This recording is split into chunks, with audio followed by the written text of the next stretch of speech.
Well, hello there, everyone. How we doing? Whiskey Friend Live, eh? Mamma mia. Got a day off tomorrow, guys. Don't know if that's a good sign or not. Wow. Yeah, no, great to go live again tonight. I was planning on doing it last night, but I had a tough day at work, so I didn't feel up to it. So luckily, I've got another day off tomorrow, so I thought I'd crack in tonight. Done a couple of videos today, so I'm ready to go. I've been sipping on I've had a couple of drams earlier while I've been waiting for you guys to turn up. So I hope that intro woke you all up now. I keep forgetting how loud that is, man. Wow. Yeah, I've been on the RN10. I've been on the Glencadam 10. So I've had a couple of little starters and little snifters while I've been waiting for you guys. This RN10 is just hitting the spot just right at the minute. Okay, so we've got a wee theme tonight. So the theme tonight is intermediate whiskies. Is there such a thing? What is an intermediate whiskey? Is there such a thing as an intermediate whiskey drinker? I keep hearing it. Next level whiskey, I keep hearing it. So is Aaron a starter whiskey? Is it a beginner whiskey? Who knows? I can see there's a few guys piling in at the minute. So I'm going to kind of do a little roll call in a minute, so let everyone know who's in. So there's a few piling in just now. Yeah, so I thought I'd tackle this intermediate thing. Just a quick one. The channel's coming up for almost, I think sometime early next month, or early the month after, it'll be 3 years on YouTube, which I can't believe how quickly time's flown by. Can't believe I've done over 300 videos. Absolutely fantastic. I can't believe the subscriber count. I'm totally humbled by the amount of guys, and you guys are in there. Well, I hope you guys are in there. It stopped showing me subscribers a wee while back, so I don't know who's subscribing or not, who's not subscribing. Maybe I'm missing the plot somewhere, but yeah, they seem to be plodding along quite steadily. We're going after that 5K now. So yeah, intermediate. I thought it was a time to look back and reflect. See, I've only been really drinking whiskey now maybe for, I don't know, 4, 5, maybe 6 years. So what you would probably class as maybe still as a newbie. So yeah, and I thought it was time maybe to look back and some of the whiskies maybe that helped me get into whiskey and come along the way, and some of them are still here. Some have been with me since day one, and I'm very thankful to these. So I'm hopefully going to share a few tonight. The plan, guys, is I'm not going to do a long one tonight. So I know I keep saying it, but I'm going to try and, I think the wife's got me on an alarm call, so I think she's going to come and give me a wee knock on the door to let me know when it's enough's enough. I'm hopefully want to do maybe 3 hours max. What do you think? Think we could find that easy enough?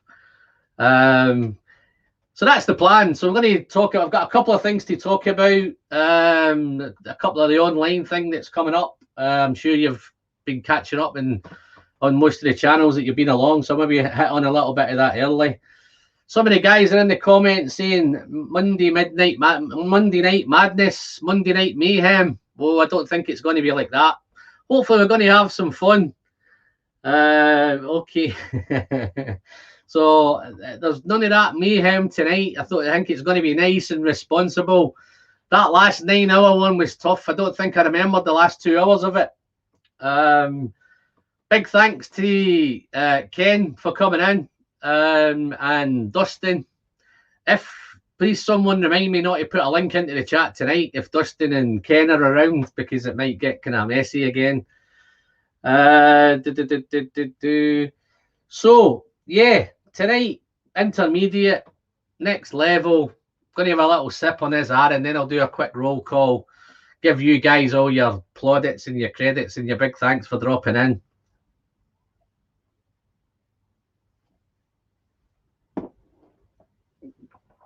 Oh, that's so nice. Is that an intermediate whiskey? RN10. Let's have a quick look back, guys. Looking like there's 20 of us in at the minute. So I think Donna past Tim was first one in. Thanks, Tim. Nice to see you again. I know you were in Ken's chat earlier on, so it must be a tough day for you today. Where are we? Alistair Gray's in. Nice to see you, Alistair. Good having you in, fella. Cameron Lochner, nice to see you again, Cameron. Neil Blur saying, hurry up. Some of us have got work in the morning. I've got no work in the morning, Neil. So hopefully you can spend a bit of time with us tonight, mate. Don't worry if you have to get off early. Glad you got your parcel okay. I was getting a bit worried about that one because it took 3 days for that to get there, mate. I think I posted one up to Aberdeen and that got there the next day. I tell you, Glasgow was the next day and Aberdeen was the day after. And Crewe's only along the road and that took 3 days. So I was a wee bit worried with that one. Okay, who we got? We got Alan. How you doing? Oh, A1. Is it A1 Al? Just let me have a quick look at that. Maybe my glasses changing.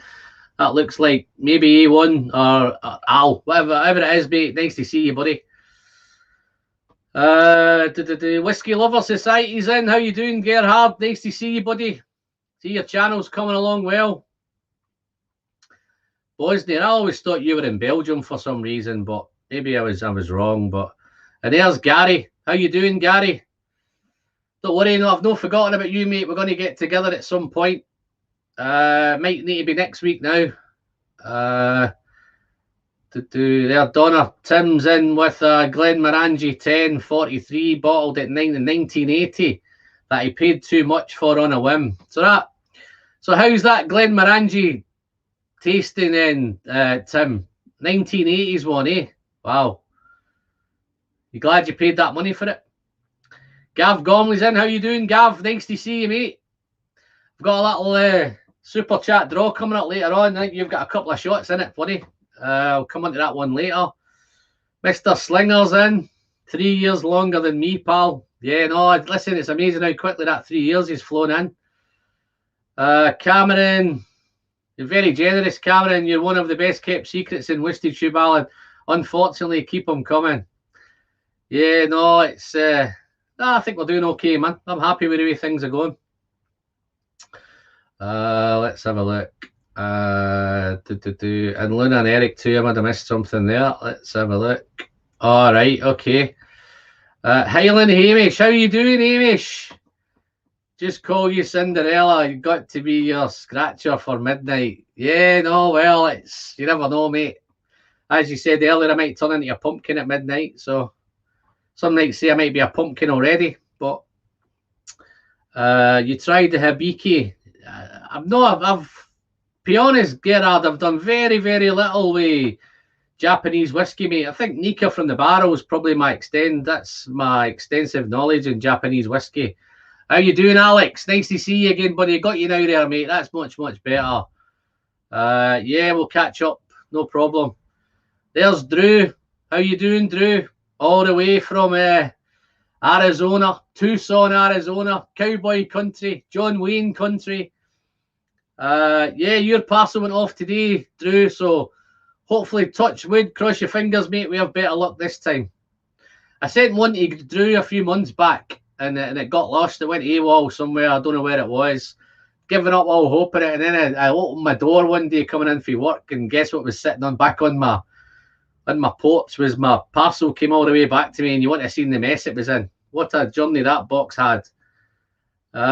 Just done all. Oh, he's in Bosnia. Yeah, I thought you were in Belgium, mate. Wow, there's a place to go on holiday, Bosnia. Wowee. Neil Blue drinking R10 in the hotel room tonight. All right. So whereabouts are you, Neil? I think you were up in Scotland last time I heard. So don't know where that is. Maybe Campbelltown. I think you were saying you were heading to. Let us know where you are, mate. The Trees is in. The Trees, Trez. How you doing, Trees, Trez? Nice to see you, buddy. Oh, there we go. 21090. Nice to see you, buddy. Nice to catch up with you again. Thanks for dropping by. Oh, look who's here, man. I wondered where he's been. He's went AWOL for the last couple of weeks. I think he just drops in and says hi, Ann, and he does one again. So, how you doing, Jerry? Nice to see you, buddy. The Dram Yankee, Mr. Jerry Kersey's popped in. Which part of the world are you in at the minute? Oh, he's in Newcastle. Oh, Neil Blair's in Newcastle. Whoop ye, wild ye. So yeah, so I think I've whizzed through that. I think they're saying there's 33 in the chat. So anybody that's just kind of lurking, drop in, say hi, let us know you're around. Let us know what you're drinking. Are you drinking a entry-level whiskey? Are you drinking an intermediate whiskey? Or are you just drinking whiskey? So yeah, guys, let us know what's going on. Yeah, so this intermediate thing. Oh, Jason Bradford's popped up. How you doing, Jason? Nice to see you, mate. Nice for you to drop by. Just for anybody, guys, this is going out live on Facebook as well. So just to let you know, guys, on Facebook, I don't get access to any comments that's on Facebook. I might have to catch up with them tomorrow. If you want to get involved in the conversation and join in with the shenanigans, then just pop yourself over to YouTube and drop in there. You can get involved with the conversation and let us know what you're drinking and what you're going on. Highland Part 12. Okay, that would probably go down as a entry-level whiskey, maybe. The big all-rounder. Let's have a look. Hamish is appeared at the moment. Campbelltown was mentioned. Spooky. Yeah, no, I don't think he's in Campbelltown, man. He's playing poker, man. I think he's in a casino somewhere playing poker. Yeah, Jerry's in Las Vegas, man. What a place to live, eh? Let's have a look. Just found a Stag Junior 16 yesterday, so sipping on this beast of a bourbon. Yeah, no. I've got my nice, I don't know if you've picked up on my nice new bottles here, guys. Look at that bad boy there. That there is my bourbon infinity bottle. So yeah, so that's I've just picked up some nice new bottles there. Look at that bad boy. This is my Scotch infinity bottle. Need to find some labels for them. Yeah, and I also, not to let any of the peat heads disappear, but I have a peat one as well. So this is my peat bottle. So I'm looking to build these up over the next few weeks. I've had them tucked away, guys. I thought it'd be nice. I found the bottles and I thought, great, because they're tucked away and I keep forgetting all about them, and they're down the bottom there somewhere in the bottom of the shed. So I thought I'd get them up. I just missed one there for Alistair. Alistair's just have you ordered the new Glenturret 12? I'll be honest with you, Alistair. I did a head-to-head with that with the Glendronach 12, and yeah, I enjoyed it. But for me, I just thought it was too much money. The bottle's fantastic. I think what I'm paying, I think it's something when I looked at last, it was over £60 in the £60-65 mark. I just thought that was probably too much. No doubt somewhere along the line, I might try and find a bottle somewhere. And I thought when I did look around, I don't think they were readily available and easy to find. So hopefully, yeah, maybe over the running up to Christmas, running up to that Christmas cake idea, then I might pick myself up. I did thoroughly enjoy it. So just let us know when that arrives, Alistair, what you think of it, mate. I don't know if you've tried it before or, but yeah, no, I thoroughly enjoyed it. Let's have a look. They're all on some store. Look at that one there, man. Gav's on the Deanston by Signatory, 65% intermediate one, I'd say. Yeah, no, I think that might be a wee bit challenging, that, Gav. I hope you have some fun with that, mate. Let us know how you're getting on with it as the night goes on. Hazelburn 9 Barello cask. You're liking these wine casks, aren't you? Every time I seem to see you, know, you've got a different type of finish going on. But yeah, nice Hazelburn there. Let us know how that one's tasting. Soren SRN's popped in. How you doing, Soren? Hi guys, I'm rocking that Amrit cask strength and enjoying the live stream. Kudos. No, thank you very much for dropping in, Soren. It's nice to see you again, buddy. Where are we? So got a bottle of FLAVOUR 12, paid €28. Sarajevo, not bad. Yeah, no, it's a decent. I would say that was probably an entry level. Neil Laff, how you doing, Neil? Nice to see you again, buddy. Thanks for dropping in. Anok 12 tonight in the house. Yeah, nice little. I like a wee bit of Anok. Anok 12. I don't think I've had one for a while. I do have a bottle indoors. Night opened up. Let's have a look. 210.90. Beautiful. I wonder if that's the new bottles he's talking about that I've got here to my side. Okay, Jason's on the Fetacairn Warehouse 2, batch 02. Okay, so there's, wow, we've got some nice, interesting stuff going on. Signatory unchill filtered collection, Ben Nevis 10, 46% sherry bot, super pale. So a refilled. Just while you're there, Tim, have a look at this one. That's a Ben Nevis 8. Caden Heads 56.6. I don't think that's refilled there, Tim. I think that's a proper sherry bomb, that one, my friend. I might even get a wee chance to tackle some of that later on tonight. So we'll keep that somewhere safe. That might get a bit dangerous if I start tackling that one too early. Wow, we've got loads of guys popping in at the minute. Let's see if I can get out of this chat. Yeah, Campbelltown, all saying hi. All guys are all saying hello to each other. 25 lunchtime holiday here. Blair Athel, 25-year-old. Wow, that'll be nice. Picked up Springbank 15. Hamish has picked up the Springbank 15.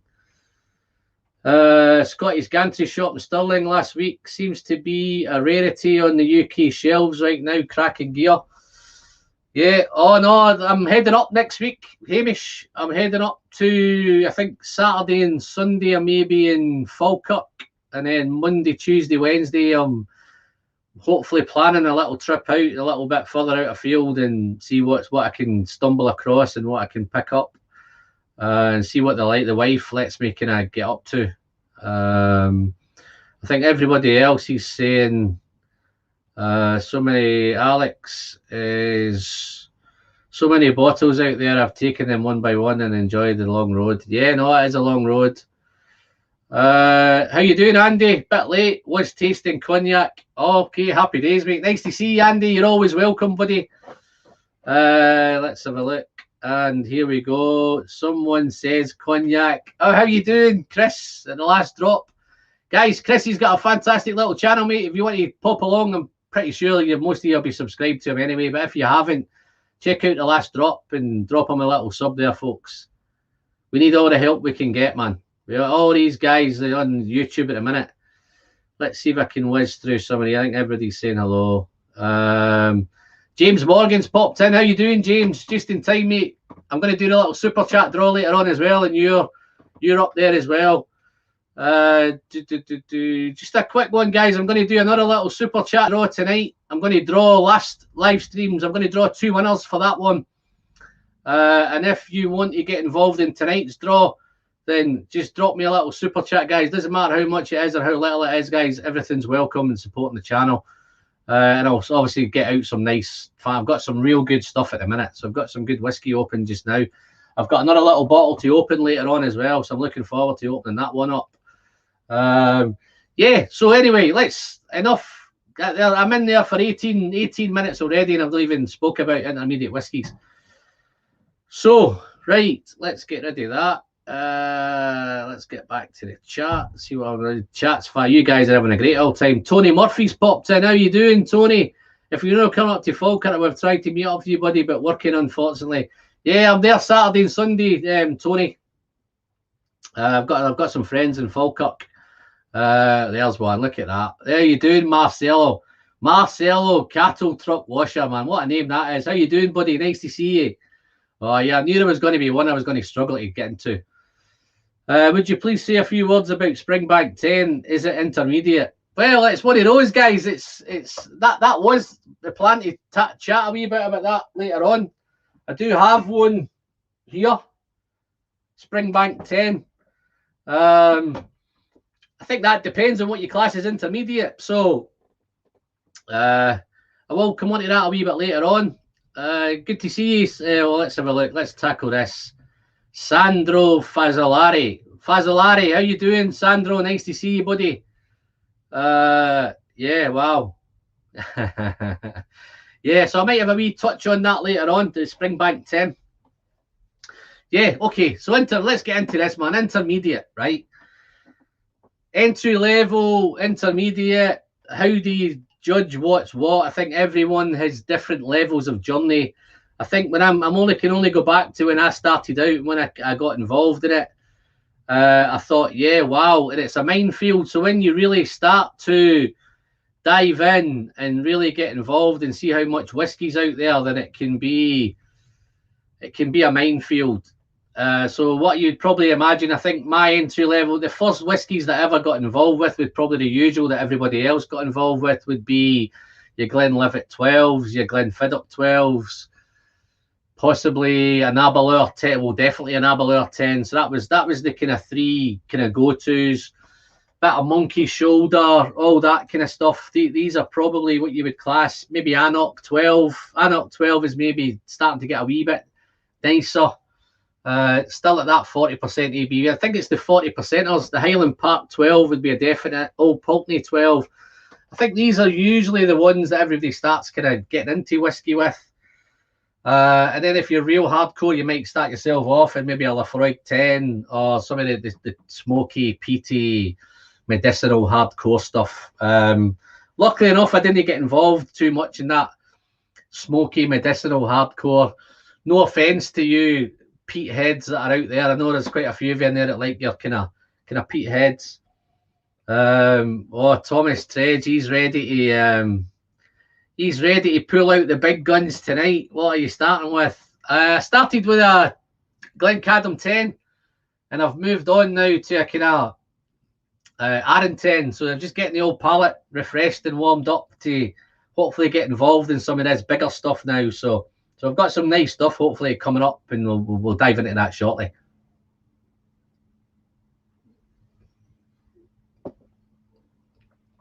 Oh, that's so nice. So nice. Butterscotch, vanilla, toffee, honey. It reminds me there, I just got a little blast. I don't know if I'm going to make sense with this. And it's all about, we had a thing that was like a caramel type tablet block, a slab of tablet. Just got a wee whiff of that there as well. Real in the nose. Really floral, fruity, vanilla. A little bit of spice there on the finish. Lovely, lovely whiskey. I was initiated by an expert. Okay, let's get into this one. I was initiated by an expert. Literally, my very first dram was a 1968 35-year-old Glenfarclas. Wow, there's a way to start. I think I did something similar with bourbon, Gary. I think the very first bourbon I ever tried was Elijah Craig barrel proof. And I think that was something like 69.7 or something. So that was a real heavy Elijah Craig. So yeah, that's a great place to start. And obviously it's not done you any harm. You look like you're kind of doing all right with it. That's why you have this thing for these kind of expensive whiskies. James is on the Glenlivet 12 illicit now to go to the intermediate. Yeah, it's where they start. So you probably start with all those kind of Highland Parks. People are telling you want to get a bit of Old Pulteney, pick up that briny character. Maybe a Talisker 10 would be another one. I still think the kind of Talisker 10, maybe a Lejig 10, Ardbeg 10. I think those probably would be your next port of call. But I think those are types of whiskey. I think you'd be quite happy to continue drinking them right through your journey. And then as you progress, you maybe head up into these intermediates. So I'm going to try and pour one of these. Let's get an intermediate in the glass first. What I might class as an intermediate. So I'm going to start off with this one. Klein Leash 14. So I'm going to have a wee start there.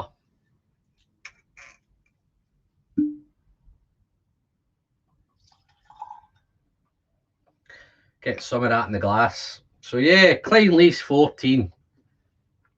I'm sure you have all had some sort of experience with that. But yeah, no, that's one of these. The great thing with this is I think does it come down to price when you're thinking of getting into whiskey for the first time? Does price play a factor? You're picking up these £20 supermarket whiskies, maybe a bit of Aberlour on offer, a bit of Old Pulteney on offer, a bit of Highland Park on offer, and then as you kind of find that your journey's progressing, and then you maybe get involved in watching some YouTube videos and get into some live streams and realize that there's other whiskies out there. Does the big jump, well, not the big jump, but then when you go through you move on to the next level, I think it maybe the price point comes in there. you're moving into that kind of 30 to 40 pound bracket. Maybe your Glencadam 10s, your this would be another one, this Clynelish 14, 35 to 45 pounds. But I picked this up on a spectacular offer, 33 pounds. So I managed to pick up a couple of those. But yeah, that next port of call maybe 35 to 40 pounds. You're me looking, and then your Arran 10s, your Glencadam 10s, your Ardbeg 10, that kind of stuff, and that wee bit more. Yeah, who's this? Serenity. Let's see a wee look there. Yeah, that Clynelish 14 Classic. Yeah, big props to Diageo for this one. 46% ABV. Yes, there's a wee bit of colour in it. Yes, there's a bit of chill filtering going on. But you have to give Diageo props for putting this out. There's not many of those bottles they put out at 46% ABV. So I'm very thankful for this one at 46. And yes, we've got the Glengarry 12. I've come across that quite recently. I do have a bit of Glengarry 12 down here, so that might make a little appearance later on. But yeah, I'm going to have a wee sip on this Clynelish 14. Wow. Real nice. And what I tended to find with this Clynelish, I'd gone back a couple of years ago.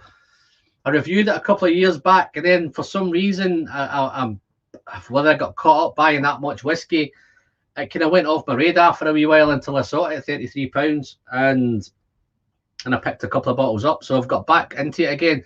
And the biggest thing that I've remembered now, gone back after 2 years, I couldn't remember how nice this nose was. It's got a really spectacular nose. It's so floral, so fragrant, absolutely aromatic. It's a wonderful, fruity, sweet, wonderful nose. You've got all those kind of fruits in there. It's got a real fruity element. Real nice. Glengarry, oh, I've just missed that one. Glengarry 12, Cherry Horse Barn. Okay, I maybe lost a wee bit in translation there. Maybe somebody will let me know what the Cherry Horse Barn is. Is that a Glengarry 12? But yeah, no, so I'll have a wee sip on this. I've been really looking forward to this tonight. I had one earlier on today, so yeah. Real. What such a wonderful nose. Let's see how it tastes.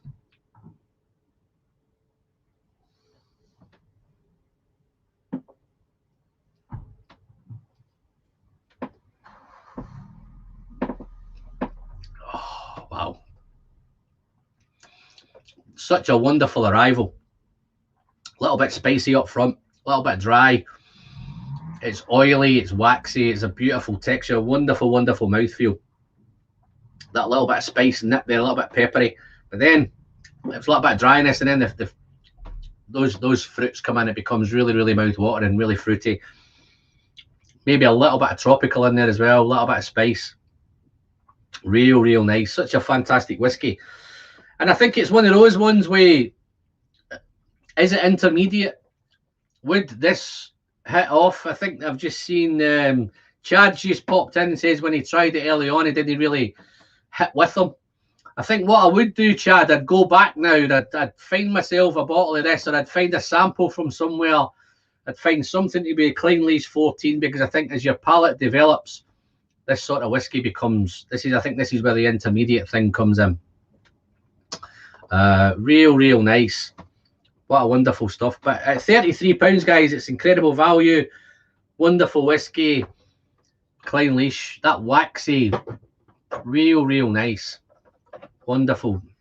Oh, there's the flying Hussar 303. How you doing? Bart, nice to see you, buddy.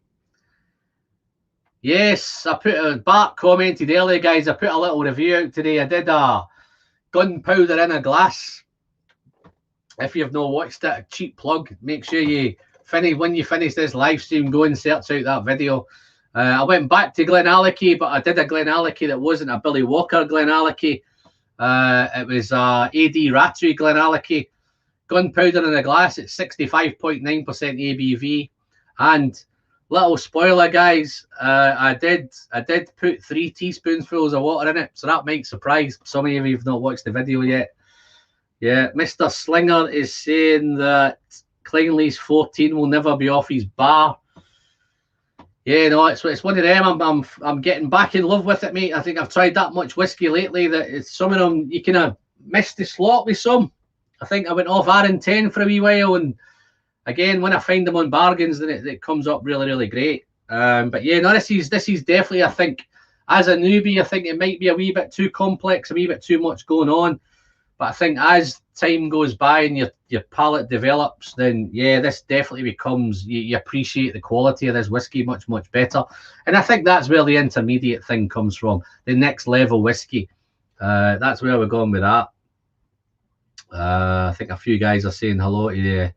Don't want to miss. I've Lombard Jewels of Scotland 25-year-old Glenallachie that I might open up us tonight at the height of the evening. Wow. It depends when the height of the evening is, mate. If you're planning for 9 or 10 hours, I don't think that's going to happen, but never say never. Let's have a look. How you doing, Andrew? Nice to see you, buddy. Andrew, main price is mezcal and intermediate. I'll be honest, we have not much to do with mezcal. I keep seeing Ralphie talking about mezcal and all that kind of stuff.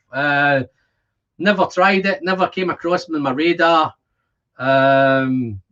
So yeah, here's Sandro. What's Sandro on? Glencadam 13 was very nice. Floral and sour sweet at the same time. Any thoughts? Maybe intermediate. Love that. Cleanly's 14. Yeah, funnily enough, Sandro, my kind of summer go-to whiskey is Glencadam. I started off tonight with the Glencadam 10. It's nice and warm out here tonight. No heating on tonight. Got the doors open. Hopefully I'm not keeping the neighbours awake. That's why I might not do a 9-hour shot tonight. But yeah, I've been battering through the Glencadam 10 all summer. I've been battering through the Glencadam 13. Both absolutely fantastic. Okay. Let's have a look. James Morgan's. That's Alan up for a late one then. Yeah, no, the plan, not. I think you came in a wee bit later, James. I think the plan maybe 3 hours max tonight. There's another one popped in. No Rolex, no sex. How you doing, Justin? You okay, mate? Nice to see you, buddy. Still don't think you've dropped me an email, mate. Love to get you into a little whiskey group that we've got going here in Manchester, but yeah. Oh, Kieran Satterley's, how you doing, Kieran? Glad you got your samples, mate. I got yours today, buddy. Thank you very much for that. Hope you enjoy the ones that you've got, buddy. Kieran was one of the Glenallachie back 6 lucky prize winners last live stream. So hope he's up for enjoying that one. Let us know how you're getting on with that one, Kieran. I don't know if you've cracked it tonight or you plan to crack it tonight. I sent him a few other bits and bobs as well. So yeah, so Cleanly's 14. So that for me, I think is next level. I think if you were new to whiskey, then I think it'd be a wee bit kind of too challenging, I think, too complex. Just while I've got 44 in the chat a minute, guys, I'm going to take this little opportunity. Probably most of you will be aware that Roy and Ralphie have got a little thing going at the minute. The online Scotch Whisky Awards. I'm very humbled. I'm very privileged to have been asked to participate in coming up with giving some entries to what I thought of some of the categories that they've picked out. So firstly, I'm very, very humbled for that. Humbled to be involved, humbled to be asked. Really looking forward to it. I have sent my choices off, but just in case you haven't caught up with anything, guys, I'm going to pop a little address on here. You might want to go and check out the page if you haven't already. It's the online Scotch Whisky Awards. It's oswa.co.uk. oswa.co.uk. You might want to pop along and check that out, guys, and have a wee look at that, see what's coming up. There's a really, really interesting page. I think there's 24 channels being involved. I think there's some of them for the UK channels, and there's obviously some across the pond in America and Canada. There's some obviously in Europe as well. So really, really interested to see how this goes on. I think the plan is to make it a Scotch Whisky Awards. I don't see any reason why the bourbon guys can't take it on, and why the maybe cognac and all different spirits can obviously pick it up later on. And hopefully this is the inaugural year of it, and hopefully it develops and it gets bigger and bigger and bigger. I think the whole idea is it's somewhere the channel's obviously put together some whiskies, world whiskies, all that kind of stuff, best whiskey, best budget price whiskey, all that kind of jargon. Send in their entries. I think Roy and Ralphie go through it, create some sort of short list, and then I think the plan is it's coming out to, hopefully all us guys are going to share it on my channels, and it will come out to you guys, and then it will go up to a kind of public vote, and then hopefully we're going to get a true, genuine kind of, probably pick out, I give some props to some great distributors, some great kind of whiskey distillers, whiskey, you know, some whiskey brands, not ones that are picked by the industry. There's no marketing involved. It's just you guys are going to get involved in doing the channel. So that's my little burst on that, guys. As I say, I'm so humbled. I'm so thankful to Roy and Ralphie for giving me a shout out and kind of getting me involved in it. So I'm looking forward to see how that develops and how it takes on. So yeah, just check that channel out, guys, and have that page out, have a wee look at it. It's quite an interesting page. There's lots of great info on there. You can actually go and look at some of the other channels. It might help you maybe pick up some of the channels that you've not come across or you've not caught up. I think they're all pretty well known whiskey channels. I think there's a few in Canada, a few in America. I think they're all dotted all around. So there's quite a nice mix of channels in there. Hopefully going forward, I think it may grow into more channels get involved. As it gets bigger and it gets bigger and it gets bigger, it's like anything. The guys have taken on an enormous task. That's the one thing I must admit. It looks like it's beautifully put together. It's well thought out. I'm really looking forward to seeing how that comes on. So yeah, so that's my little kind of blast on that one, guys. But yeah, check out that page. Have a look at it. Catch up with some of the info. See what's going on. Yeah. And then what I'm probably going to do now, I'm probably going to pour another whiskey. What are we going to go for now? Let's finish off this kind of Klein Leash and then we'll get into another one. Yeah, Klein Leash 14. What do you think, guys? Is it intermediate? Is it entry level? Is it intermediate? Is it next level? What kind of experiences have you got with Klein Leash, guys? Have you enjoyed it? Do you know? And does anyone not enjoy Klein Leash 14? Yeah, no, Sandro, there's definitely some tropical fruit in here, my friend. I think Kieran's I'm having the Glenallachie back 6. It was really good. It's my new favourite Glenallachie. Wow. Yeah, they are getting better and better. Kieran, that might make a little bit of an appearance later on as well, Kieran. So I have that kind of Glenallachie ready. That's probably going to go from the next level. Let's a look. I suspect Glendronach is not going to be your pick, Alan. Yeah, no, I don't think for some reason, Bart, you might be right there, mate. I'm not going to give any info away on the picks, but you can safely say that Glendronach, which it breaks my heart to say that it's not in there. But I think everyone knows the reasons why it's not in there. And you have to give props to guys who are doing it the right way. Those were guys that were doing it the right way, and they're obviously flipping it round and they're changing their tact and they're going after a different market. Let's have a look what we got here. Donna Pass, good idea. That marketing plan kind of bombed with us. How much of stuff Diageo put out? Lots of bottles. I think that might be the Game of Thrones thing they might be talking about. I think my favourite Glenallachie was the 15-year-old. Yeah, no, I think this saying that, I think the new 15 is even better. Kieran, I don't know if yours is a new one or an old one. But yeah, it took me a wee bit of time with the Glenallachie 15. It wasn't. I was a wee bit disappointed, if I was being honest, straight up front. As soon as I poured it, it took a long time for that to open up and for me to get involved in that one. But it got there eventually. Tim,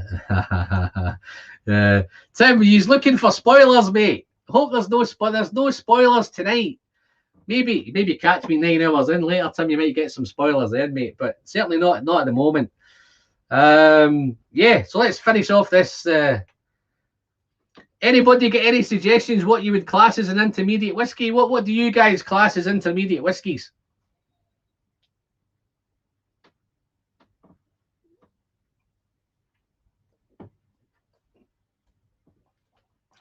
Oh, that's so nice. And I think what it's done, I think that Glen Cadam 10 and that Arran 10 has really set me up for this. Really got me ready. Oh yeah, Kieran's got the new one. Yeah, no, that's a nice dark new one, Kieran. That's lovely, mate. Well done with that. That's a nice find, that the Glenallachie 15. I'm hoping to maybe try and get to. I'm going to try and get to Glenallachie next week at some point. That's the plan. Might have to take my credit card with me. Might have to leave the wife in the car. Yeah. Okay. So, well, funnily enough, the Trez is spot on. Trez, how's this looking? Where am I going here? Where am I heading? You might be right there, mate. Look, I've got one here. Glen Scotia 15. I think everybody on the channel knows it's one of my favourites. Just to give a wee plan what's coming up later. Look what I've got to crack open. I've just finished my last one, so I've got a new one to crack open tonight. Edredeur 10 single cask. I'm hoping to get involved in a little bit of Lagavulin 8 later on as well. So I may save that towards the end. And then really, that's the plan. Bit of Glenallachie back 6. That's up for a little bit of debate later on. So that's the plan with that. Let's see who's the old chat's flying through now, man. Let's see if I can get back to where we are. Yeah, Kilkerran 12. Trez, if you have a wee look, mate, I've got a video coming out. Well, when's that video probably going to come out? Maybe Friday. Got a video on Friday. I'm doing a similar thing to what I'm doing tonight. I'm doing kind of next level whiskey, maybe not intermediates, but kind of next level, entry level whiskies that I kind of got onto very, very early in my journey. You'll probably find that the Kilkerran 12 is in there somewhere. To be honest, the Kilkerran 12 could very, very easily be in here as well. That's one of those whiskies that I think, I won't give too many spoilers away on the video, but I've mentioned a wee thing about that Kilkerran on the video, which hopefully... Deanston 12 is another one. Yeah, I'm just looking. I need to replace my Deanston 12, mate. That one's kind of boxed off at the minute. Tomatin would be an excellent intermediate. Yeah, lots of tomatin. I've had some nice tomatins. I've been spoiled a little bit with tomatin. Mr. Slinger spoiled me with that one. I'm sure I've got a sample of that. I'm sure Mark's just sent me a sample of that one. I don't know whether I should tackle that later on as well, but here we go. The whiskey friend, for me, if it's 46, it's intermediate after judging people's reactions to my tastings. Yeah, no, you're right. I think 40%, I would probably class this 40% as your entry levels, your Old Pulteney's. I know it's slightly different in the States. I think they get it at 43 in the States. I think your Old Pulteney's, Old Pulteney 12, Highland Park 12. There's a nice range of Old Pulteney kind of special bottles that are out there, the kind of Navigator and all that kind of stuff. I think, yeah, once you hit the kind of 46, one of the ones it does for me, I think Glenfarclas at 43, I think is nice because it's a wee bit hot and intense and a wee bit more powerful. I think those gas-fired stills going to give Glenfarclas a wee bit of an edge. It takes that kind of 43% edge away from it. I think as they get older and they get higher in the ages, I think the 15's fantastic at 46. I think the 105 cask strength are great. Once you get into the big heavy stuff with them, I think the 21 and 25 are probably a wee bit more disappointing at those ABVs. I think they need to be kind of 46s and onwards, maybe 46, 48, like the Glengoyne is. I think the Glen Scotias, all those kind of older bottles are a wee bit higher in ABV. I think it's just a wee bit disappointing for, don't get me wrong, to try that 25-year-old whiskey at that kind of price point, it brings it down to people's kind of levels and it lets them get involved in that. But yeah, you're right, 46% seems to be the threshold. All the bottles tonight are all 46%. So coincidentally, well done there, Mark. Let me have a wee sip of water.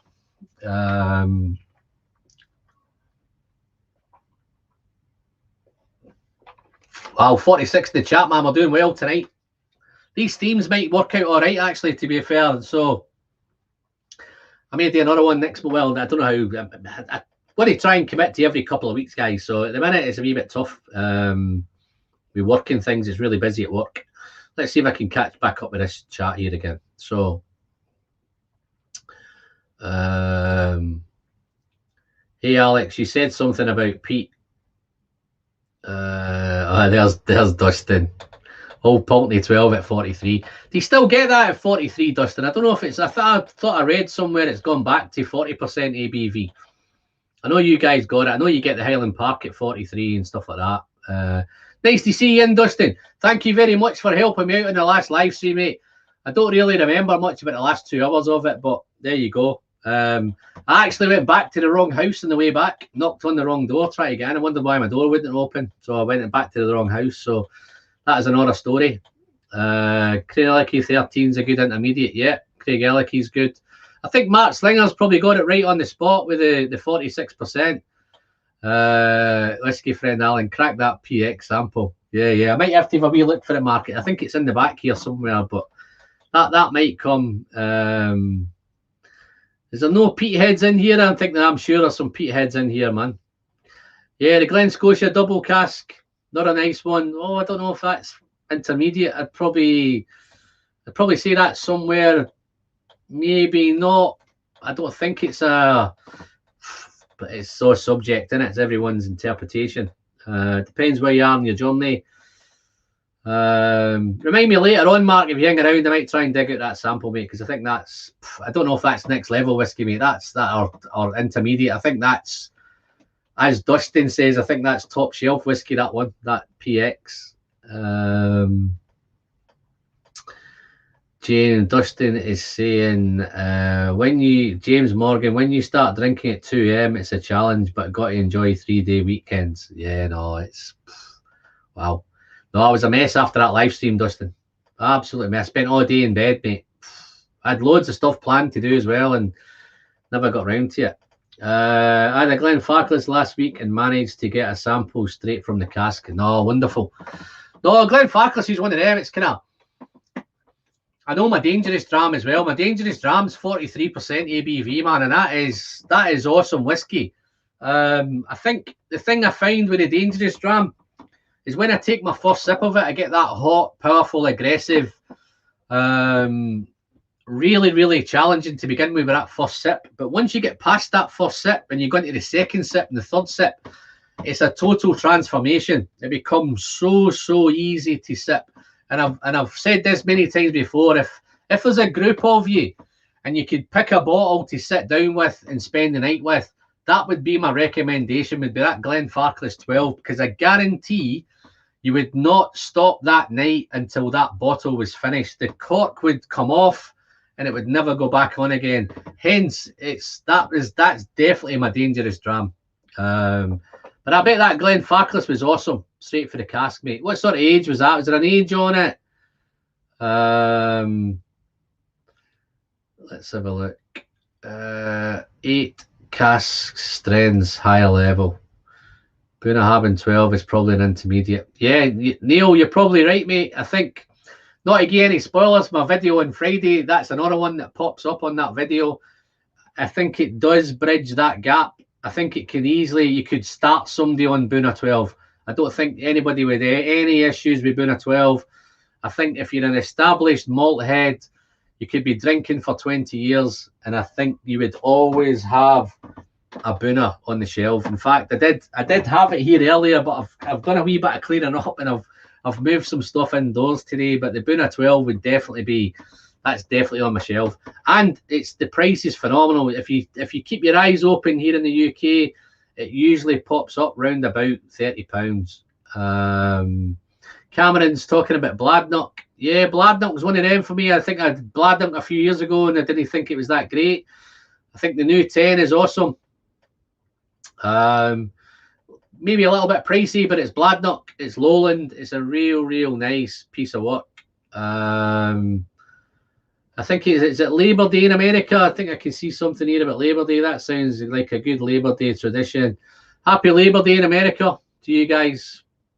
Not too sure what Labor Day is, but happy day, Labor Day anyway. Hey buddy, on duty with you. Yeah, no, we've got here we go.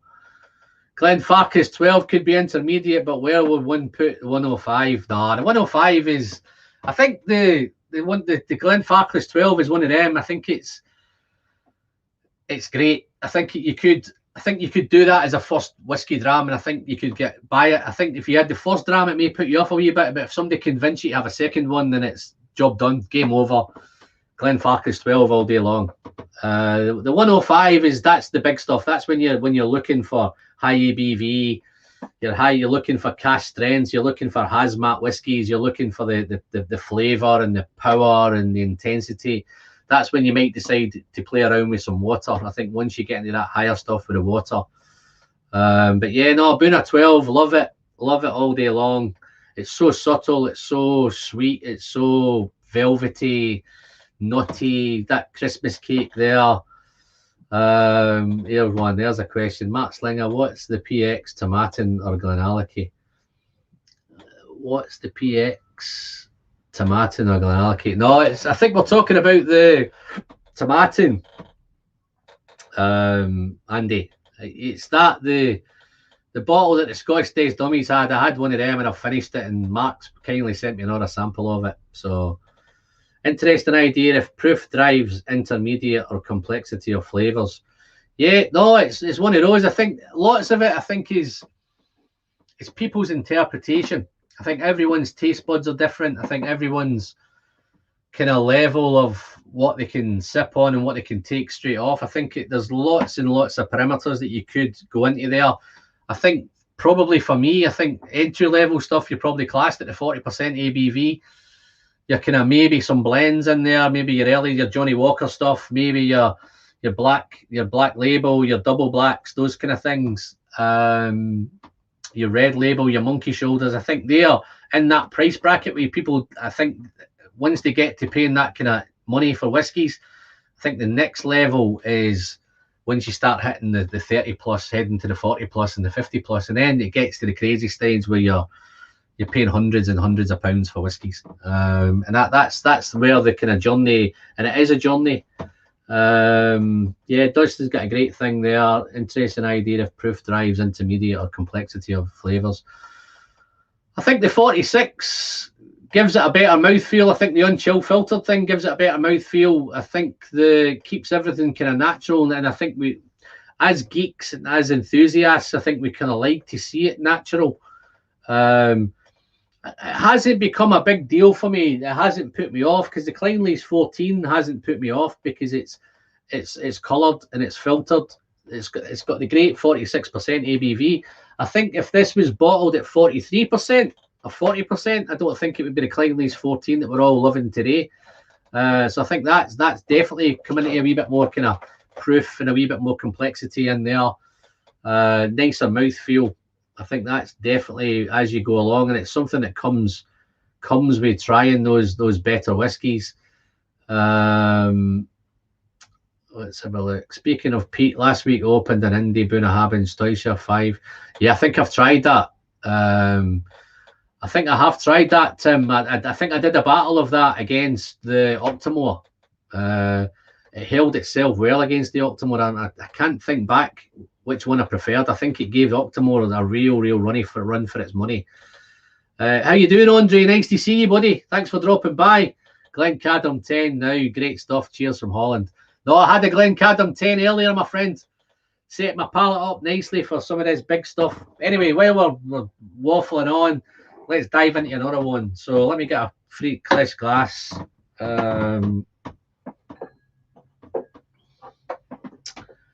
Let's find another glass. So it's got me right in the mood now for a wee bit of Glen Scotia. This bottle's getting dangerously low, but don't worry, I'm stocked up on the 15. I have heard a wee rumour. I don't know if it's common knowledge, but I think Michael Henry's indicated that Glen Scotia's now looking maybe double cask Glen Scotia 15, maybe to make them natural colour. So really looking forward to that. I hope that goes down well. I hope Michael gets his way there. I think Michael really wants it to be that kind of unchill filtered. Well, it is unchill filtered, but they wanted a wee bit natural colour in there.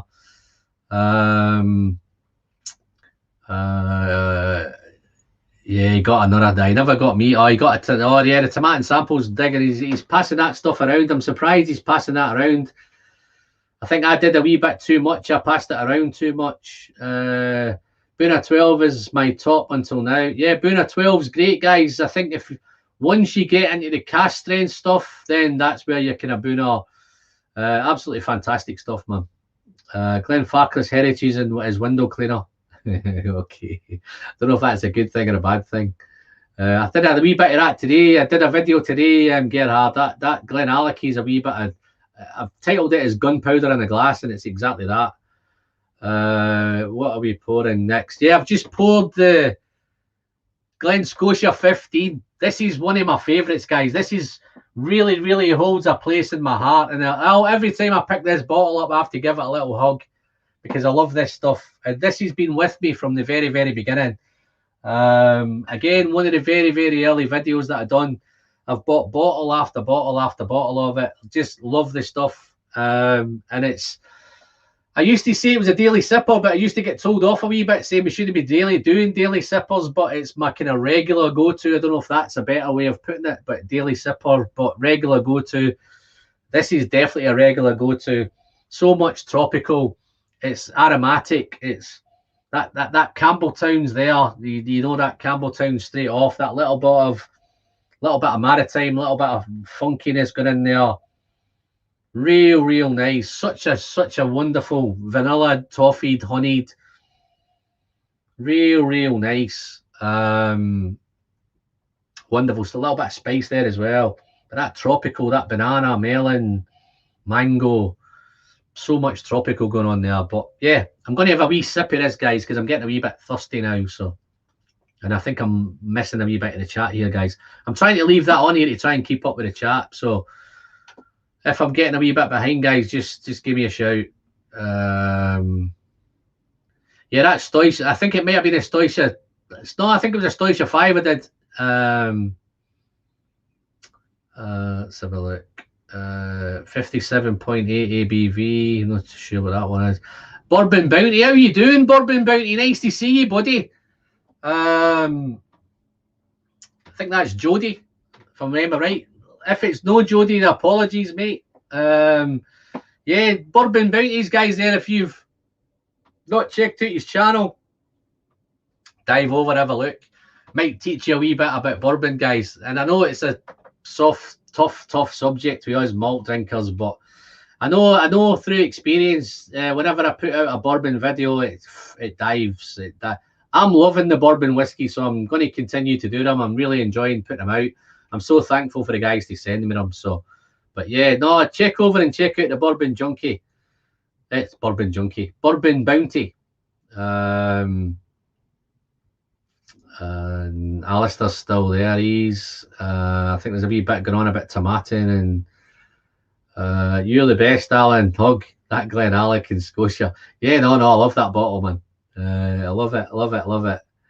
Let's have a look who we got here. James Morgan, great community. Your side and down to earth. Yeah, no, I think one of the guys, I think everybody knows that the communities, don't get me wrong, there is a few little cliques ducking around somewhere, but I'm not going to get involved in that. But in generally, it's great. Everyone's loving sending samples. I think the sample thing's a great thing. It's just a shame the postage is so bad, and it's tough to get things through the post, particularly to the States, particularly to Canada. Australia, places like that. There's guys all over the world that I'd love to send them some whiskey. I have sent lots of whiskey. Touch wood. I've only lost a couple of parcels. I think one was in Canada, and I think Drew's didn't get through to Tucson. So they're probably the only two that I've got one in the post at the minute, which I've sent to.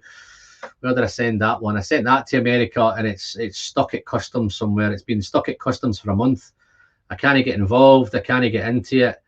I can't get any from this side of the pond, so I don't know what it's gone. I don't know if they've notified the guy I've sent it to.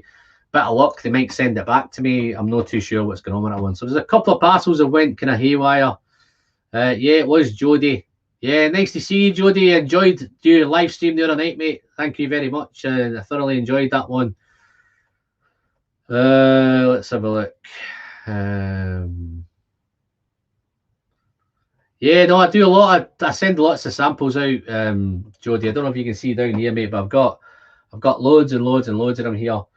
It goes right across the back. It's 2 shelves deep down here. All behind here, it's all samples. I must have maybe 300, maybe heading towards 400 samples. Very, very generous community indeed. Have you pushed me? You have pushed me to try bourbon now. Started the other week with a Woodford Reserve basic, but it's a start. Yeah, no, it's all right. You start with Andy. I think I tell you what I would recommend you, Andy, if and it's you'll pick it up nice and cheap on Amazon, man. Get a hold of the Wild Turkey 101. That's a definite one. You'll pick that up. Sometimes you can get it for about 22 quid, 23 quid.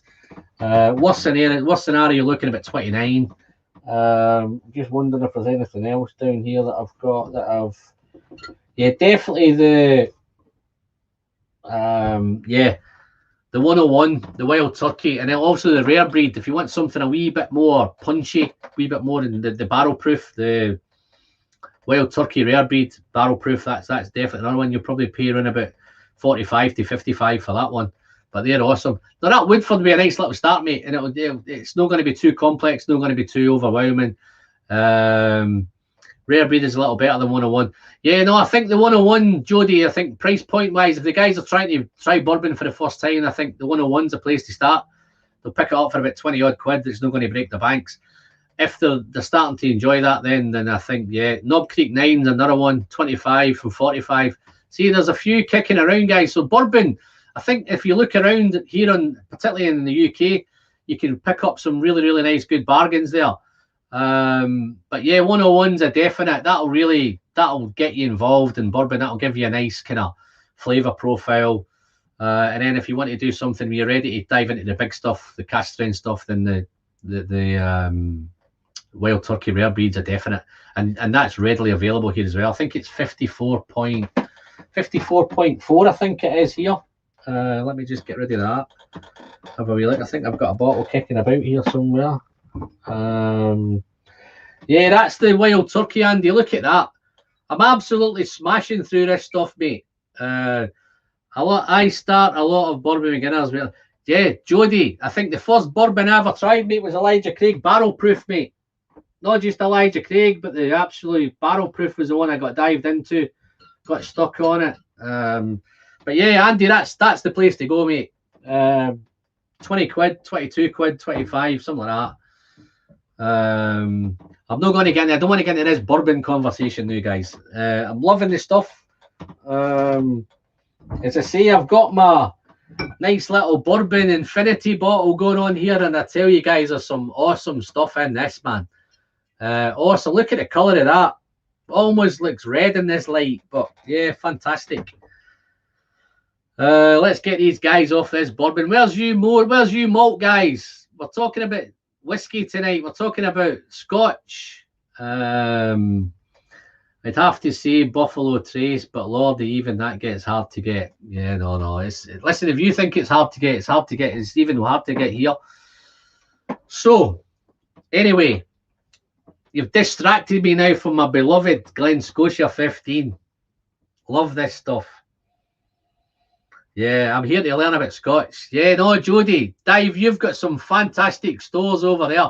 Jody, where in the States are you, mate? I might be able to try and put you in contact with some of the guys that might be able to kind of enlighten you a little bit on Scotch.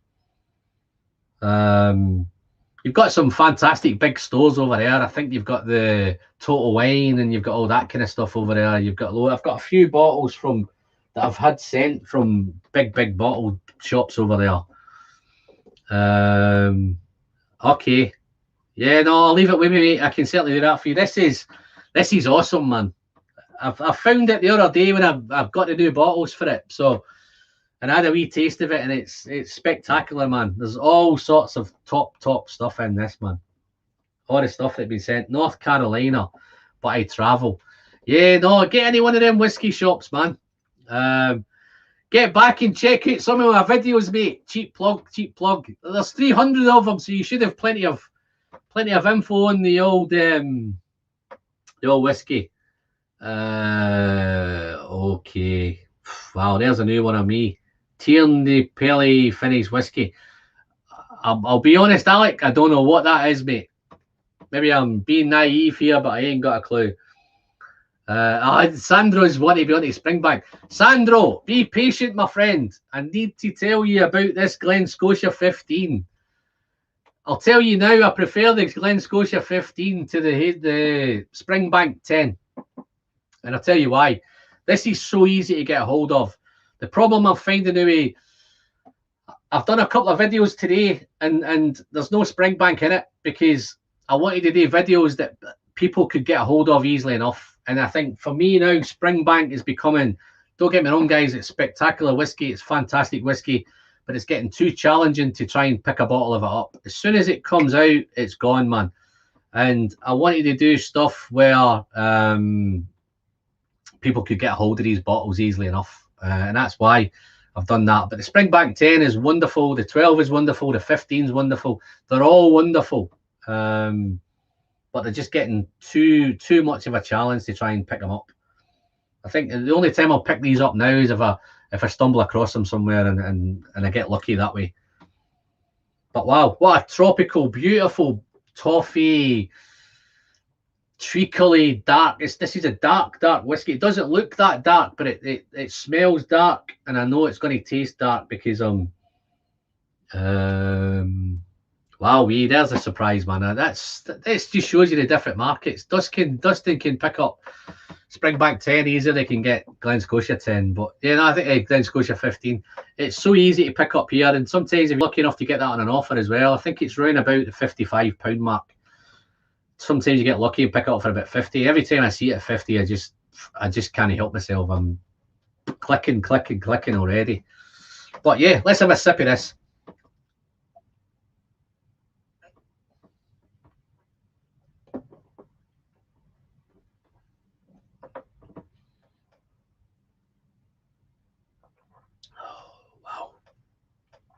So nice.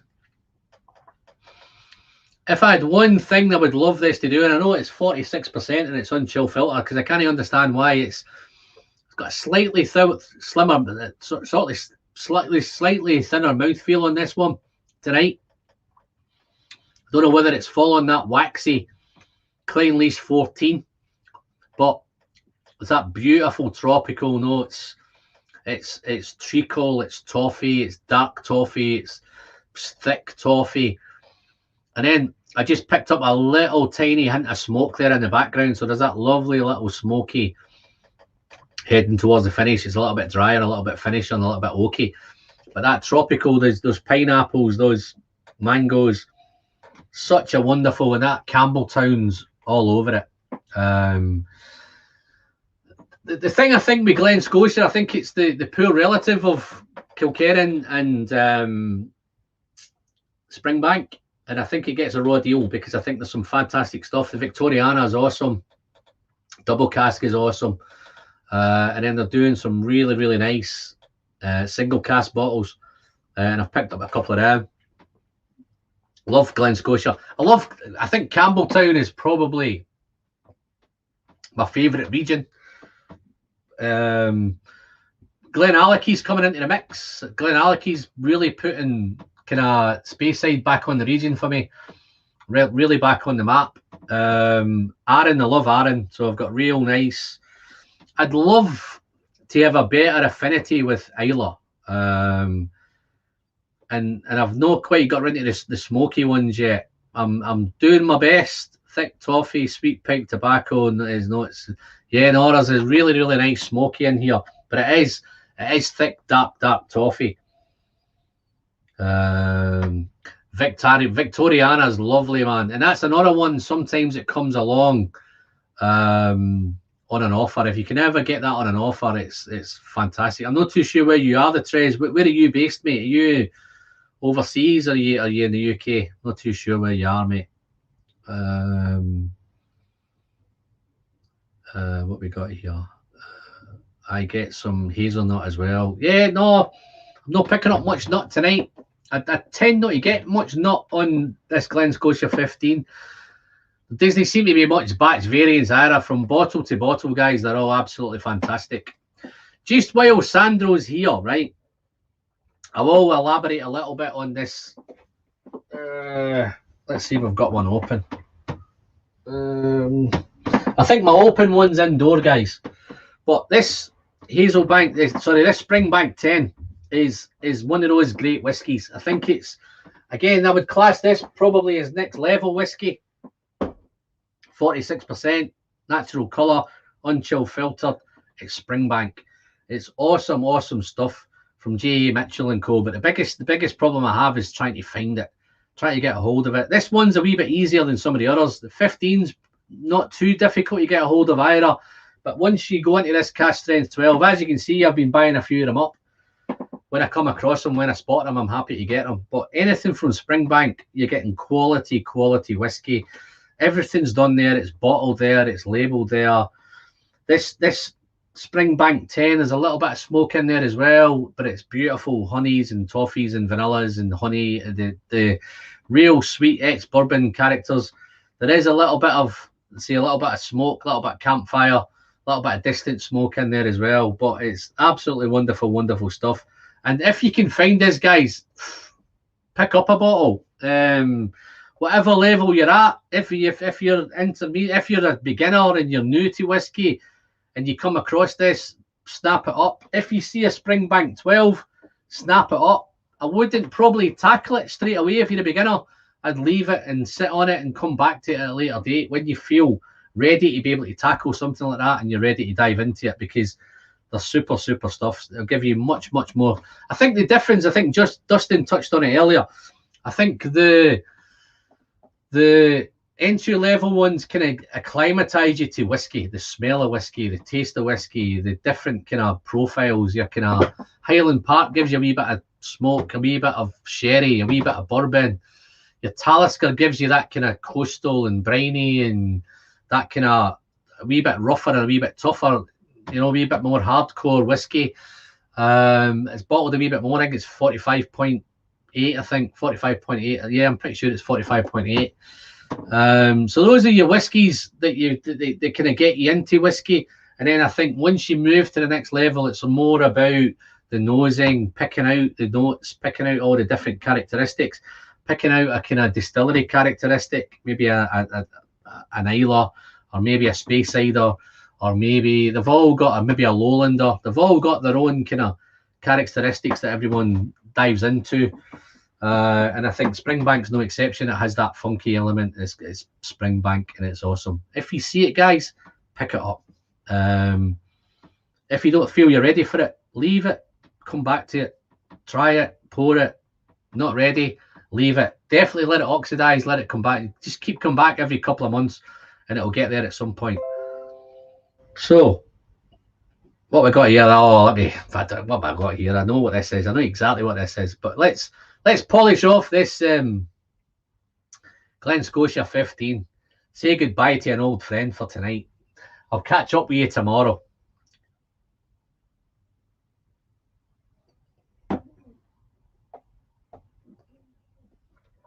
Wow, that's so nice. Let's see what I've missed.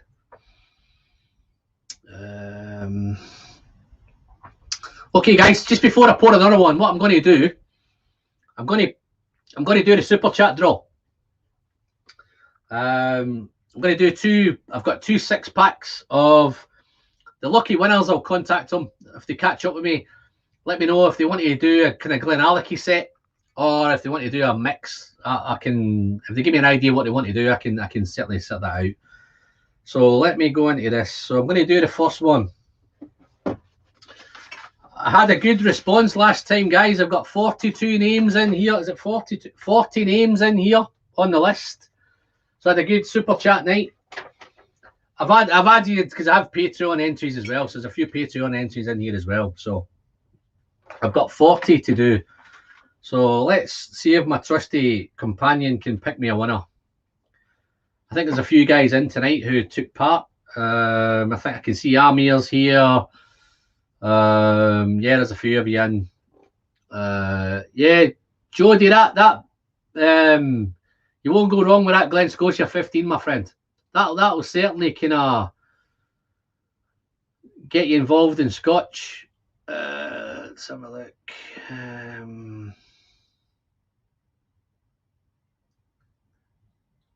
Oh, Gary's back. How you doing, Gary? Where'd you go off to, mate? Did you run off and leave me? Neil and Price of Victoria went up, unfortunately. Yeah, no, it's one of those. It's we tend to see it here from time to time on offer.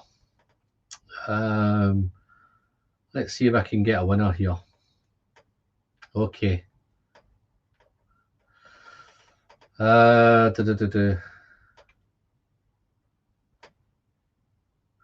I have a number between 1 and 40?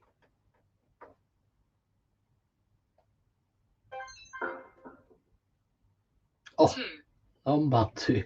Oh, mamma mia. That wasn't planned, guys. That's just spooky. That's outright spooky, man, because I mentioned the guy that was in the chat. Have a look at that. Look. Who's on number 2? You see that number 2? I'm here. Barzy, how you doing, my friend? Not too sure where you are, buddy. What I'm going to do now, I'm going to pop an email address in here. If you contact me on this email address, give me your details. You need to be in a place that I can send whiskey to. Let's have a look. Let's find where I'm going to go with this.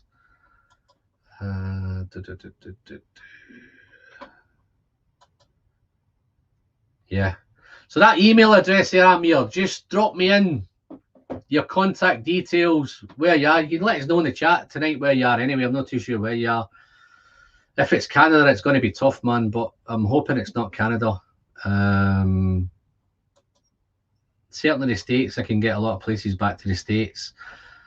Let's have a look.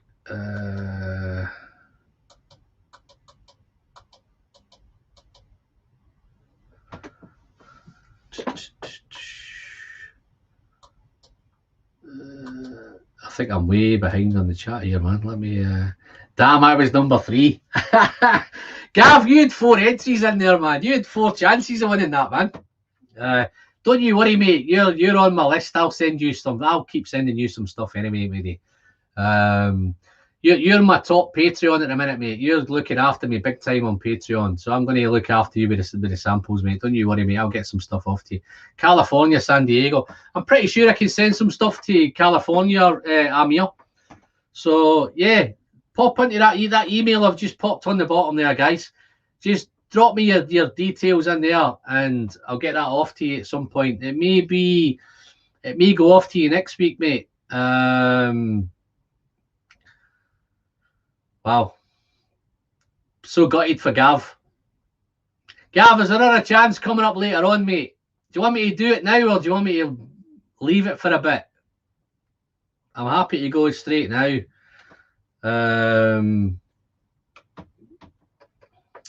Andre's diving in. I'm in Holland. That is easier to send it to. Yeah, you might be right there, Andre, but you need to super chat, mate, to get me a chance. If you don't super chat, then I can't send it to Holland. No worries, mate. Just drop me your details, pal, and I'll get this off to you whenever I can get a chance to get them posted up and bagged up. And in the email, Amir, if you let me know if you want to do a little Glenallachie selection, or you're happy for me to pick a selection. If you want, let me know if you like them sweet and sherried or bourbon or kind of peaty whiskies, then give me an idea and I'll pop a selection into you there, mate. Is that all right? Yeah. Or else James, he's desperate now. James, you've got a few entries into the next one. You've got 3 or 4 in here as well, mate. But thank you very much for your super chat tonight, mate. Thank you. And as James said, he's kicking it off tonight. So let me pour a little bit more. I'm going to pour a wee bit more Glen Scotia for this one, just to kind of toast James for his super chat. So thank you very much, James. The way it's going, James, I think you're a no-brainer for the next one, mate, because nobody else is super chatted. So it looks like you're the only entry. You might be up against some Patreons from the next one, but let's see how this goes. Thank you very much, James. Cheers, buddy. I'm wishing you luck in this next one.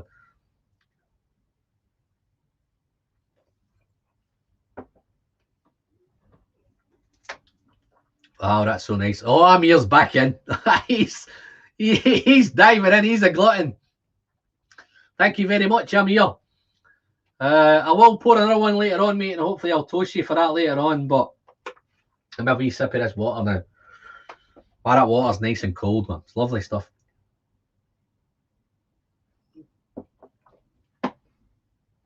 Thank you very much, buddy. Let me get out of here. Let's have a look. Yeah, so that's where we are. So yeah, so thank you very much, Amir. What we're going to go now? Where am I heading? I tell you what I'm going to do, guys. I'm going to open. I was looking for a real good chance to open this one up because I've just finished my last one. So I did a wee recycled review a couple of weeks ago, and it was that I said goodbye to this. So I'm really looking forward to this. This is a 2010 single cask Edradour. This I would definitely class as a intermediate whiskey. Maybe even go a wee bit further. It's 46% ABV. It's part of the unchill filtered range, and it's natural colour. For all you geeks out there, it is distilled on the 10th of November 2010, and it was bottled on the 9th of February 2021. It was cask 385, and it was bottle number 185. So yeah, let's see how this pops. Oh, there we go. So nice. Oh, there's my glug. Oh, okay. Wow, it's dark sherry, man. I have to dive in. I might even pour another one of these because I might just get past this neck pour. What does everybody think about the neck pour? Is it rubbish? Is it nonsense? Is it a genuine thing? Is it? Wow, look at that, man. Look at that. How dark is that, guys? That is just wonderful. The sherry aroma is overrunning the shed at the minute. Wow, there it is. That's definitely my Edradour. In fact, guys, let me dive into. I'm going to get these super chats out of the way, man. Let me get into this second one. Can I have a number between 1 and 40? 20. Number 20. Guys, this is a real spooky night, man. Right? So spooky. I hope he's still here and he didn't dive off in the huff, because look what happened there, guys. You think that was planned, wouldn't you? Where's number 20 on here? Can you see 20 on there? What's 20? Look at that. You see it? Wow, how spooky is that, man? Gav, I'm going to toast this, and I'm here. I'm going to toast this to your good health, guys. Absolutely fantastic. Couldn't you have gone to a better guy? Couldn't you have gone to a more worthwhile? I'm over the moon. I can't wait to send you some whiskies, Gav. Let me know what you want, mate. Anything you want, you can have it. Wow. So, that's the super chats done for tonight, guys. If you want to get involved in the next one, there's going to be some fantastic stuff. I've got loads of cracking bottles open. If you even want to sample some of these infinity bottles, I'm quite happy to send some of these. Where's Gav, man? Let's have a look.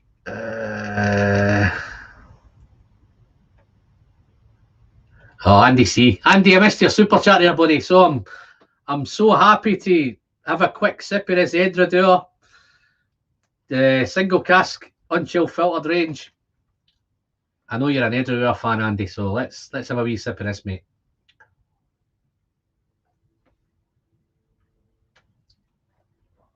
Oh, Andy wants to make it a competition. Look, Andy. Oh, James couldn't have it all his own way, could he, man? So that's 3 of you in the draw. So you've got a 1 in 3 chance at the minute. So happy days. Let's have a look. Amir's feeling lucky. Let's have a look. Where we're moving on to. Yeah, James says he couldn't win it 2 weeks running. That would be stats. Yeah, he's wished Amir good luck with that. Thanks, Amir. Yeah, Sandro, we're on the Edradour, mate. We're on the good stuff now. We're kind of taking it up a little bit. Neck pour definitely is a thing that Justin's saying it, no Rex. It is Justin, innit? I'm hoping I've not got these names wrong, man. Pretty sure it's Justin, but Gav, you're my man, mate. Look at that. Anybody would think I would be looking after you, mate. But it's Patreon, mate. It goes to good stuff, goes to good people. Let's have a look. Jodie's got in there. Yeah, I quite like the idea of that wheel of yours, Jodie, but I can't figure it out. You need to send me an email, Jodie. Let me know how you do that wheel, man. I'd love to do that wheel thing. Yeah, no, I've not come across much Edradour bourbon casks. I think I've always been known them for their. I know the Balakin and the peated stuff, and they do some really nice stuff there. But whenever I tend to tackle an Edradour, I'm a sucker for this dark stuff.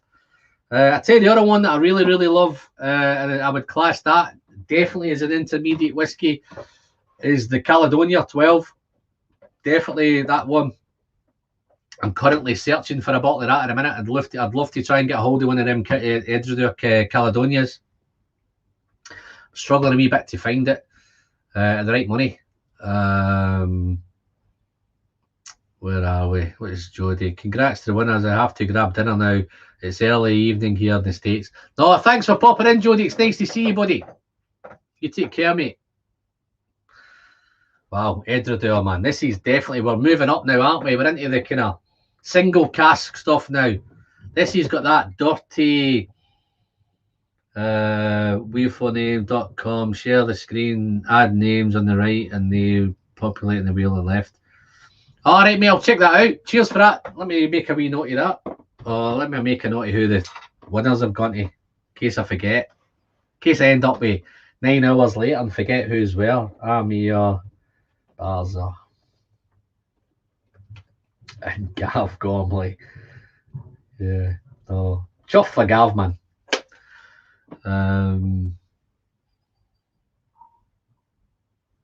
Wow. No, this is I don't think this is second fill, James, man. That can't be a second fill, man. I hope you're not talking about that with me, but I don't think this is second. Doesn't say whether it's first fill, second fill, but I'd be really surprised if that's second fill, man. But yeah, no, it's that typical. I always get that dirty, dank. I always get it as all the D's. Dirty, dank, dunnage, diesel, all that kind of stuff. Oh, there's the Trez, man. The Trez is dived in. Just in time, Trez. I'm going to have a quick sip of this in a minute, mate. Thank you very much for your super chat. But this is, it's got that typical funky, danky, dunnage, mechanics overalls. It's got that real industrial nose. And then the sherry's there, the raisins, it's big sultanas, big raisins, big dark juicy plums on the nose. Oh man, what's Gav saying here? My Edradour straight from the cask is the same kind of colour as that. Yeah, no, it will be, mate. Those definitely straight from the cask are fantastic. The other ones that I like is the 12 Hibisco bottles. They're fantastic decanters.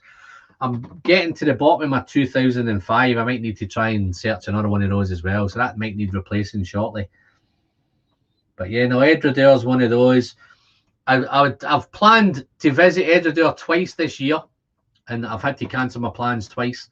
The first time the distillery turned out they weren't opening, and then the second time it was opening the weekend that we were going, and we had to change our plans. So it's real tough. Hopefully, cross my fingers, I might get a chance to pop up next week. I'm going to try and maybe do kind of Pitlochry, maybe a bit of Blair Athol, a bit of Edradour. I'm hoping to try and head over to maybe a bit of Glenallachie, and then anywhere in between. Oh man, just bought the Edradour bourbon cask. Yeah, no, that'd be.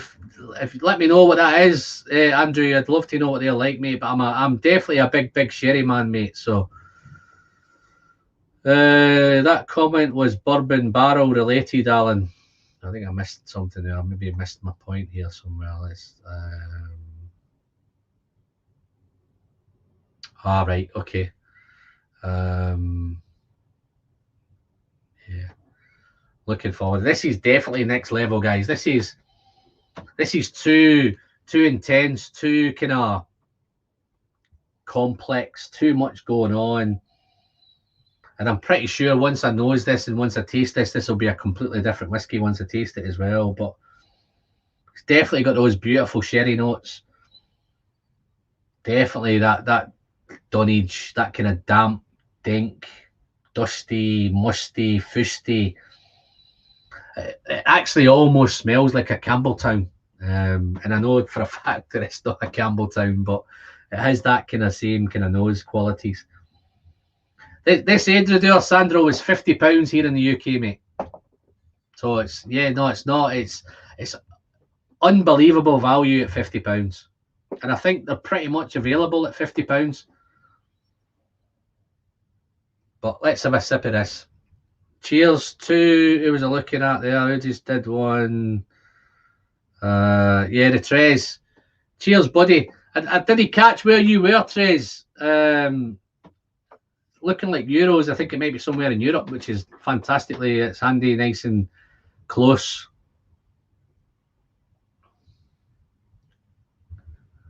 Yeah, look at that. Tim. Edredure is a natural cask strength 10-year-old bottle, but I've never tried it. Love the sherry cask ones. Tim, if you've got a bottle of that, mate, and you've never tried it, just go and smash it open, mate. Just join the club. Join the Whiskey Friend and we'll pop some bottles together.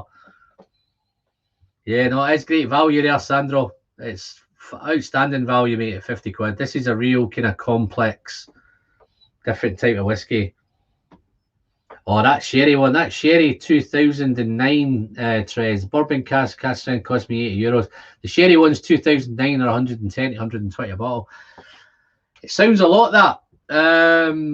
But if you could get that round about 110, maybe even 100, then I would certainly go out and buy that, because my last one was a 2009. This is a 2010. So I'm looking to see how this dives up. Yeah, oh, he's in the Netherlands. Oh, yeah. I've got you now, mate. Is that Holland? Hope you're not offended, mate. Just all good, clean fun. It's usual shenanigans, mate. That's all that is. We don't get a lot of Edredure over here in Cali. I'm glad you don't get a lot of it over here, Tim. I'm glad it's all staying over here, mate. I don't want any of it in Cali. I don't want any of it in Europe. I want it all here in the UK. Wow.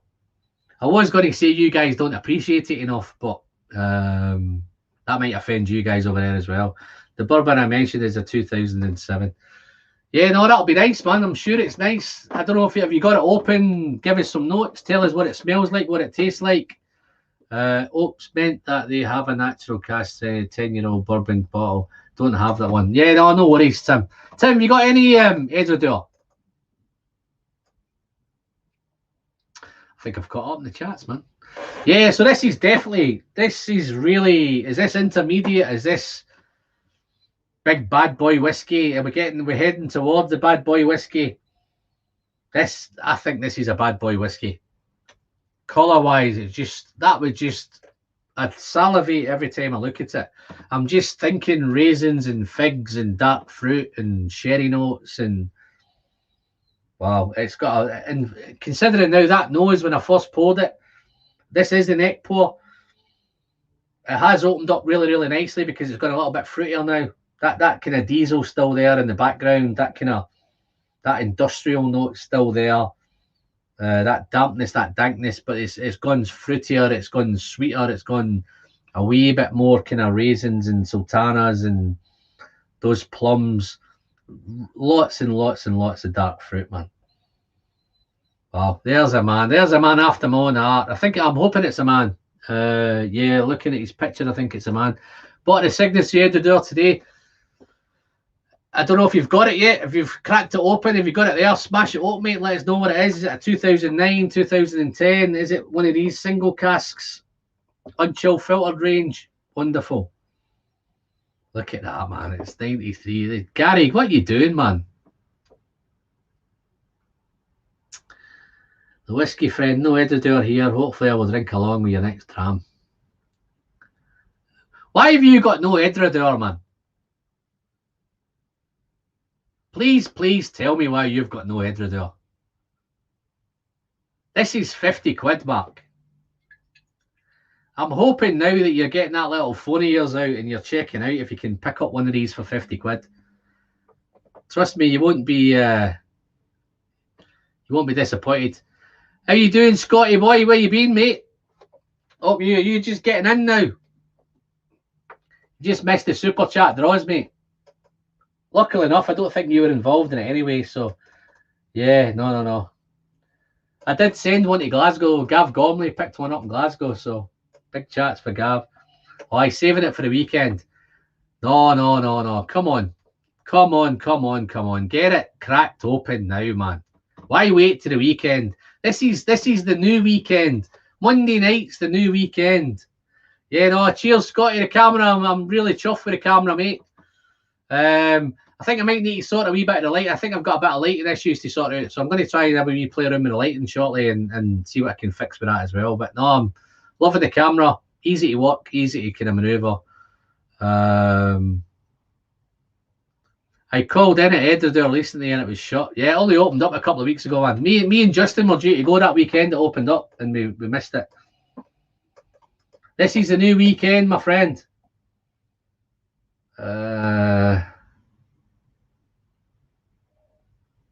Yeah, no, Scotty's right there, man. Scotty's right. Got a bottle of that Edinburgh, man. Let's get it smashed open. I'll share it with you and we'll talk it through together. Can't believe, guys, we're an hour and a half in already, man. These hours just fly by. Still got 35 of you hanging around, so we must be doing okay. Chad's, I don't know if Chad's been around. Alan, stop letting out Edinburgh secret. Just poured my Caledonia. Yeah, no, but I know you guys, the States, the guys are telling me they can't get Edinburgh over there. But no, this is a beautifully kept secret, Edinburgh. It's wonderful stuff. Signity Vintage are doing a great job at that distillery. Loving everything they're doing, man. These bottles are excellent value. Even the single cask Hibisco bottles, they are just outrageous value. If you can pick them up around about 100 quid, then it's great. Some of the older ones might be a wee bit tougher to get, but I would just dive in and pick up. I think mine was 2006, maybe. I think they're up to 2009, 2010 at the minute. I think if you can get one of these, I'm looking maybe to pick one of them up. I think I've seen a couple in Glasgow around about 105 quid mark. If I can get them cheaper online, then they're a no-brainer. But I'm saving my money at the minute. I say I'm heading up to Scotland next week. Who we got here? First Phil Whiskey. How you doing, Phil? Nice to see you, buddy. No, loving the Edinburgh, mate. How you keeping, pal? What kind of time you got in New Zealand there, man? Is that daytime, nighttime? I'm losing my train of thought here. I don't know what time it is in the world. But no, nice. Thanks for popping in, Phil. Loving your stuff, mate. I've just watched your smoky one, your Lafroig 28. Cracking video, mate. Real cool. Love your stuff, man.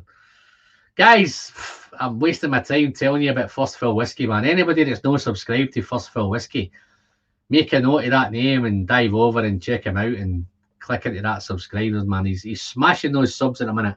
Lots of Scots live in New Zealand, so we actually get quite good Scotch. Yeah. 9:30 a.m, man. Wow, 9:30 in the morning. We're coming up for about 10:30 here, 10:40 here in the UK.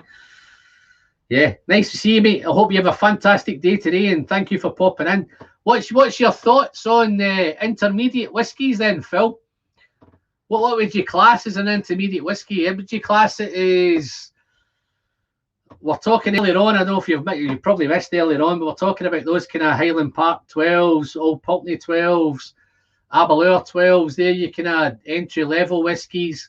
Your next level might be a kind of Glencadam 10s, Arran 10s, Ardbeg 10, Lejig 10, those kind of Glendronach 12s. Well, now I think we're into the kind of next level, maybe where it's higher ABVs, over 46%, heading towards the cask strength stuff.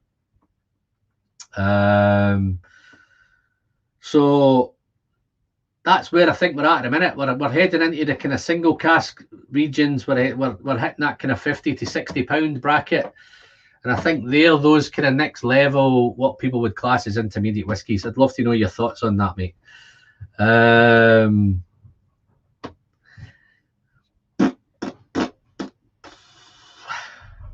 What I tend to do, Sandro, my wife drives, but she's not a whiskey fan, so I usually do a lot of the driving. So what I do, I plan to do, I tend to stay round about the distilleries, so in that vicinity. So if I'm going to go to Glenallachie, then I might find somewhere to stay nearby and try and pick up a couple there. If I head to Edradour, I can travel to Edradour, maybe find somewhere in Pitlochry and have a night over in Pitlochry. So I tend to kind of stay over that way. I took her to Arran one year for a birthday, and that didn't go down too well, mate, because she didn't realise there was a whiskey distillery there. I sneaked that one up on her. The hotel was just across the road for the whiskey distillery, so that was a big giveaway. Yeah, but she's lovely. She gives me all this freedom. Lets me buy what I want, drink what I want, spend as much time in the shed. Real cool. But yeah, no, this is to my beautiful wife Marie. Thank you very much.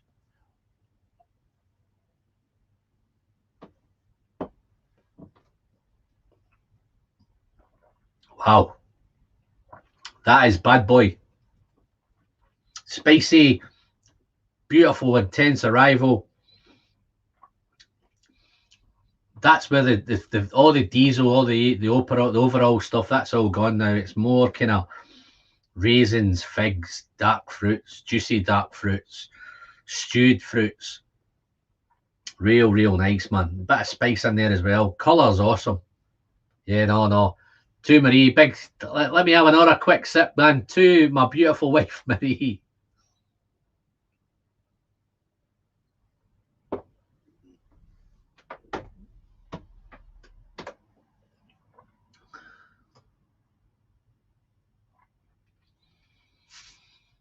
Yes, agree with all that. I find that Campbelltown is quite challenging for beginners. So whiskies there, like the Kilkerran 12, would be intermediate, as I think you already need a palate for whiskey. I've just done a video, Phil, which will come out next week, and it's that kind of, it's not intermediate, but my Kilkerran 12 and my Bunnahabhain 12 managed to find its way into that video, because I think that's the kind of whiskey. I think if you're going to get into Campbelltown and your first experience with Campbelltown, and I think that's a great place to start, is the Kilkerran 12, because I don't think it's too offensive. I don't think it's too challenging. I think once you've got a palate and once you're established, I think then you do realise the great nuances and the great qualities that whiskey delivers. But I don't think it would put you off whiskey. I think if you went straight into a Kilkerran heavily peated, then I think that would blow your mind. I think if you had a Kilkerran Oloroso 57.1, I think it would blow your mind. But I think that I don't think the Kilkerran, even the Kilkerran 16, is that complicated that it would put you off whiskey. I think it would certainly be a great introduction to Campbelltown. I think the Kilkerran 12 is a fantastic introduction to Campbelltown. I think the Kilkerran 16 is equally a great introduction to Campbelltown whiskey. And everyone knows in the channel that I'm a big Campbelltown fan, man. In fact, everyone knows I'm a fan of everywhere. I'm a fan of Arran. I'm a fan of Edradour. My favourite go-to whiskey when I'm out, and the first one that I order every time I'm out, is a Blair Athol 12. So I've got a big infinity with Pitlochry. I love the Blair Athol 12. Great starter, great introduction to a whiskey night. It's not too complex. It's not too overpowering. It's just that perfect, that 43% ABV. Really nice. But no, thanks for that, Phil. I keep meaning to get you on, Phil. I know we touched base a few months back, and I think we kind of lost touch a little bit with that. But yeah, what I might do, Phil, I might drop you a wee email. I know that the time difference is a big issue for us here, mate. But yeah, I'm hoping maybe somewhere we can sort something out. What I'm planning to do, maybe if I make the live streams a wee bit more regular, guys, I may make it a wee bit more interesting, a wee bit more, I think, up to date. There would be a wee bit hit and miss. It's just kind of go with the flow and dive in and see how the night goes, which is great, and I love it, and I've had a great time doing it. I've thoroughly enjoyed this kind of wee theme night tonight, because it's given me something really to get involved in, and hopefully maybe it's a wee bit more educational for some of the guys. If you're new to whiskey, if you're established, then you can relate to both of these. But yeah, no, I'll maybe drop you an email shortly, Phil. Hopefully we can make something work, mate. I don't know if you're up for a quick pop on tonight. I can drop your link into the chat if you feel for it. I know it's 9:30 in the morning, but and you might not be set up. But if you fancy me, I'm happy to drop a wee link and see where you go. If you're up for it, crack on. No hard feelings if you're not, buddy. Don't worry about it. I know it's 9:30 in the morning there. No Rolex, no sex. Is he asking me? Are you asking me if I'm a fan of Islay, or are you not a fan of Islay? It's one of those. I've not really got involved in the real Islay thing, and I know it's one of those things.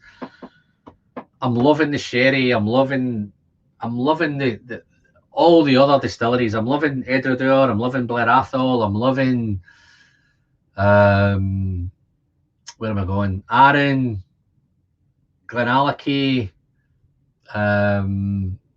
those Kilkerran, Springbank, Glen Scotia.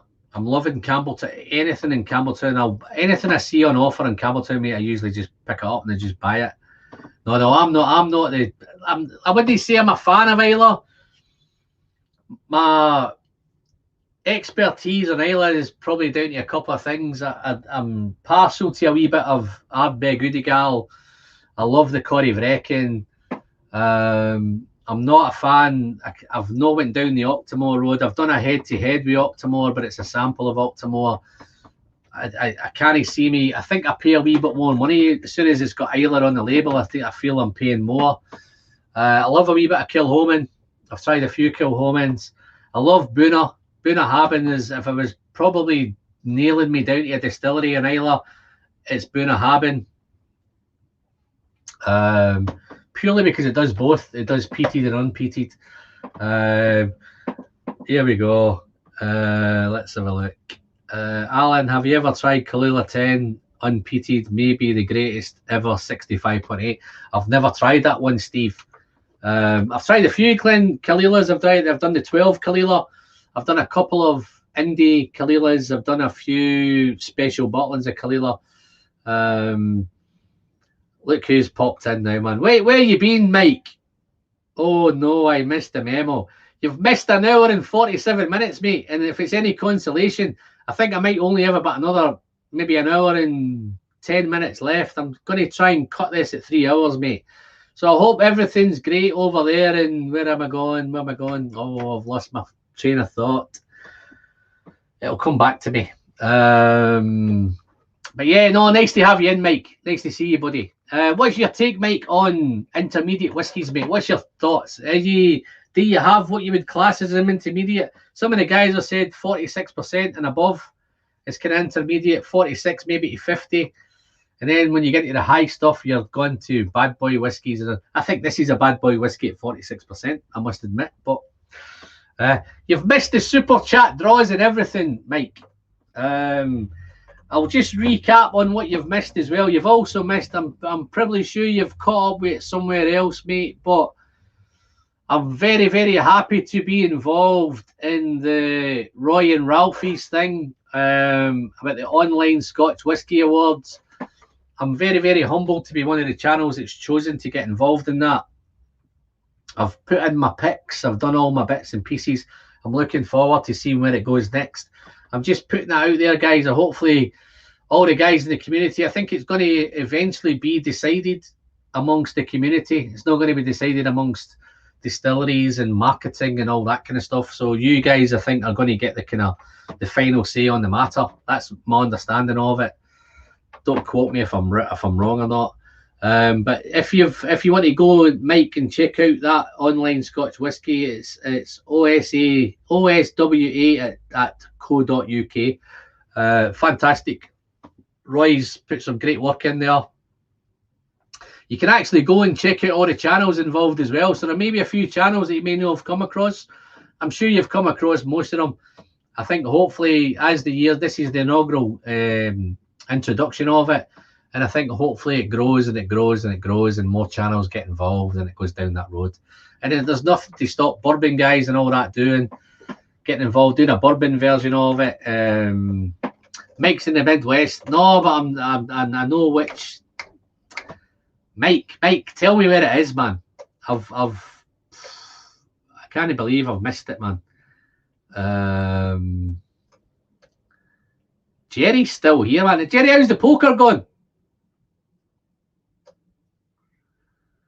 We definitely not introduce new people to cask strength whiskies, as a cask strength Ezra would blow their heads off. Yeah, no, I wouldn't get anybody into cask strength whiskies, man. But what we're saying is most St. Louis, there he is, man. He's in St. Louis. I usually call him St. Louis as well. I can't believe why I've not remembered it. Maybe I'm just getting him back for turning up at maybe 10 to 11 at night. You know, we've been on for like 9 o'clock. But yeah. Yeah, nice to see you, St. Louis. No, what we're talking about, Jerry, is the kind of, Mike, is the entry-level stuff. Where do you go after that?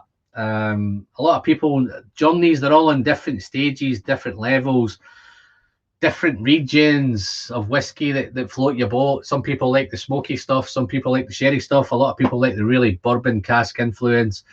You've got you bourbon guys over in the States trying to convert you guys into whiskey. How would we convert a bourbon guy into whiskey?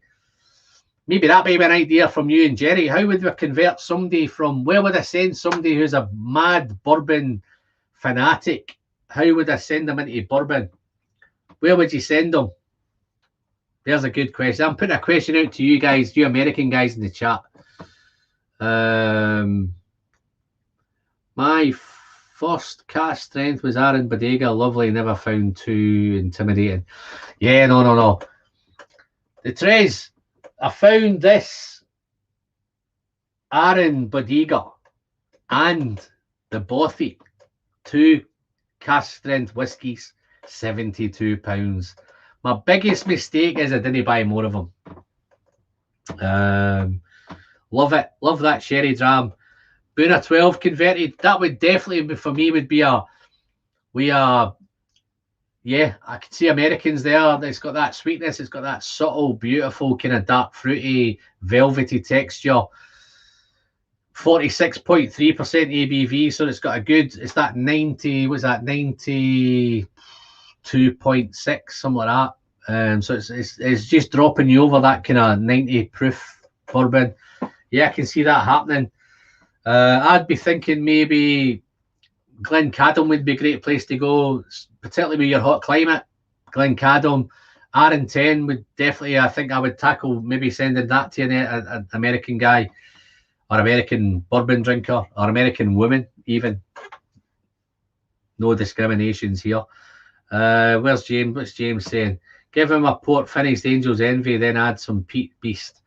Yeah, no, I love that. Jerry, the Dram Yankees sent me I love that port finished Angel's Envy, but I think the one he sent me is the cask strength port one, 62.3 or 4, something like that. 62 plus. Loved it. I'm going to try and source a bottle of that from somewhere. I have been looking around trying to find a bottle of that Angel's Envy. I have picked up, just to prove I'm not talking shit about Angel's Envy, I managed to pick up the basic one. So I've got the entry level Angel's Envy. So yeah, I've dived with that. Angel's Envy is one that I do like. Desperately try to source a bottle of that. So yeah. Can see some of these American guys are popping in late now. I know I'm saying late, but it's probably still early over there. Yeah, so let's polish off this fantastic. Crack this open. In fact, I'm going to down this. It's going to send this down the hatch.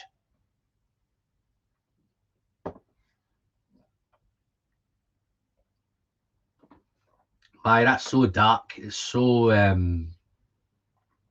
big raisins. Crusty Aaron bottles new. I don't remember seeing them before. You mean these ones? Oh, these are the new ones. These are the special ones.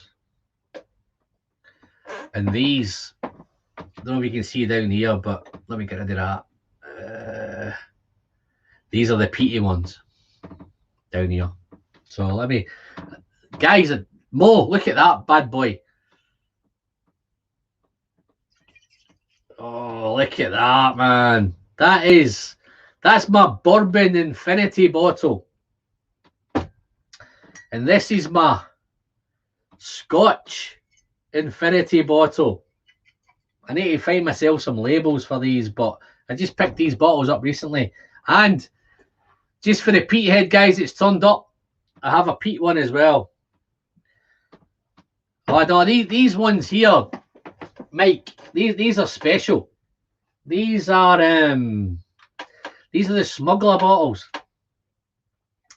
This is part of the smuggler series.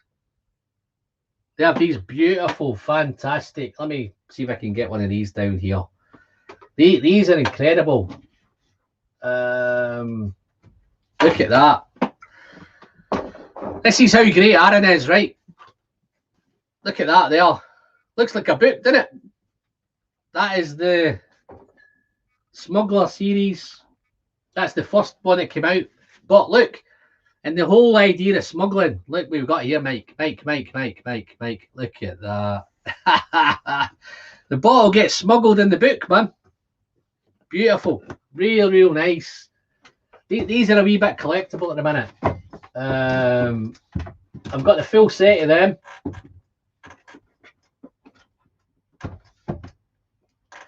But beautiful little dumpy. I think it's the whole smuggling thing. It's the whole kind of little bottles. This one's I'm really chuffed with this one. I picked this up recently. This is the RN24. Look how dark that bad boy is as well. Really looking forward to that one. That's a store pick for Nichols and Perks here in the UK.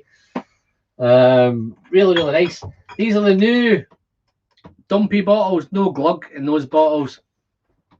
And these was the traditional old Arran bottles. That's the whole Bothy range there. That's the 1 through to 4.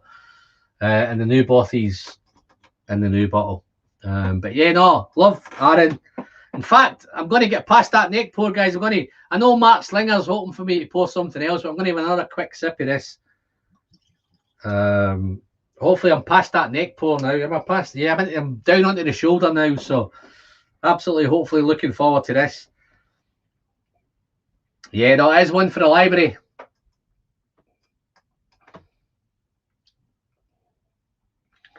Yeah, it's old and smuggler. My whole, I tell you, I think if I had a choice, guys, I think my one that really excites me the most is Arran. And I love I know it's all marketing and I know it's all kind of nonsense and it's all that smugglers, quarter casks. The whole idea of quarter casks is because they can chuck the barrel over their shoulders and run across the beaches at night. And it's that whole smugglers thing. This whole smuggler series is absolutely fantastic, but they do lots of great series.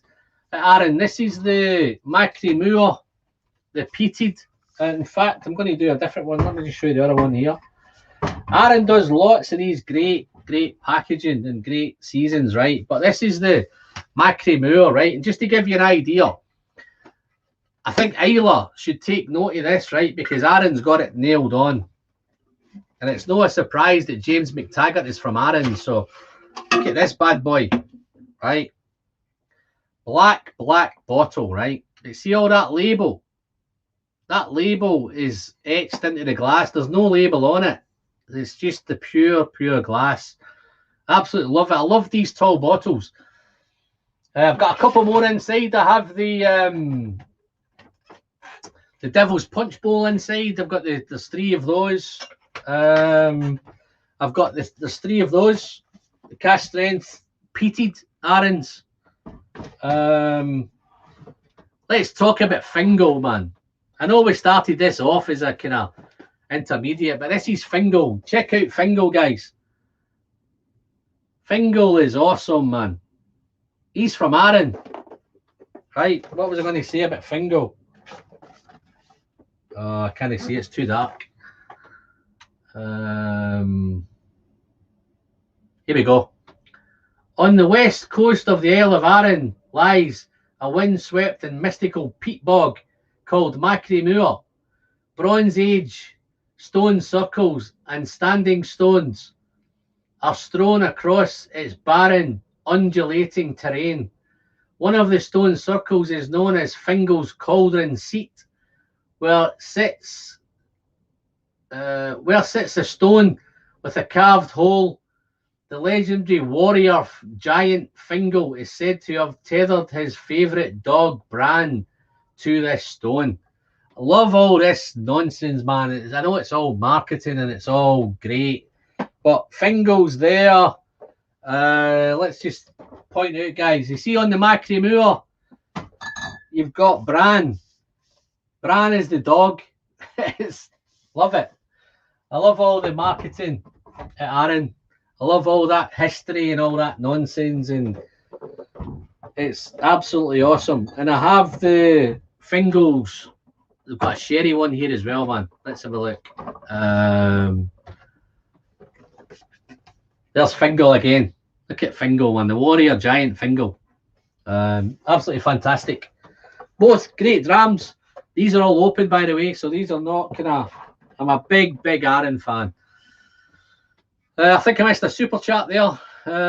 James trying his best, man, for what you do and how you do it. Thank you very much, James. I'm going to have another sip of this Edrador Bad Boy whiskey just for you, mate. This is just getting nicer, guys. The nose is still diesel. It's still damp. It's dunk. It's dank. It's funky. It's fusty. It's musty. It's earthy. It's so much great stuff going on. But I know in a fact I'm going to sip this. I'm going to send it down the hatch, and I'm going to love every sip of it. I'm trying to make smaller drams tonight. I know you've probably noticed. This would usually be up here somewhere, but I'm trying to keep myself paced tonight. But cheers. Thanks for your super chat, James. Thank you very much, mate. You've got a few in the hat now, mate. You've got probably a 1 in 5 chance now of winning this.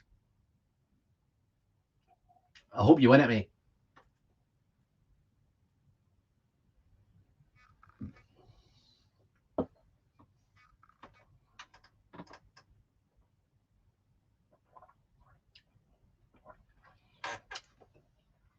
Oh, mamma mia.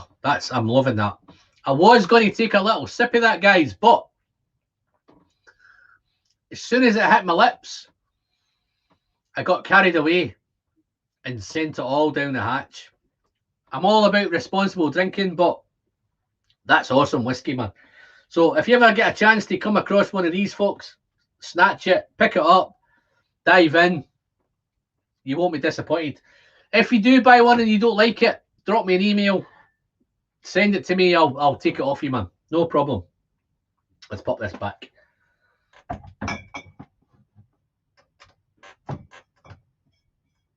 This is another one more. I don't know if you've seen this one, mate. This is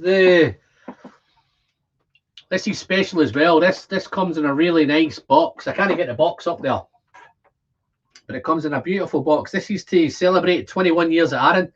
So this is a special 21-year-old. I think it's a little bit different to the normal 21 it comes out, because this doesn't look as dark as the new 21s that come out, but this is beautiful. Presentation again is absolutely fantastic. Lovely, lovely little bottle.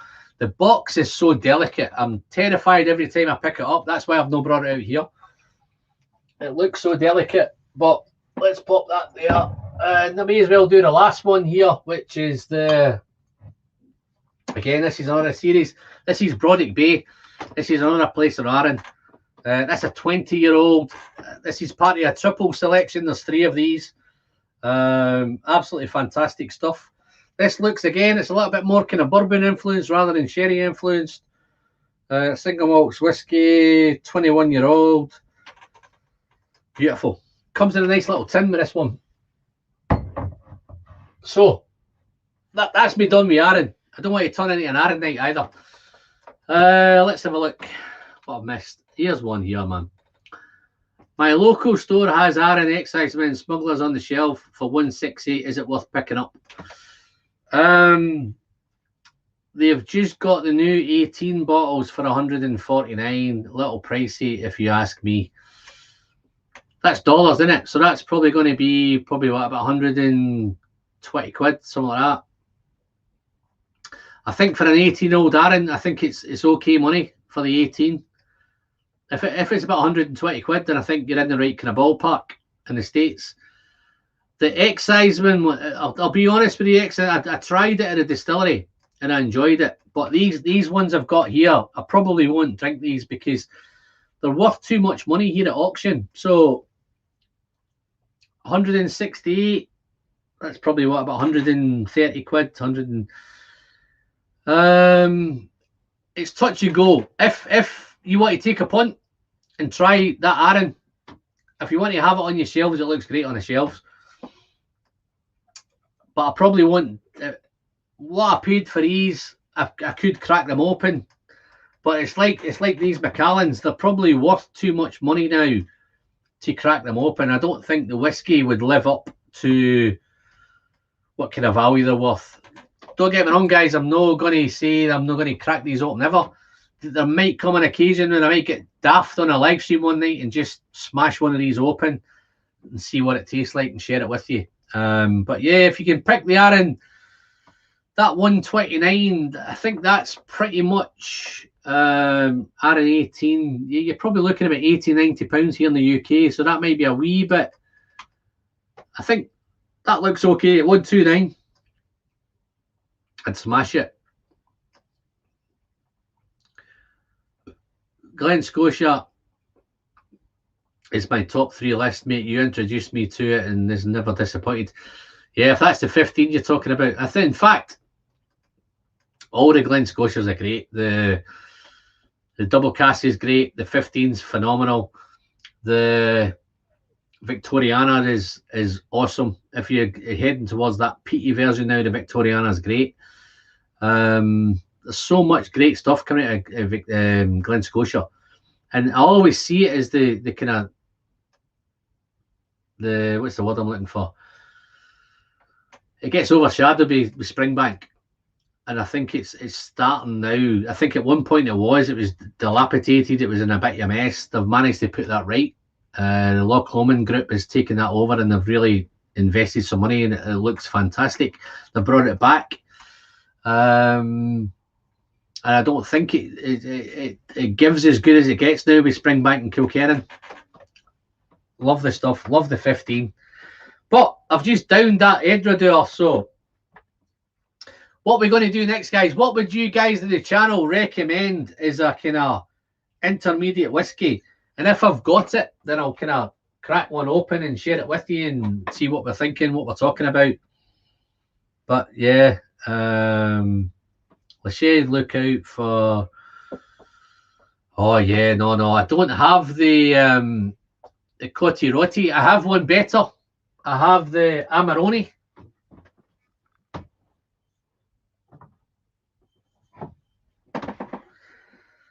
I've got to look at that. You can tell I love the Amarone, and I have a couple of backup bottles of this already, guys. So just to give you a quick story on this one, I did do a trip to Arran. I took the wife. I surprised the wife for her birthday. Told her I was taking her to one of the most beautiful places in the world. She'd love it. Great time. She'd have a fantastic time with a great birthday. I forgot to mention they had a whiskey distillery on the Arran at the time.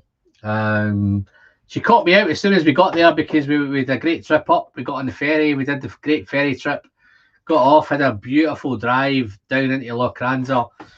And then I made the mistake. The hotel was right opposite the whiskey distillery. So she kind of clicked. Just to give you a quick overview, I've probably told this story before, so a few of you might have heard it before, so apologies if you've heard it. But I had a whiskey tour planned at 12 o'clock on Arran.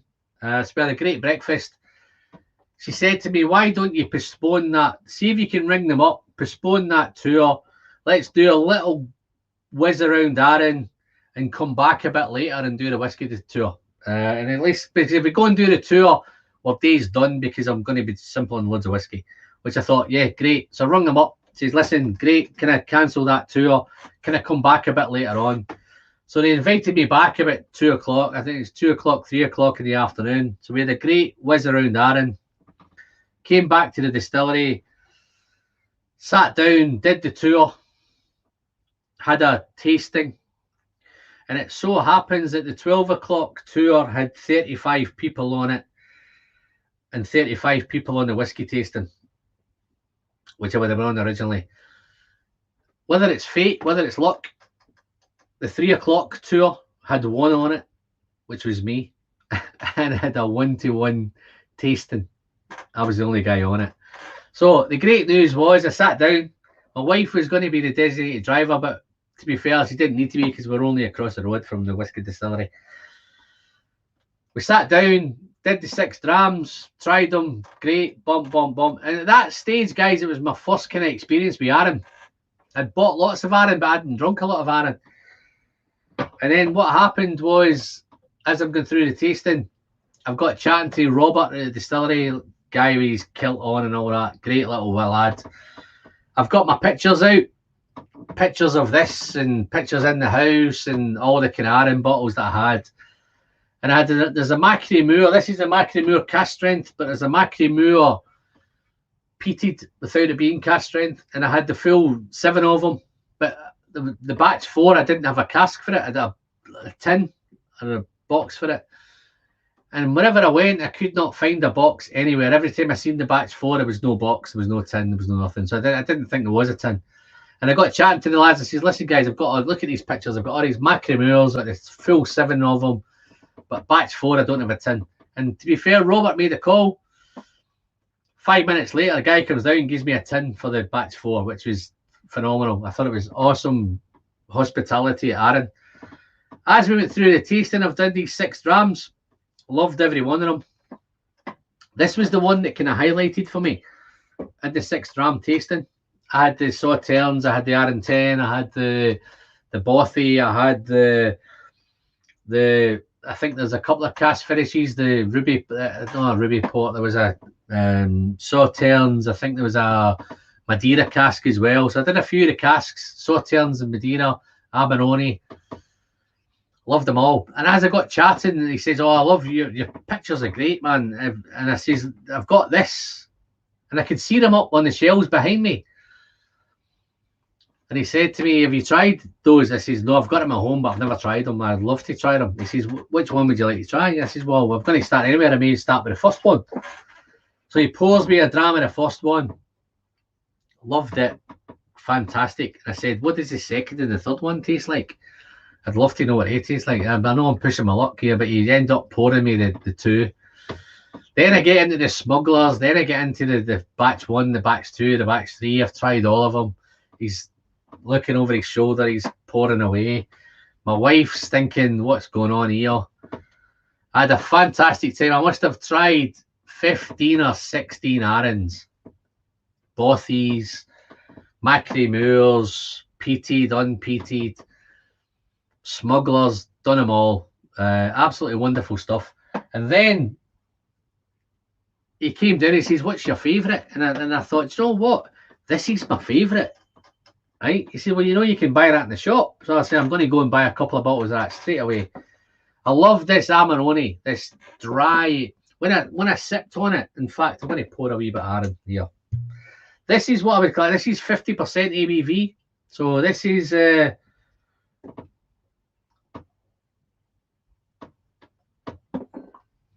Don't worry, lads, that was only water.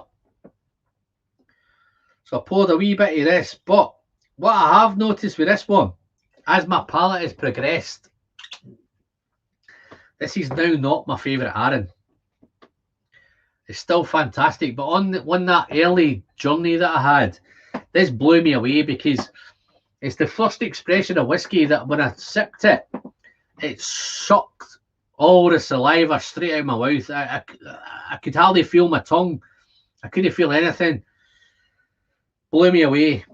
And then it got really mouth-watering, spicy, all the bits that come with this. But as I've progressed now, it doesn't do that anymore.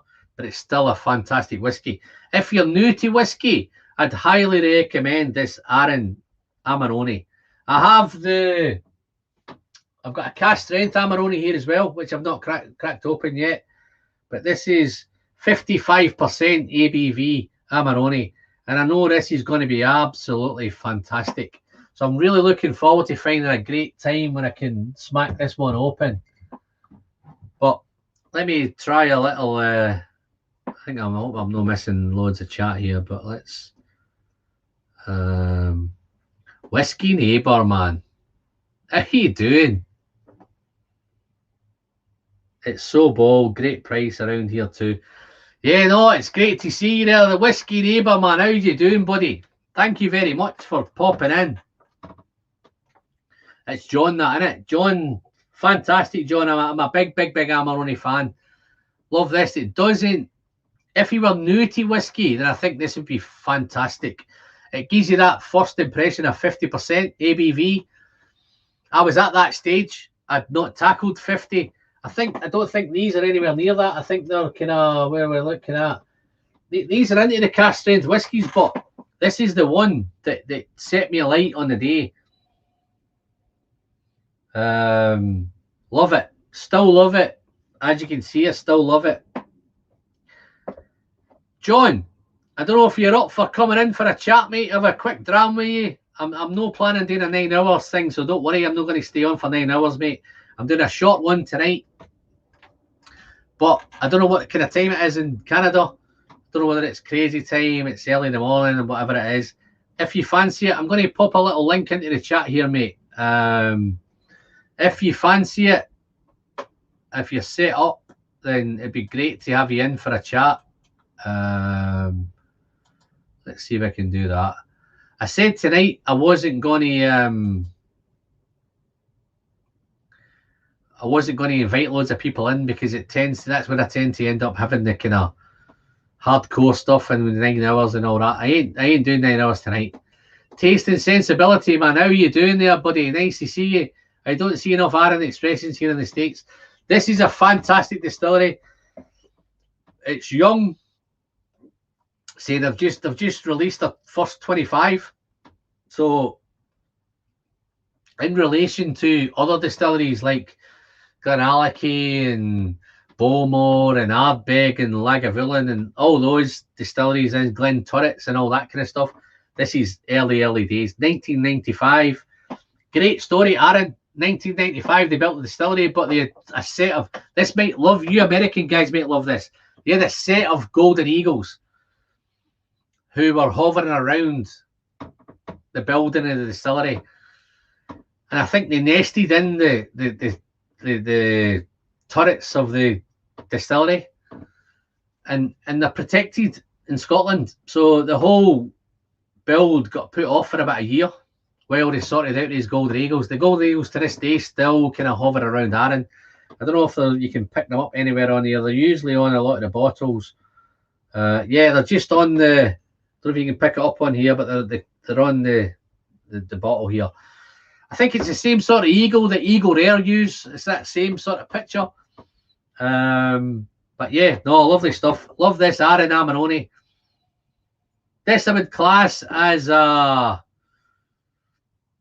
this is definitely intermediate. If you were doing this for the first time, then this would it'd wake you up. It woke me up. That sucking the saliva, as soon as you sip it, it's so dry. Amarone is a real dry red wine. It's a high alcohol red wine as well, so it's high proofed wine. Loved it. Loved the stuff. I went actually out after that tasting to buy a couple of bottles of that Amarone, and it was the only bottle in the distillery that was sold out. Plenty of Sauternes, plenty of Madeira, all the other stuff, loads of kind of 7-year-old, 8-year-old, 6-year-old, all that kind of private casks, loads of it kicking around. But let me have a quick sip of this, and then I'm going to go back to I've picked up on some of these chats here.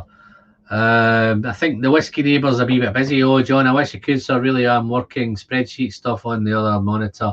Either really, but to be a poor guest. No, John, you're okay, mate? He's fucking turned up, man. He's turned up. Hold on a minute. John, I was just about to say, you're all right, mate. Don't worry about turning up, and then you rock up. But I don't know. to have you in, mate. How you doing? Well, I'm all right. I'm just trying to find my camera here. This is my workplace. There's no whiskey nook. I mean, of course, there's always a bottle or two kicking around, but your camera looks fine, mate. John, just for anybody in the chat that don't know who you are, man, just tell them who you are. Tell them what your channel is.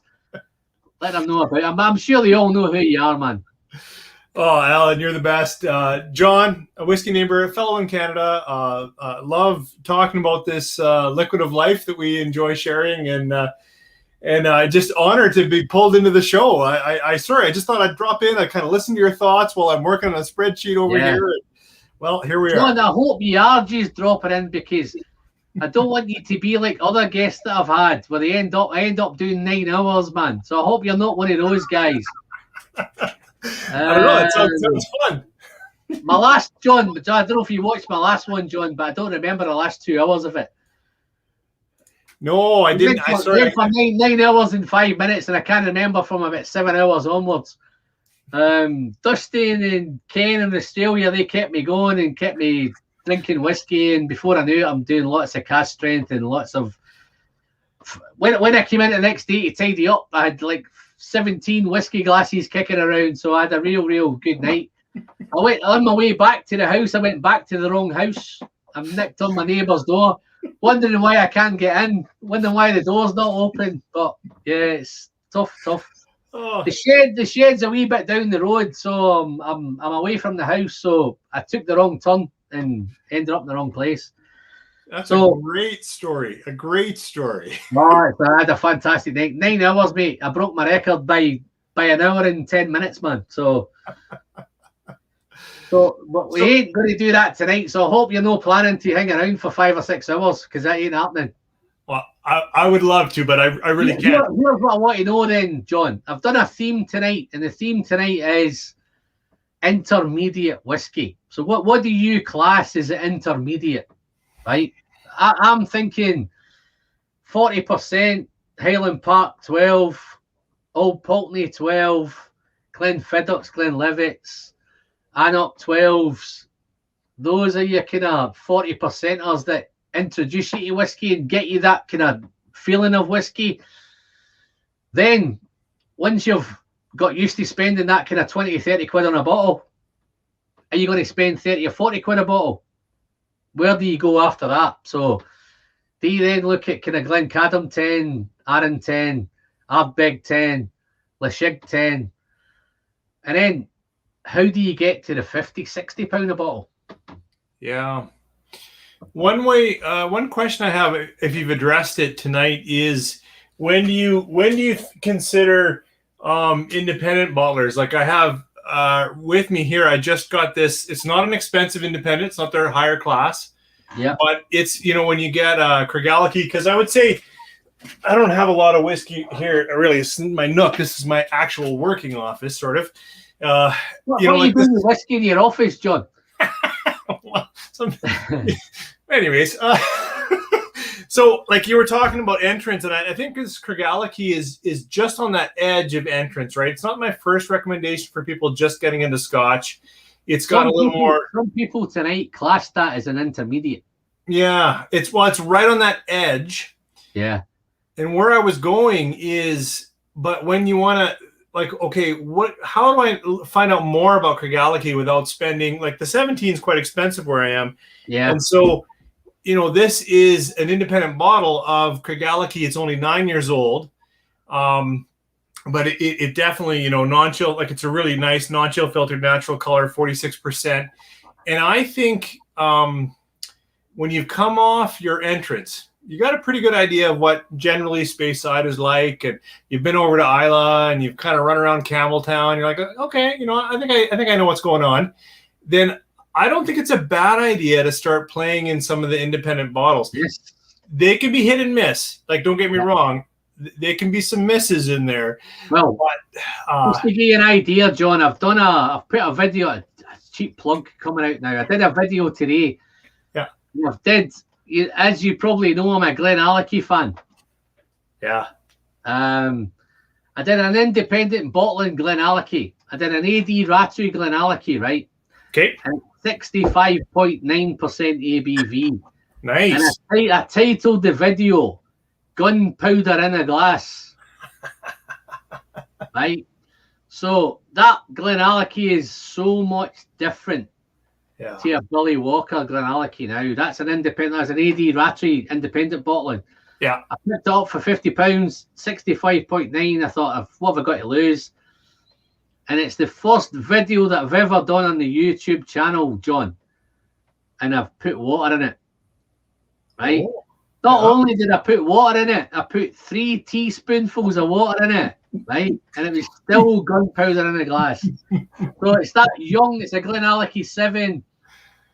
I think that's a different type of whiskey. That's a £50 bottle of whiskey though, but I think if you were a whiskey nerd and you're a real malt head, that whiskey would challenge anybody. And I think the comments that's coming back at the minute is saying, listen, I've bought that bottle and it doesn't matter how much water I put in it, it's still rough and it's still aggressive and it's still intense and it's still mental. It's mayhem. So there's some of those independent bottles out there that you can pick up at that value money. And if you want a challenge, then there's some of them out there. Yeah. That's definitely a challenge. And I think tonight it's coming across that nobody's mentioned much. You're the first kind of guy that's mentioned kind of independent bottlers. But there's bottles out there. This Aaron that I've got is I tackled this early on in my journey at 50% and it hit me straight off. I knew it was 50% all day long. It hit me because I'd never tasted anything at 50%. I tasted lots of 40, maybe a bit of 43, maybe a bit of 46. But that 50 was the first that hit me. And what it did, because it's a real dry red wine, as soon as I sipped it, the first thing I got, I couldn't find my tongue in my mouth.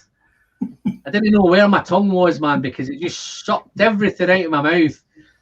And that, to me, on that taste, and I had 16 or 17 Arons, right? That was the one that I wanted to buy. Yeah. This one. And it just happened to be sold out. As soon as I got home, I just went online, stocked up a bit. I'm stocked to the hilt of it. I don't know if you caught earlier, John, but I've actually purchased a 55% version of it, Amarone cask. Wow. And I can't wait to open this, man. Wow. But yeah, super. But yeah, so it's great to hear your thoughts on. It's one of those things. I think everybody's palate's different. I think everybody's kind of journey's on a different trajectory. Some are looking for these super high strength, cask strength whiskies, man, and they've probably missed. They've gave Booner a miss. They've gave Bunnahabhain 12 a miss. Yeah. I would never give Booner 12 a miss because it's one of those that's all day long. Summertime. Do you get much Glencadam over there, John? No. I mean, we get a couple, like the Glencadam 10, their entrance, and that must be great for you guys with your hot climate and all that stuff. It's a perfect whiskey. Yeah. Well, and I wish I could stay. I just wanted to say, because I saw the topic title, and now I'll probably just have it over here on the side while I got to get back to some. No worries, mate. It's been a pleasure. Thank you very much for dropping in, mate. I know I almost caught your chat where you said you couldn't come. Yeah. And I was telling everybody what a dickhead that John is, man. He doesn't want to pop in. And then all of a sudden you popped up on my screen. So I'm very, very thankful, John. Listen, I'm going to do a wee bit more of these. And I think the problem I have with you guys is the time scale. I'm going to do a wee bit more themed live streams. My live streams at the minute have always been kind of just by the hip, shoot it, see what happens, let's see what goes. But I've quite enjoyed this kind of themed night tonight, so I'm probably going to do a wee bit more of that. I'm going to probably invite a few more guests in advance to come in. So hopefully we can find a time slot that looks. If I'm planning a 9-hour job that might suit you better and you can catch me maybe 6 hours in, then that'd be great. But yeah, no, fantastic. John, thanks for dropping in. Guys, anybody that's not not subscribed to John's channel, what the fuck are you doing, man? Getting subscribed. Hey, you're far too kind, Alan. And thank you for throwing me the link. It really was a pleasure to drop in. Fantastic. And just put into the discussion, what about independent bottles? Because I think they really can be hit and miss. John. That's another topic, mate. Oh, okay. Yeah. I don't want to get in too kind of hooked up. I want to kind of do intermediate today, but independent bottlers is another one. I've just done one. I've just done the kind of Edredor unchill filtered, man. What a bottle that is, man. Oh, wow. Oof. Yeah. Wow. Beauty. Just cracked it open tonight, but I'm going to let you get back to work, mate. Great for having you in. Thank you very much, mate. And I'm going to tackle this, Aaron. Thanks so much. You have a good evening, and cheers to all your viewers. Take care. Brilliant, mate. You take care, buddy. Yeah. Cheers, mate. What a guy, man. What a guy. Guys, if you've not catched up with John, you've not seen John, go and check him out, man. Yeah, a lot of guys agree with John on the indie bottles. I'm an indie fan as well, guys. I don't review many indies because they tend to be limited. They tend to be one of 200 bottles, 300 bottles, 400 bottles. So it's a wee bit more kind of, as regards with the channel, it's a bit in hit and miss whether people have got hold of them. I think there's a bit going on. Kevin Bryant, James Morgan, thanks for the advice. I've tried the Glenallachie 12 and the 15 previously. Felt both drams for me was a bit below GD, but I'll try them again. Ezra Sherry 10 look good. No, listen, Kevin, they're all great. I don't know if you've tried. The thing with the Glenallachie 12 and 15 is I've got a 12 and 15, but I've got the old ones, and I think they were early days, 2017, 2018, maybe 2018, 2019, but the new ones have got much, much better. But this Glenallachie is, this Edredor is just spectacular. Just on that note, I'm going to tackle this. Yeah, no, John, Mike, you've just, I want to know where to apply a job with John, where you can have bottles at work. Yeah, no, he just said he's in his workspace, man, but let me reach up here and I'll grab this Glenallachie, and let me grab this Lashake 10, and let me grab this Aaron 21. You know, it's awesome. Wonderful. But anyway, I'm going to have a quick sip on this. It's been a wee while since I've done this, Aaron. But it hasn't really. It's probably a week, maybe. But let's back into this. But it doesn't hit me as much as it used to hit me. It used to just suck the whole life out of me.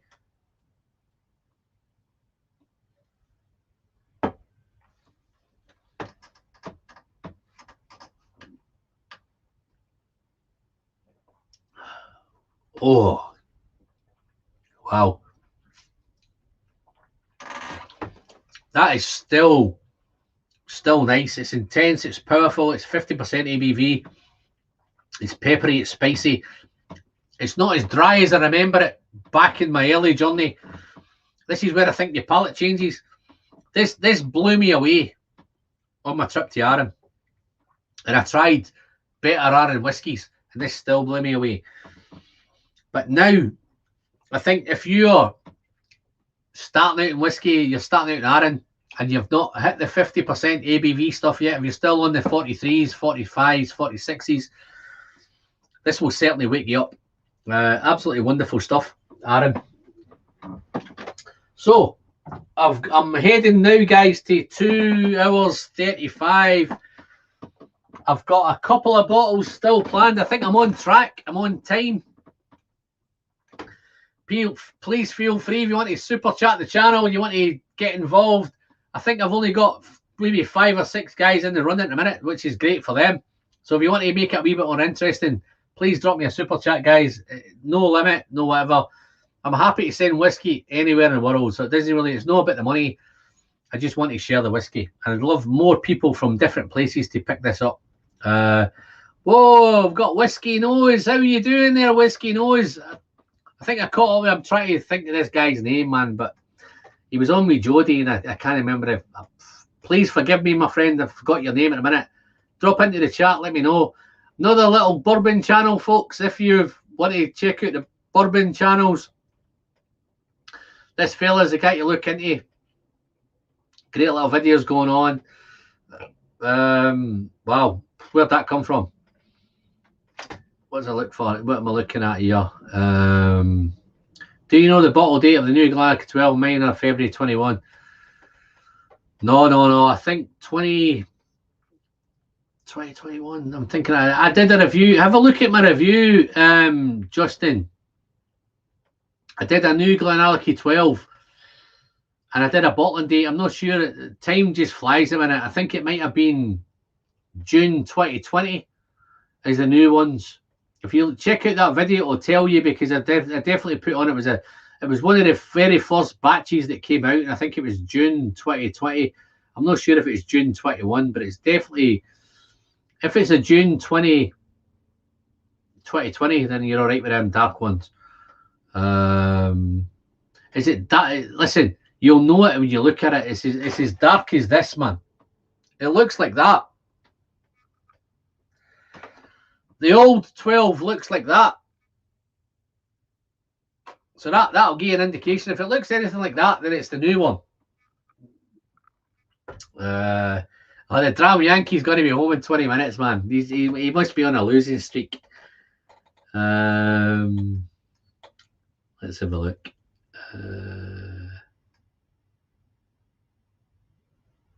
Yeah, I've caught up, I think.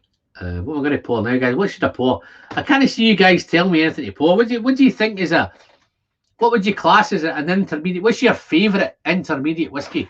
What was the whiskey that took you from one level to the next? Drop into the comments, guys. Let me know what whiskey took you from that level to the next level. And hopefully I've got one of them kicking around. I'm dying to tackle some of this bourbon infinity bottle, but it's the wrong night. Glencadam 15. Yeah, Jerry's going to be home in 20 minutes. Oh, it's Marty. Nice to see you, Marty. Thank you for popping in, mate. I enjoyed the live stream with Jody the other night. Saw you in there, mate. Hope your channel's going great. Just a quick one for you, Jody, and I know you're a bourbon channel. If you were trying to transform somebody from bourbon to Scotch, is there a whiskey that you think would do it? Or do you need... Oh, Longrow 18, man. Gee, Chihuahua. Springbank 12, Cask 2016. I think it might be here, sitting behind me, my friend. I think I've got a whole kind of run of Springbank 12s. Glengoyne... oh, no, 400. I remember those days... Marty, thank you, my friend. We're almost at 400. Guys, Marty, how close to 400 are you?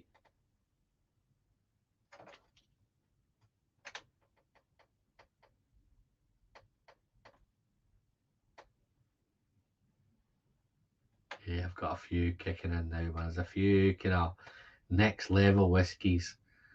Glengoyne 21 took me another level. Ooh, nice. It is nice. Marty, let us know how close you are to 400. Hope it's 399. Yeah, Glendronach 15 took me there. Talisker Distilleries Edition 10, Gateway to Land of Milk and Honey. Glengoyne 21. Gav's got a Glengoyne 21. Gav, where did you get a Glengoyne 21, man? Did I send you a sample of that? Talisker Distillers Edition. No. Mark, I'm with you, mate. Glendronach 15 didn't just take me to the next level. That just took me to a different stratosphere. That was the whiskey that, and I'm sure you all know the story, but that's the whiskey that changed my life, man. That's the whiskey that changed me from a collector to a pisshead. Kilkerran 12 changed my whiskey perspective forever. Elaborate a little bit, Mike. I know it's a fantastic whiskey. That's where you go. I think my opinion, and I think I've got a video coming out during the week that will highlight that. That's where you go from your Kilkerran, your Highland Park 12s, your Old Pulteney 12s, your kind of not even Glenfiddich, but that better level. But Kilkerran 12 for me is when it changes. And I think I've highlighted in the video that I've got some whiskies that I recommend, I've got two whiskies that are must-have. The must-have whiskies are the Kilkerran 12 and the Bunnahabhain 12. They're must-have on every single level of whiskey drinker, no matter where you are, whether you're a beginner, whether you're intermediate, whether you're just a fucking, they've got a collection of 2,000 bottles. There's got to be a 12 you have, a 12-year-old Kilkerran in there and a 12-year-old Bunner in there. Have I got an empty glass? Oh, I'm looking forward to the next one. We're going on the dark stuff again, guys. We're going on the dark shit, man. I hope you've still got one of these, Mr. Slinger, because I know you've been hanging on for a bit. I'm going to pour a big dram in this because I know I'm going to sip on it big time. Oh, who's just dived in? Who's through the hat into the ring? Let's have a look. I can see a hat in the ring somewhere. That one that put me over the top. Let's have a look. Molasses. Mike. He timed that perfect. I know it's just because you're just a generous guy. You're here all the time. I know you were late. I'll forgive you for being late. That super chat certainly helps you for turning up 2 hours late, man.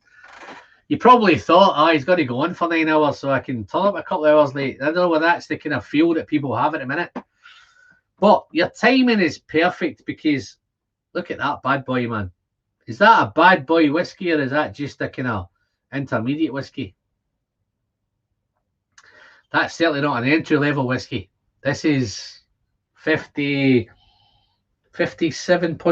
Is it 57.8? 57.8. Such a dark nose, dark fruits, stewed fruits. Glenallachie 10 poured. Wow. I think Tweedley. That looks like a new name, Tweedley. Just introduce yourself to everyone, Tweedley. Where are you from? What's your whiskey journey? Are you a pisshead? Are you kind of new to whiskey? Are you established? Do you have a big collection? Just dive in the comments, let us know. But you've got some nice whiskies there, man. Springbank 10, Glasgow's 15, Edredure 12, Caledonia, Kilkerran 8. Wow. Next level stuff, man. Yeah, you're on next level whiskey stuff. But this is a whole new level. This is probably what, if you're a peathead, this is probably what you would get if you were a peathead and you're tackling Ardbeg and Lafroig and Bowmore and all them. I'm going to treat myself to I'm going to have a couple of chocolate peanuts with this because I've found with this whiskey, the chocolate peanuts is just incredible with it. So let me have a couple of nuts.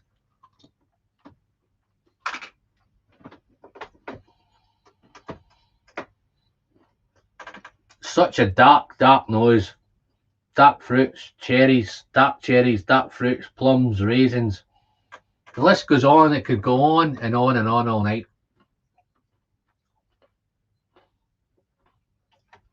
Wow. Tweedleys and Paisley. Booze bag, love it. Pete Reek too. Oh, he's a Pete man. Nothing wrong with that, mate. I'm originally from Cardonald, which is next bus stop onto Paisley. Are you a Fagersley Park man, mate?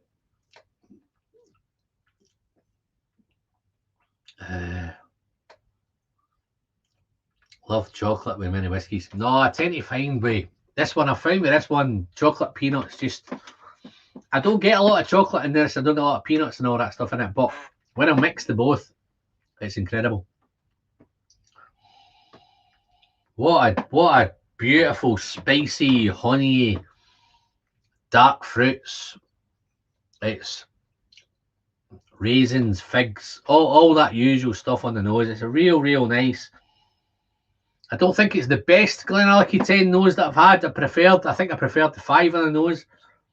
But I think where this comes into its own is on the palate, and you know where it's going, guys. Is that a big dram? It's not really. It's just a small glass. Wow. Let's down it. Send it down the hatch. Cheers, folks.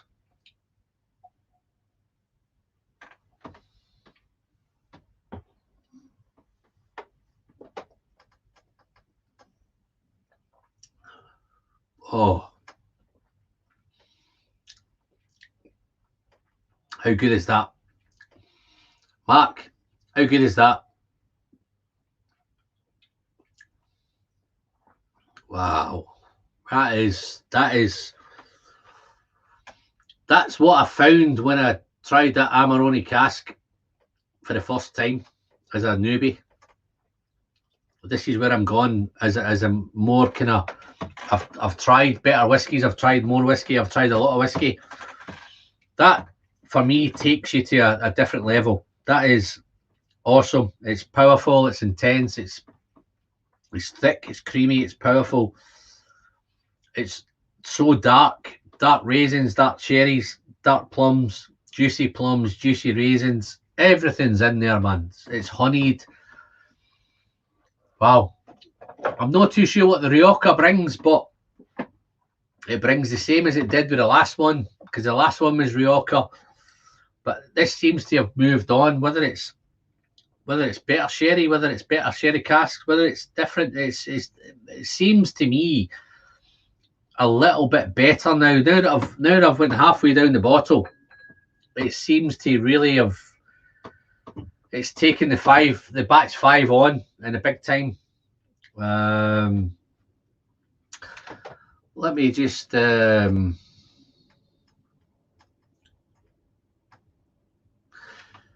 This is a problem, and I hope it doesn't go down the same route as Springbank. What I found with this, because I was a wee bit late to the party with Glenallachie 10 cask strength. I had the 12, I had the 15, I had some of the others, the 8, the 9, the 10s, port cask finishes. But I was probably a bit late with the cask strength 10. And then when I picked one up, it was probably a year and a half after it was released, and I could get as many as I wanted. And I picked up a couple of bottles of the batch 1. Once I tried one, I bought another bottle. I could go online and buy another one. And then the batch 2 came out, and there was no rush. At my own leisure, I could buy it when I wanted to buy it. Batch 3 was the same. Then batch 4 was the same way. It was all going down that route. There's no rush to buy these batch 4s. And then it won that award. Best whiskey in the world. Both gone overnight. Can't find it anywhere. But ever since then, the batch 5, as soon as it hit the shelves, boom, gone, sold, gone. Get online. It's coming out on Friday at 5 o'clock. It's coming out on Thursday at 10 o'clock. Get online. It's gone down that Springbank road. And this batch 6 is the same. Don't get me wrong, it's fantastic whiskey, but it seems to have created a beast now of, as soon as you release a batch, and it seemed as if batch 5 and batch 6 came very, very quickly. We're into, I think Glenallachie's 2017, but we're into batch 6 now, so there's more than one a year now. So whether it's going to come 2 a year, but I hope it doesn't go down that road where it's, as soon as it comes out, it's gone. Everybody's grabbing it. 5 or 6 bottles at a time, grab it as much as you can, and it becomes one of those whiskies where I've been lucky enough to pick up a couple of bottles. Mr. Slinger's looking for more. If you're in a perfect place in the world, if you're ever going to find it, you can have a drive along and hit the distillery and pick one up. I know you said it was sold out of the distillery, but I did a few guys on Instagram saying afterwards they were in the distillery, they could pick it up, they could get a hold of it, and they bought it. So I don't know how often it comes out in the distillery. Let me just catch up with some of these chats. The most successful today. That's what I'm saying, James. It's just, as soon as it's released, it's gone. Boom, bang, sold. I was lucky enough to pick up a couple of bottles. Waiting for RN18 to re-emerge. This is the thing that you find once you get into intermediate whiskey, is if it's got a bit of a reputation, it's gone. So RN18, it's the RN18 has been a bit hit and miss, but the last couple of batches have been spectacular. The RN18 21 have just been flying off the shelves. 25 has been flying off the shelves. And I think with some of those distilleries where they create a following, so Arran creates a following, Glenarchy creates a following, Ardbeg, all those, they're just, as soon as they hit down, it's becoming available on Monday. Poof, God, Monday. So if you're not awake on Monday, it's gone. Let's have a look. I was at, oh no, that's the wrong one. I was at the distillery last week and they had none and said they would not get any more. Wow. Wowee. What can I say? I was able to pick up batch 2 back in July. And this is what I'm saying. Around the world, there's batch. Guys are still picking up batch 1, batch 2, batch 3. But just rub it in, Justin. That's the shame, Mark. If sold out completely. Wowee. Super.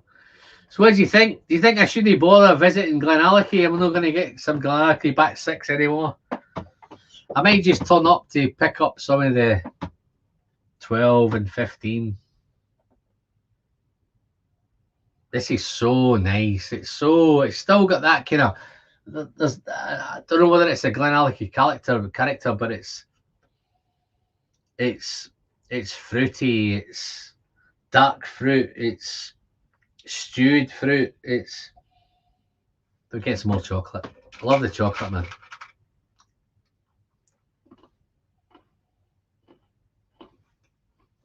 Jim, thanks for popping in, buddy. Nice to see you, Fate. That batch 2 is different from some of the others that we're talking about. That's a wee bit more kind of less sherry, a wee bit more bourbon influence, and it's one of the, I haven't got it tonight, but once they hit the batch 3, they start to get darker, a wee bit more sherry influence. Glenallachie 10 hug. Okay, Mark, just for you, mate. I hope my Glen Scotia doesn't get offended, but yeah, this is this Glenallachie 10 is becoming a kind of huggable whiskey. I've got my batch 6 here. Can I just tell you, Mark, I've got another bottle. I managed to find another bottle of it, and I got it delivered about a week ago. And for some reason, I've still not opened that package yet. It's still sitting there all wrapped up, boxed up, packed up. I don't want to...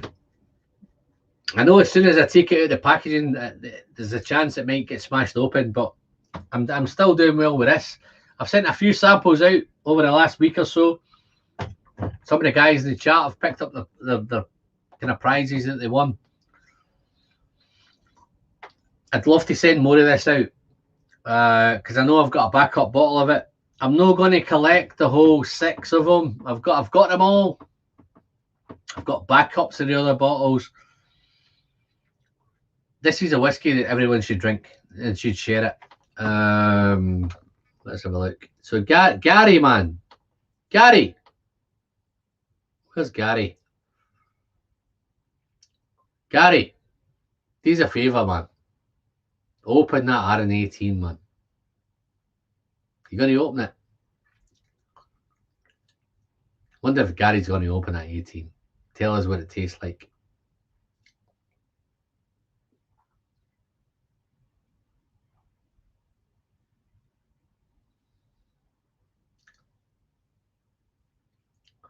Does it compete with Edinburgh? I've only got 15, but find it good, but not great. not Billy Walker stock. All the 15s are Billy Walker stock.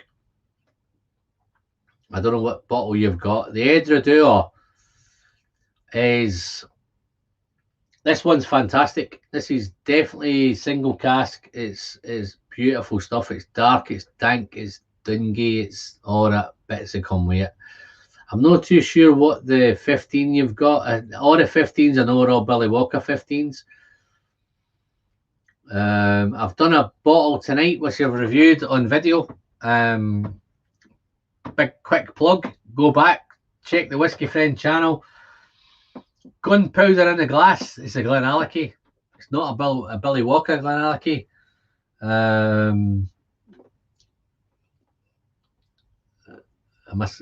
Is that me? Glenallachie 15. Is that me? He's off searching. That I don't know who that is, but that might be me. But lots of stuff going on here. I'm cutting ups, colour.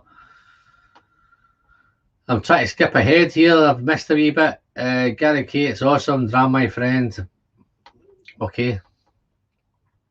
This is definitely next level whiskey. It's cask strength, so I think cask strength whiskey is almost, it's going to give you that kind of high ABV,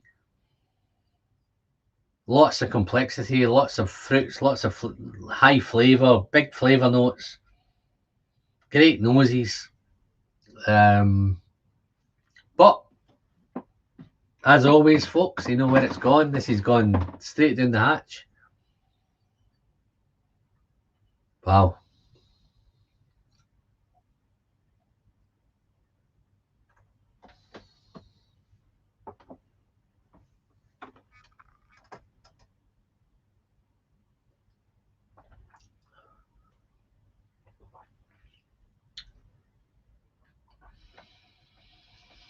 Oh, loving that. Loving it, loving it, loving it. Raisins. Big, big, dark raisins. It's thick, it's creamy, it's... Wow. It's all about them raisins. I still don't know what the Rioja brings, but it's still similar to batch 5, but I think batch 5's noses was nosed better than batch 6. I think batch 6 is that little bit better on the palate. That's my kind of take on both of these. I don't know what you think, Mark. It's so dark, so raisin, so sultana, so dark fruit, dried fruit. But there's that beautiful kind of honey. There's definitely some honey in there. Oh, okay. Oh, here we go. Yeah, here's a question, man. Better than Kilkenny or just different? Wow. Wow, what a question, man. You're just fucking creating shit, aren't you?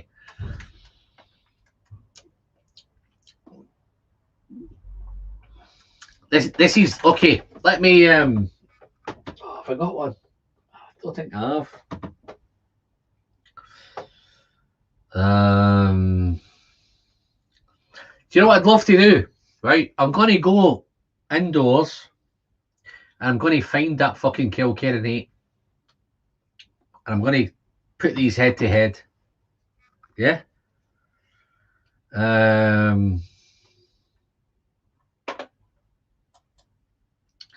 You did that question last live, Alan. Yeah, Amio. That might have been a point in the question where I didn't realise what people were asking me. I'm still in good nick tonight. I'm going to go and grab that Kilkenny because, yeah, it's interesting. I want to see them kind of side by side. So give me 2 minutes. James Morgan, what's he saying? Good 400-mile Ben Demon Hunter. Best guess he's in. No, I'm in Manchester, man. If that's me, I'm definitely in Manchester. Whiskey friend, is it? I think it's the 10 is better than the bottle your own stuff, to be honest. Well, guys like us don't get to fucking test the bottle your own stuff, but we settled it. Ken Karen Mon.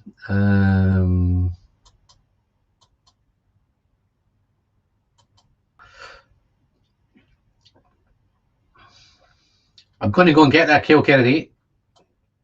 I do usually have it here, but I've done a pour tonight. I've done a couple of videos today, and I've moved a few things around. Kilkerran got moved, but I can see a 3 AM. No 3 AM. It might drag longer than I thought it was going to go, but we've just hit 3 hours now, man. So I've missed my fucking deadline as it is. But let me go and grab this Kilkerran 8. I've got a couple left. I've got this one to do, and I've got a peaty one to do. So I'm hoping maybe another hour. Hang fire, guys. Chat amongst yourselves. I'll be back in a minute. Hopefully I go to the right house.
Okay, I'm back, guys. I see there's a few more guys popped in. Ben, the Demon Hunters, how you doing, Ben? Nice to see you, buddy. Nick Keane, nice to see you, Nick. One of my favourite Patreons. Nice to see you, Nick. Thank you very much. I know it's New Zealand. Doesn't matter what the question is, the answer to Pete. Nick, you've timed it quite nicely because there has been no Pete at the minute. I've got a little Petey one saved for later on because I thought, yeah, let's give the Pete guys something. And I think it's a great Pete. I think it's a great introduction to Pete. Fantastic stuff. Pete, Ben, Demon wants Pete. But the question that was asked earlier, I'm raving at the minute. Let's look.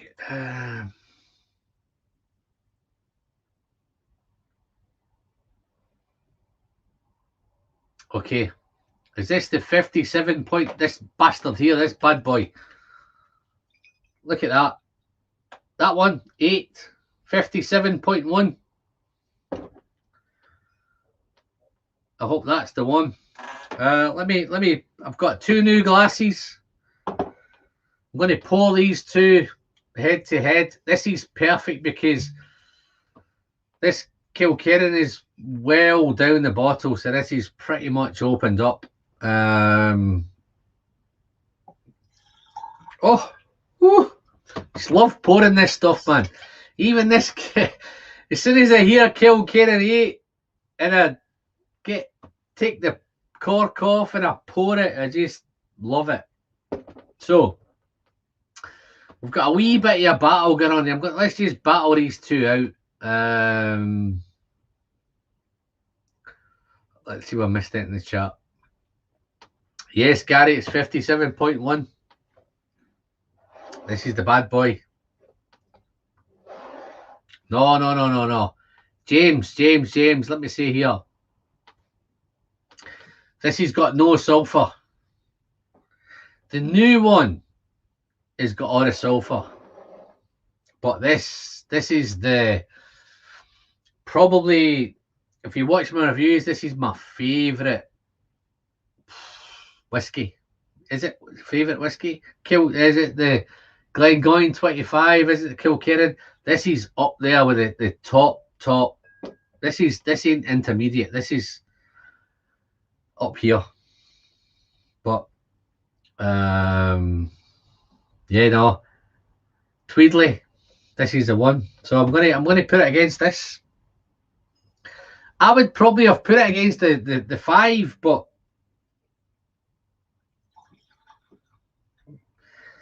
I can see I'm going to get pissed here, man, because these are 2 fantastic whiskies, man.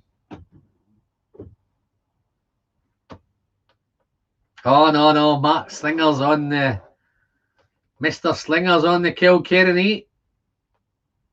Kilkerran 8 poured. 2019, yes. Glengoyne 25 in a different class. Yeah, no, listen... They are. You've got to take into perspective. This is an 8-year-old whiskey. It's 57.1. It's got a higher ABV than the Glengoyne, but the Glengoyne is the one I've just done. The bottle that I have is first fill sherry for 25 years. It's just a different beast. There's no smoke. It's all about those. Wow, I'm not going to get involved because that's a different story.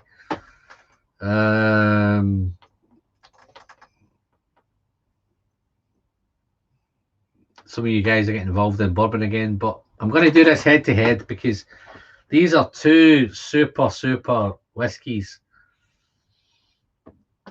I'm going to do a cheap plug because I'm going to plug some coins. I'm going to plug. Have I got a coin here? Yeah, I'm sure I've got a coin. I'm going to plug Roy Aquaviti's coin because I have all of his coins.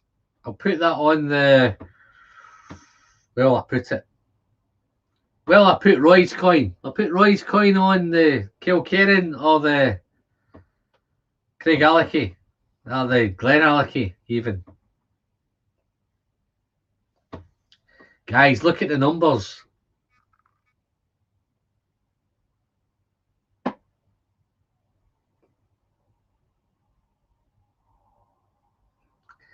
$64 on both. Roy's going to go on the Kilkerran. Whiskey Friend is going to go on the Glenallachie. In fact, Roy's going on the Glenallachie. Whiskey Friend is going on the Kilkerran.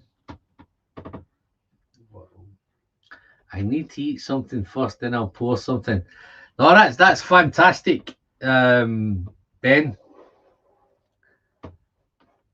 Kilkerran 8 party.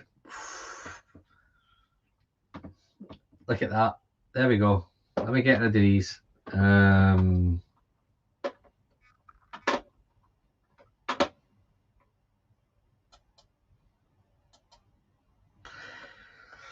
We've got, this started out as an intermediate whiskey. It's turned into a battle now, so what a battle. This is a live battle. Wonderful. Where will I go first?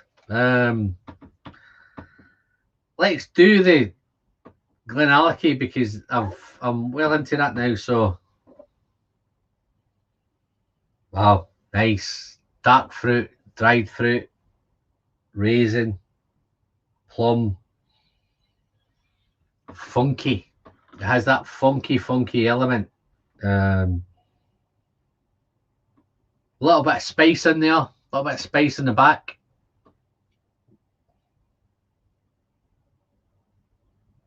Those dark fruits are becoming juicy. They're maybe stewed. But that honey is diving in. The honey, the dark fruit, the honey sweetness is there. Beautiful, spicy. It's not in 57.8. It's really easy to nose. Anyone can nose this. If you're new to whiskey, you could nose it. But wow, a little bit of spice there. Fantastic nose. Let's do this. This is the bad boy. Okay, so that's totally different. This is Campbelltown. This is funky. This is dark and dingy and dank, and it's dunnage. It's got those kind of, there's the Glenallachie is so much sweeter. This one is so much more industrial, and it's not as the Glenallachie 10 is sweeter. This is a little bit more kind of, it's sweet, but it's a dark sweetness. It's a kind of dark honey, dark toffee, a little bit woody, a little bit kind of wood shop, oaky note, sawdusty.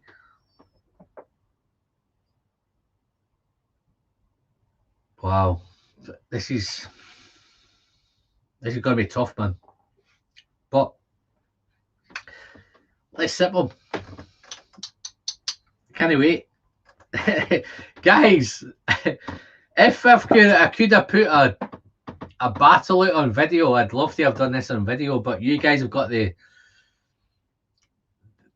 luxury of, I'm doing this live. This is a live battle. Two spectacular whiskies. I'm hoping Mr. Slinger's got both of these live. I think you could do them side by side with me. But let's taste this Glenallachie.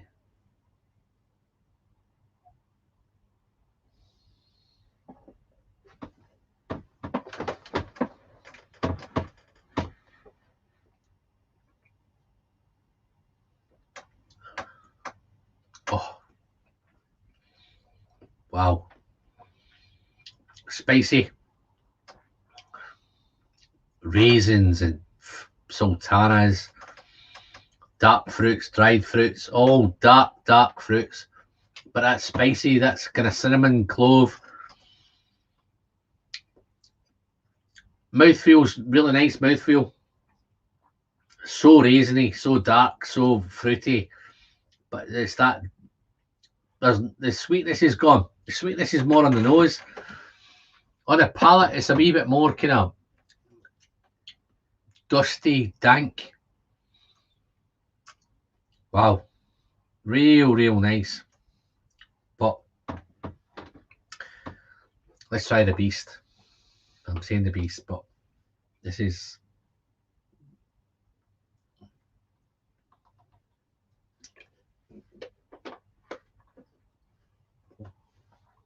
No bias. This is completely head to head.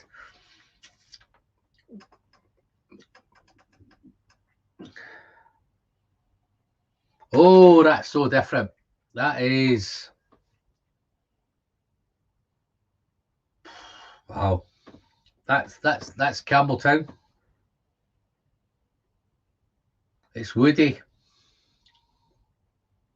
The Oloroso is nice.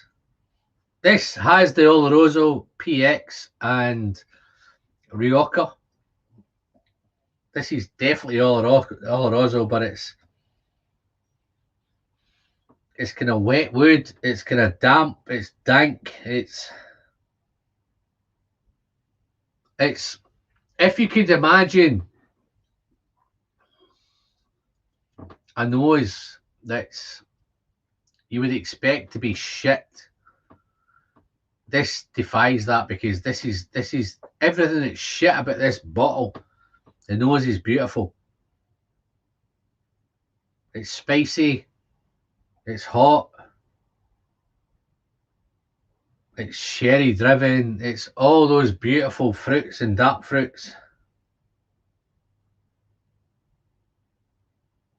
Nice. So nice. But as you know on the channel, guys, it's not about the nose. It's about the nose and the taste and the palate and sending it.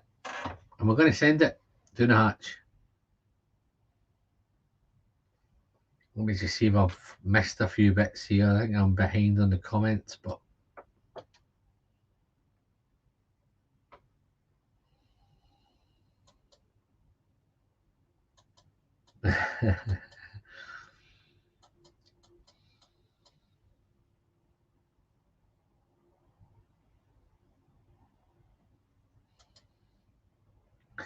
I picked up the 50-foot distillery 2 months ago. 2 months ago. Just so the lads know, £48. Nah, you can't have, man. That's impossible, man. You must have picked up the new one 2 months ago. Not the 57.1. You must have picked up the 56.8. That was 2019. That the one we're doing now is 2019, so it can't be right, man. I managed to get another bottle of back 6, but had to buy the 12 and the 15 too, but happy to do. Well, no, that's, listen, you won't go wrong there, man. Graham, that's awesome. It's just a shame they force you to buy the others, but they're both fantastic whiskey experiences, so happy days. Have to drink the stupid tariffs, USAX, Gazy independent bottler, the ultimate. The Netherlands got a bunch of great bottles and shipped in without tariffs during that time. Fantastic. I think the tariffs are gone now, aren't they? Jason West, there's a new name, man. I can't handle the high ABVs of cask strength stuff. Jason, you might be one of the perfect guys in tonight that's in a journey. How far in have you just started drinking whiskey? What have you tried? What have you drunk? What whiskies have you had? 40%, 43, 46. Obviously, the cask strength are not working with you. So, give me a quick shout. What you've had, what you've not had. Great to have you in, fella. Yes. Usually after the first drink neat, but they usually seem flat in comparison to Pacific neat, but most I've tried. Oh, okay, I've lost that part, man, but about a year.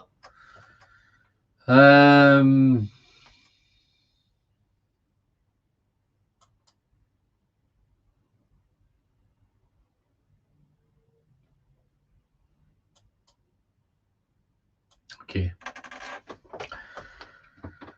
I'm so excited. I'm trying to keep up with you in the chat, but I can't wait to get into these two whiskies, man.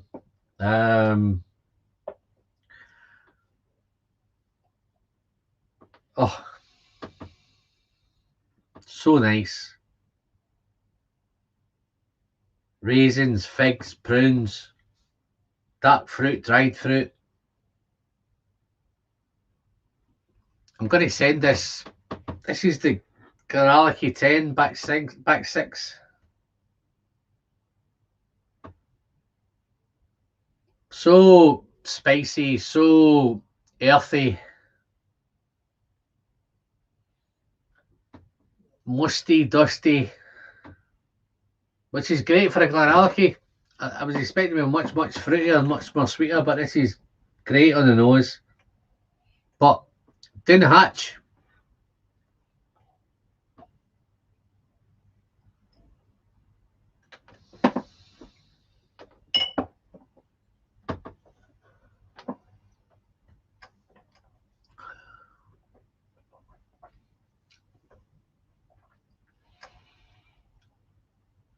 Wow, that's so nice. It's so raisin, sultana,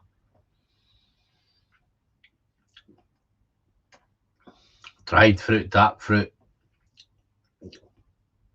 As it develops, it becomes a bit more spicier.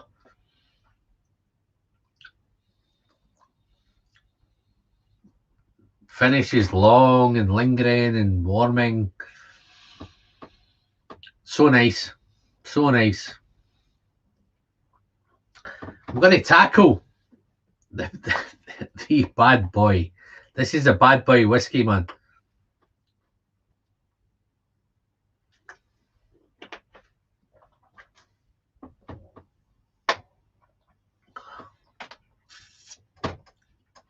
Let's do a few bits.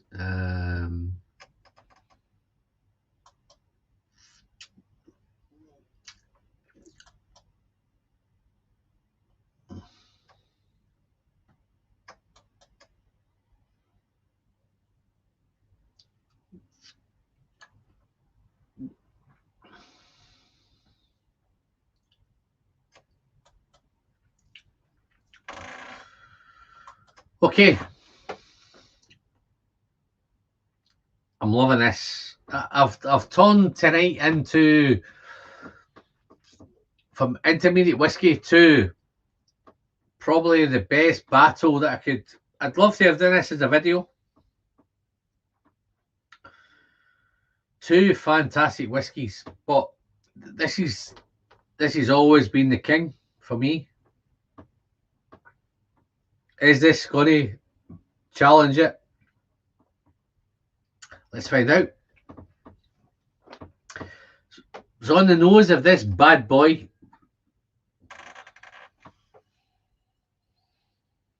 that's where it gets so different. This is a little bit dank, a little bit Edredure like, a little bit kind of dusty, dank, a little bit kind of industrial element. This is so much more. This is Campbelltown. It's dustier. It's woodier. Still got that funky element, but it's not as industrial and dank as this. This is a nicer nose. This nose was the 5 was better. This is a nice nose. Fruit, dark fruit, plums, raisin. That's much more sultana, raisiny. This is more kind of plum and fig.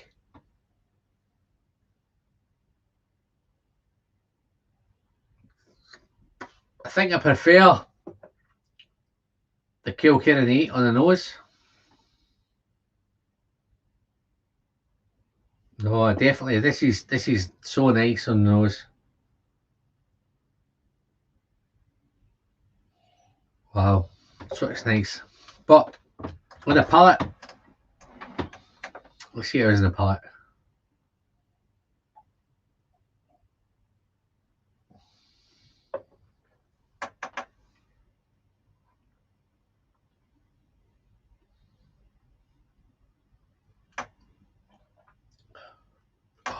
Oh, man.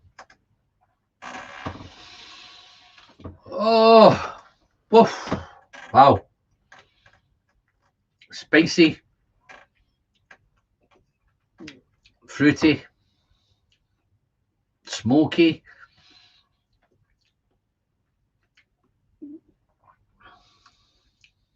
Wow. It's smoky.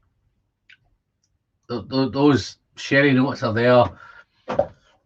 Wow, this is spectacular. Guys.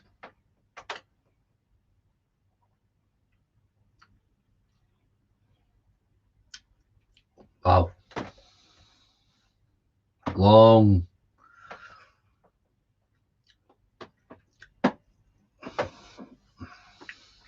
Between the two, let me do a second sip.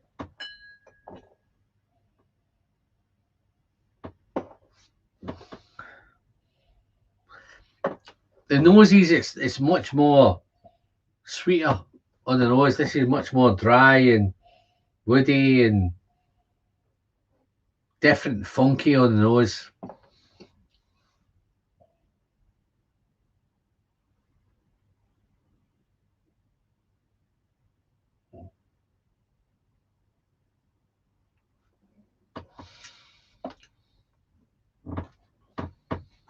Wow. Fantastic, both of them.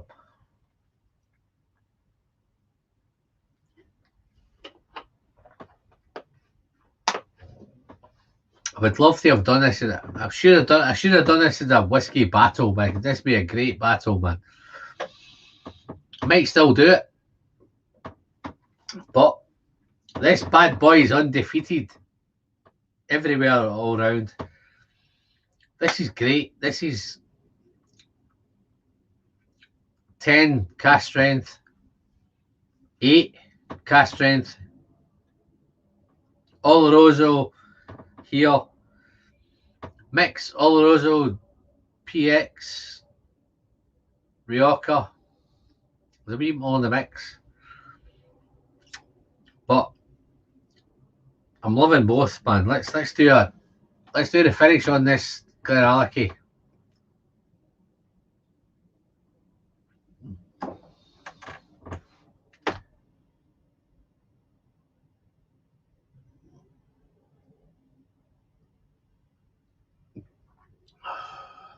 Oh man.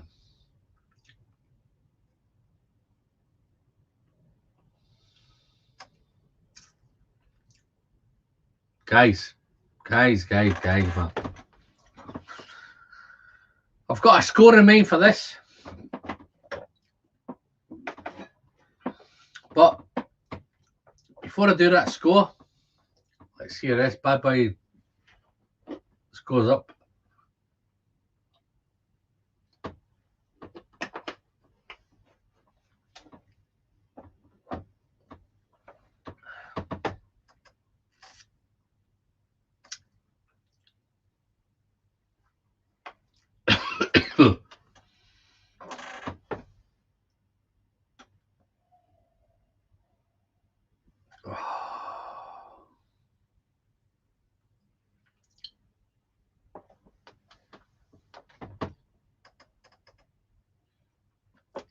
Mr. Slinger's saying,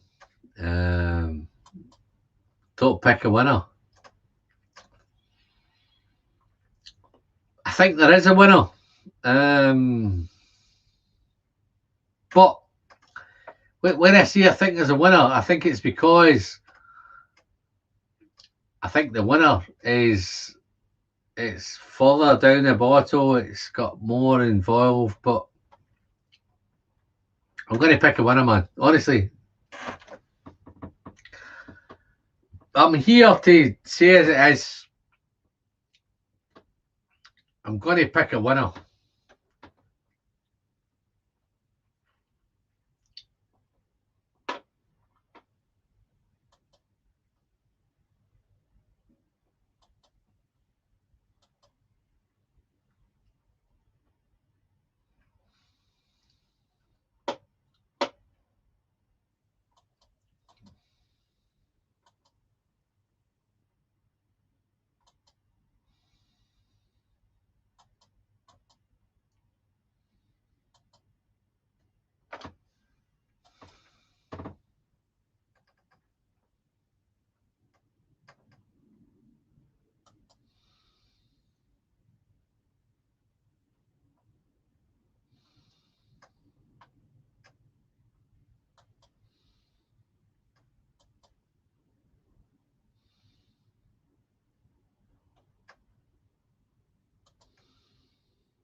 Eric, nice to see you, buddy.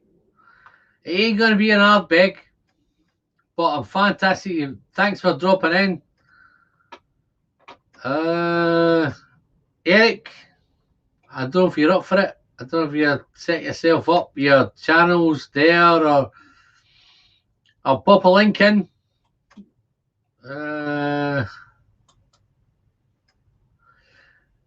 I'd be really interested to know your fucking chat on intermediate. What's intermediate? What's entry level? What's bad boy whiskey?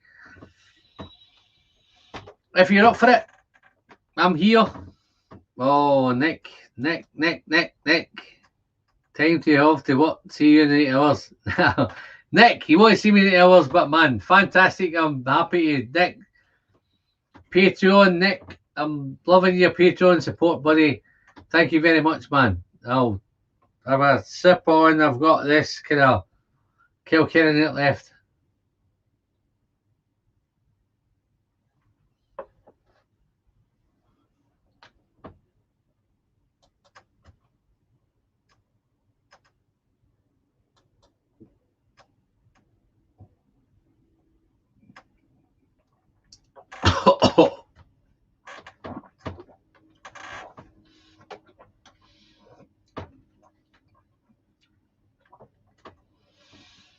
Oh,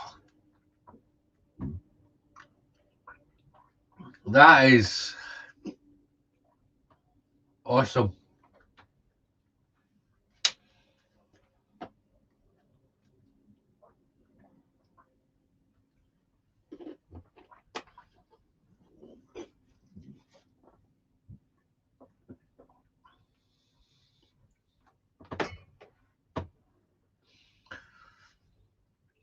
That's why this is special. It gets me every single time. Beautiful, smoky, dried fruits, dark fruits.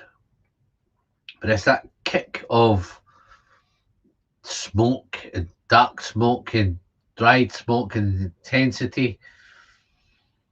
What a wonderful, wonderful dram. This 57.1 Kilkenny is absolutely spectacular whiskey. Once in a lifetime whiskey, as far as I'm concerned. It's awesome. It's brutal. It's perfect. This is my perfect whiskey, to be fair, folks. I did stipulate that the Glengoyne 25 was perfect. This is equally as perfect. This is, for an 8-year-old, it's incredible. It takes on everyone, every challenger it takes. This is beautiful, spectacular, awesome whiskey, but this is better. I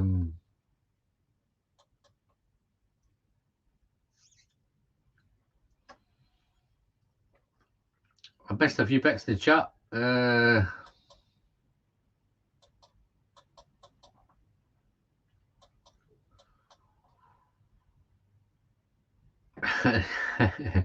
Eric, boot up your computer, mate. I'm happy to wait for you.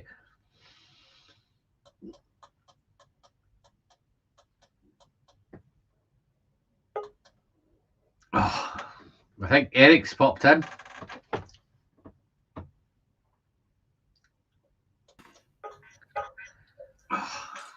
How's it going, fella? How you doing, man? I'm all right, mate. How are you doing? Pretty good. I didn't have anything set up. God, Eric. How you doing, man? Right, mate. How are you doing? Pretty good. I think we're getting a feedback set up. It's 12:30 here in the UK, so I don't expect to have anything set up. So yeah, I just came from. So I have some friends. They own a winery, own some vineyards. I've done consulting for them over the years. People I've known. Eric. And now I live in the neighborhood. Eric, fuck that, right? So I got to, hey, come on over. We're harvesting some Pinot Noir. So I went over to the house and we're drinking some wine, eating some cheese, and all that. The question I've got for you, Eric, is what is intermediate whiskey? So we think of beginners, intermediate, and advanced. Two things: price and then quality, right? Yes. So what do newbies typically drink? What is approachable by a newbie? What can they afford? How much money typically are they going to spend? So you're probably looking at just go newbies, intermediate, and advanced. A newbie is probably going to, under $50, maybe 40 to 46 ABV, maybe. So you look at that price range. Intermediate, they're going to go 50 to maybe, I'm talking US dollars, which you got to do the conversion for the UK or the EU. So maybe intermediate is 50 to 100, advanced over $100, right? Yeah. And you're getting cask strength and you're getting so on and so forth. So when I think of an intermediate whiskey, I'm thinking that $50 to $100 range. What are some of the best whiskeys in the $50 to $100 range that are widely available? And that's always the big challenge, because what I can get and what you can get might not necessarily be the same, even just around the United States. Then you talk about stylistically, intermediate sherry cask, intermediate bourbon cask, intermediate peated, intermediate Scotch, intermediate, Irish, and so forth. So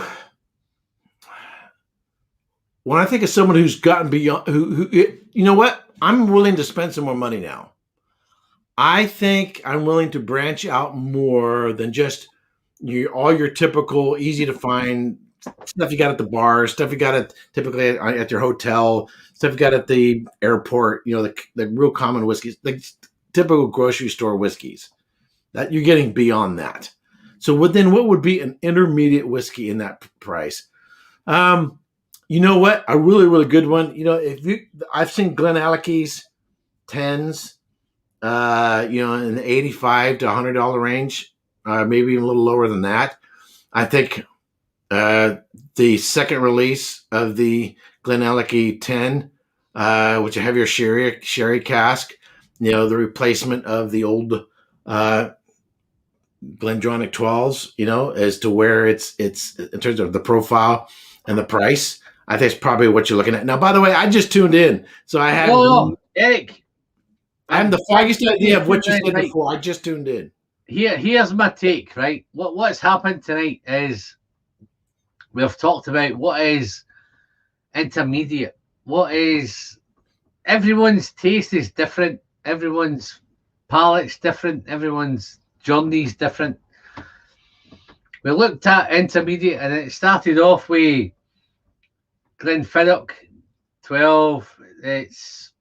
Your journey starts with them. Glenfiddich 12s, Glendalough 12s, Highland Park 12s, Old Pulteney 12s. If you want to get smoky and peaty, then you're thinking Old Pulteney and Maritime and all that, those notes.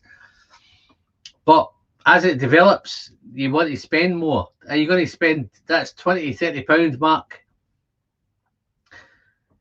Does your budget dictate how much you're going to buy into whiskey?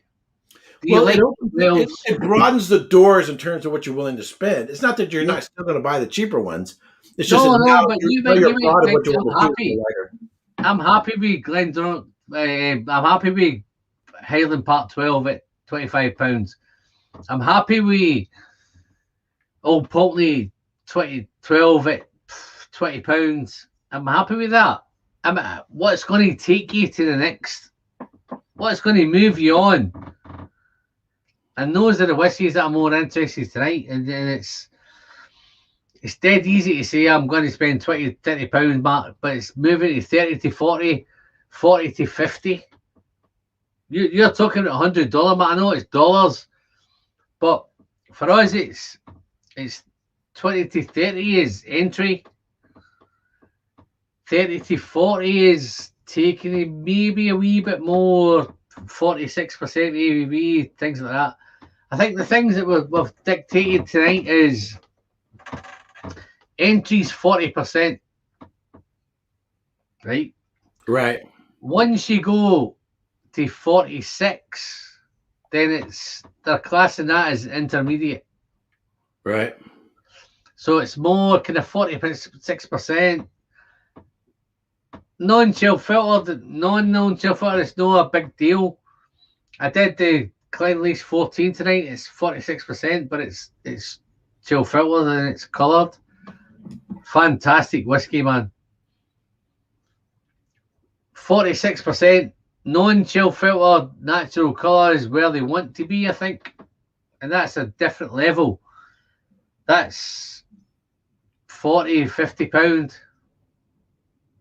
I've done some good stuff. I've done Glenlease 14. Have you had it, Eric? 14, no. Not had the 14, no. Eric, do yourself a favour. Buy a fucking bottle of Glenlease 14, man.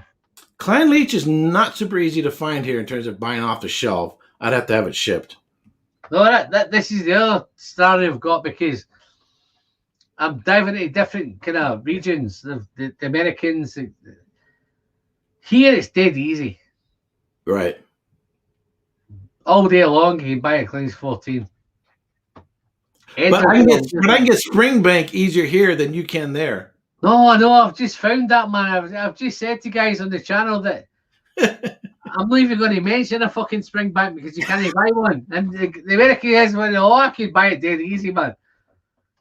I could get Springbank 10 easy, Springbank whatever. Wow, dead easy.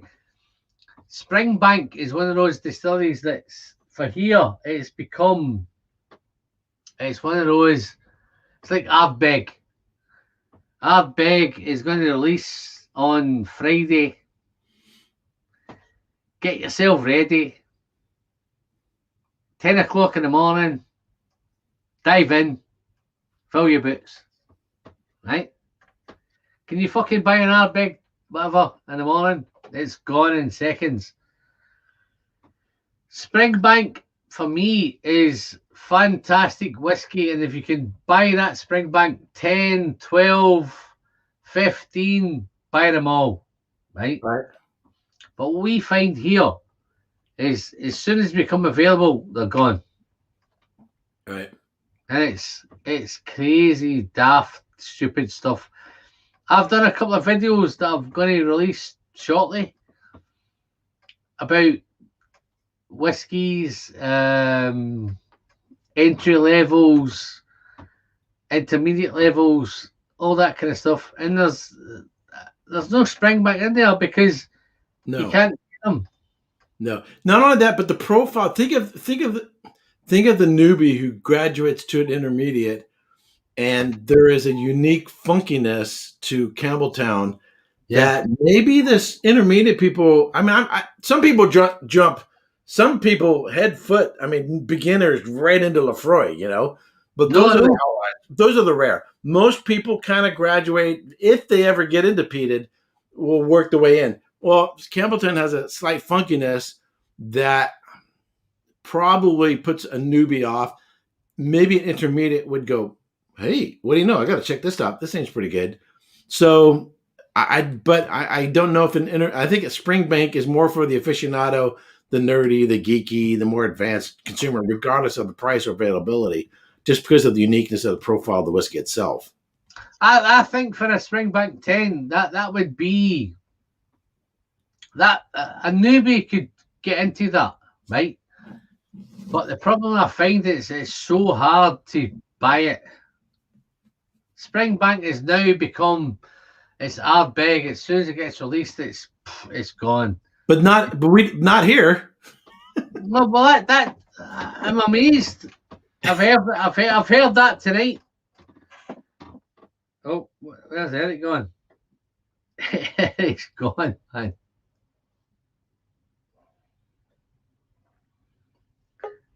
Oh, there he is. He's back. Eric's back. Let me drop Eric in.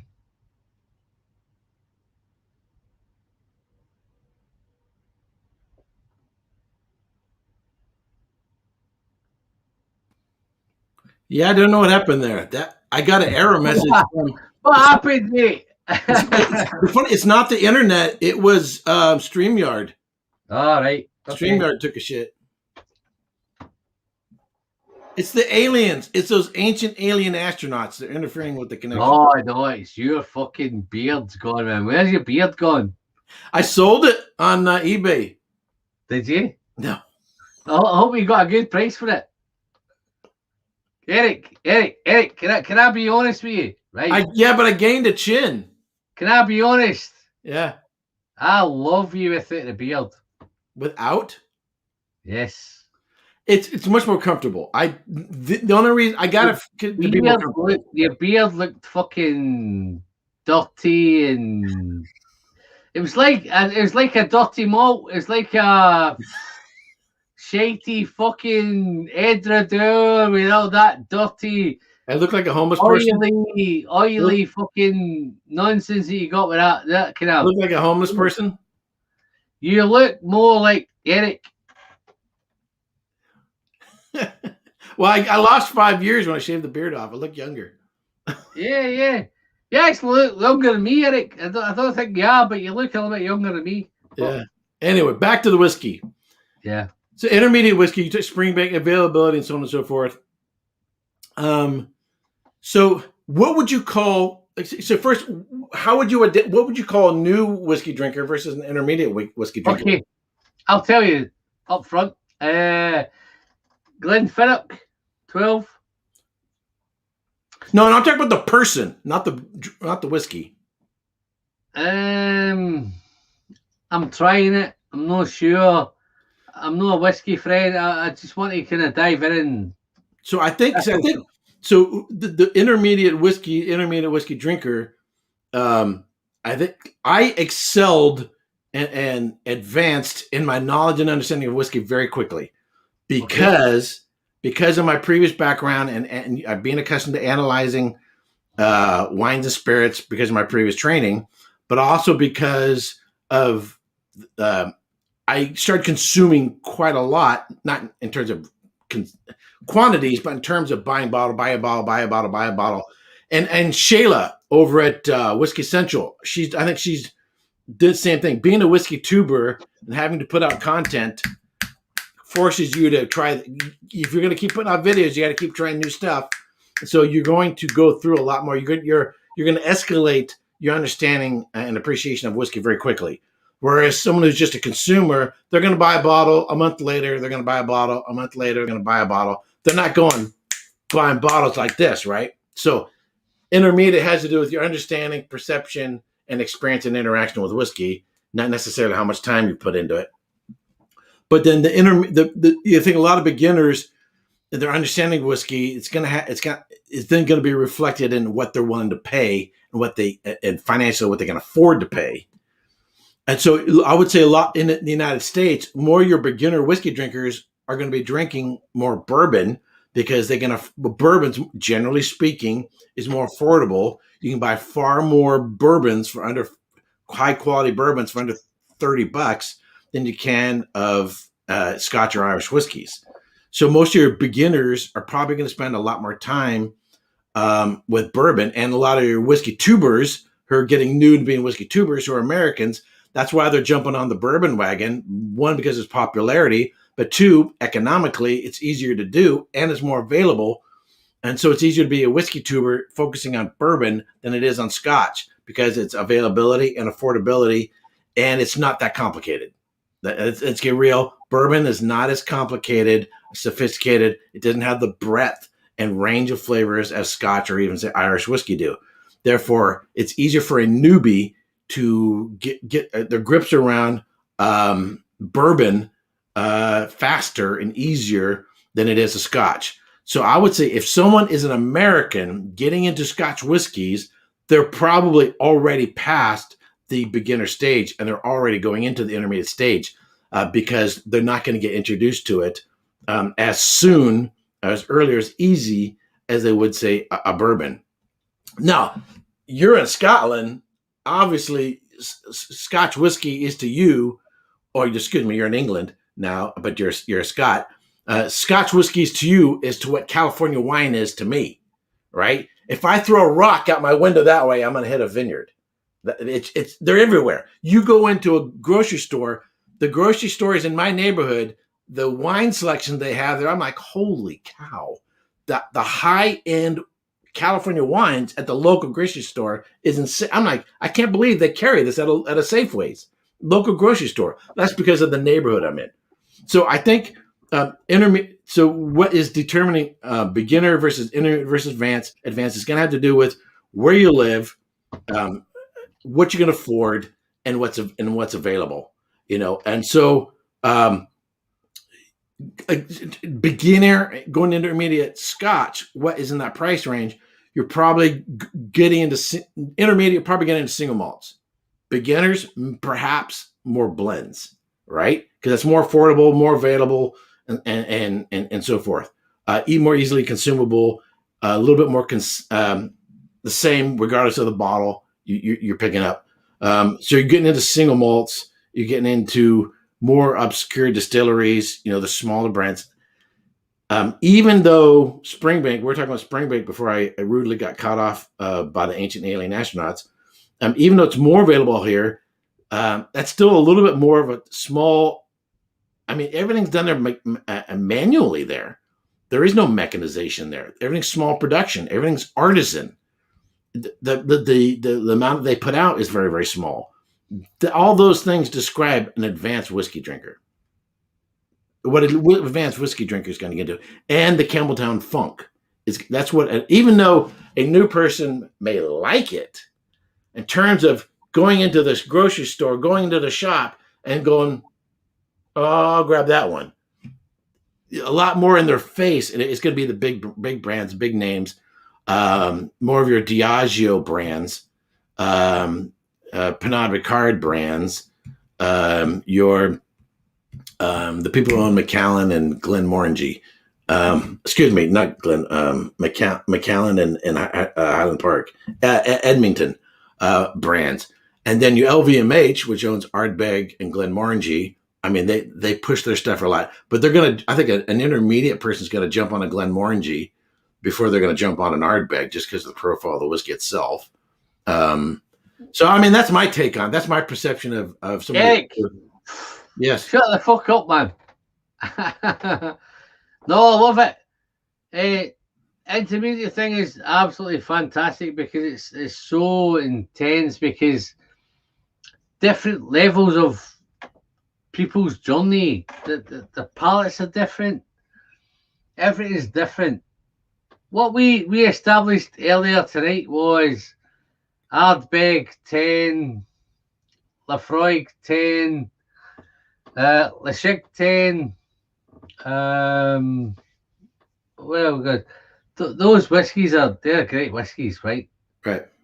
But they're not Glenfiddich 12. They're not Glenlivet 12. They're next level. Glenmorangie 10. Glenmorangie 10 is that's nice, but is it better than Glenfiddich 12? You've got a 12-year-old against a 10-year-old. It's probably more beginner than it is intermediate. No, they're great, and this is what we're trying to establish: is what is intermediate, what is entry, and from my point of view, there's loads and loads of great whiskies that are.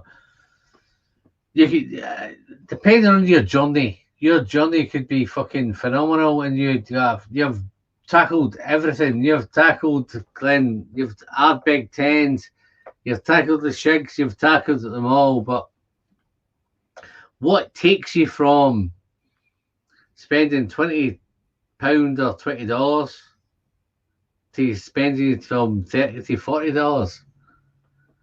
There's got to be something that makes you make that jump, and I think it's got to be where I think it's came out tonight is 40% ABV to 46% ABV. Yeah, that's the jump. And well, I would say anything to 40. I would say 40 to 46 is still somewhat beginner. It's going beyond the 46. Yes. That it gets you more into the intermediate. Yeah. Yeah. And then once you take that jump from 46% onwards, it tends to be kind of non-chill filtered. It's natural colour. There's a few exceptions. The Cloudleys 14 is fantastic because it's still coloured, it's still chill filtered, but it's 46%. But that seems to be the jump from 40% to 46. That's the level. Once you hit the 46%, you're going into intermediate. Right. So I mean, so when I first started off in the whiskeys, what I was grabbing to try was what was immediately visible on the shelf, immediately and widely seen.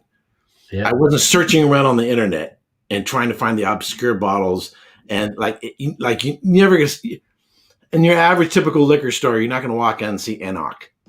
You're not going to see your typical average corner grocery store or your corner liquor store where you also can buy cigarettes and porno mags. That kind of liquor store. That's typical liquor store. And a carton of milk. And a candy bar that also sells liquor. That kind of liquor store. You're not going to see those, but you are going to see exactly the ones you named before, the Glenlivets. You're probably going to see the Mac 12, the Macallan 12, but you're going to see the Johnny Walker Blacks. And you're going to see the 40 to 46% ABV whiskeys. To get out of that camp, you're going to have to go to a little bit more refined whiskey shop, whiskey wine shop, liquor store, a higher end whiskey shop, rather than just your average, Joe Schmo corner liquor store.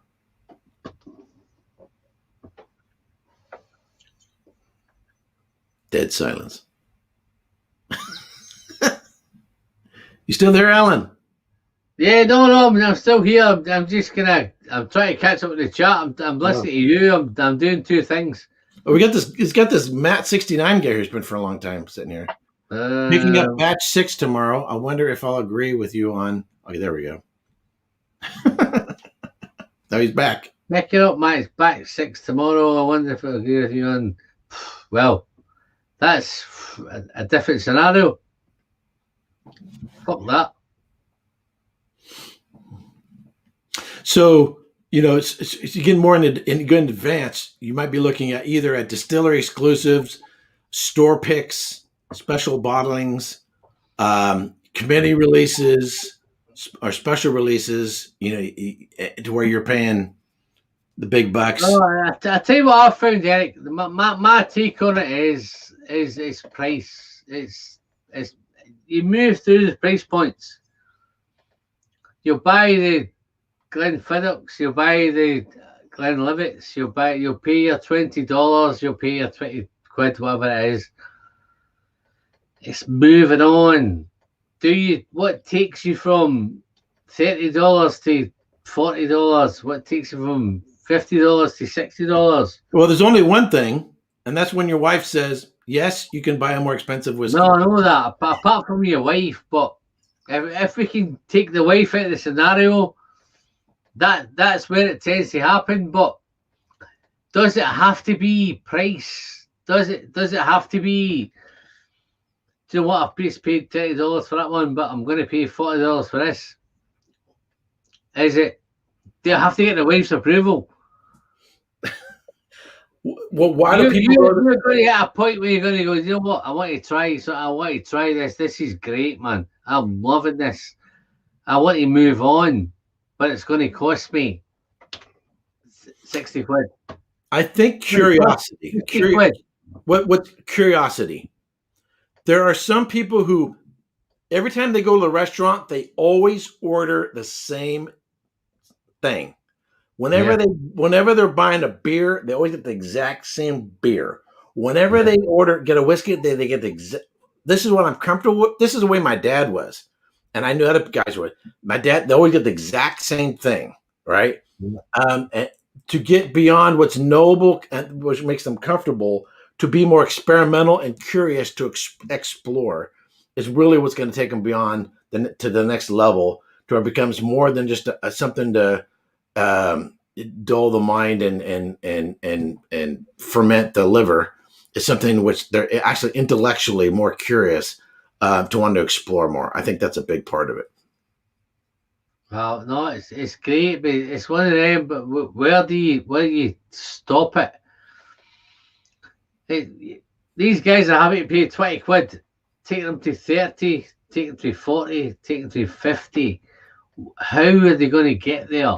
And it's flavour and taste, and it's intermediate, it's all that kind of stuff.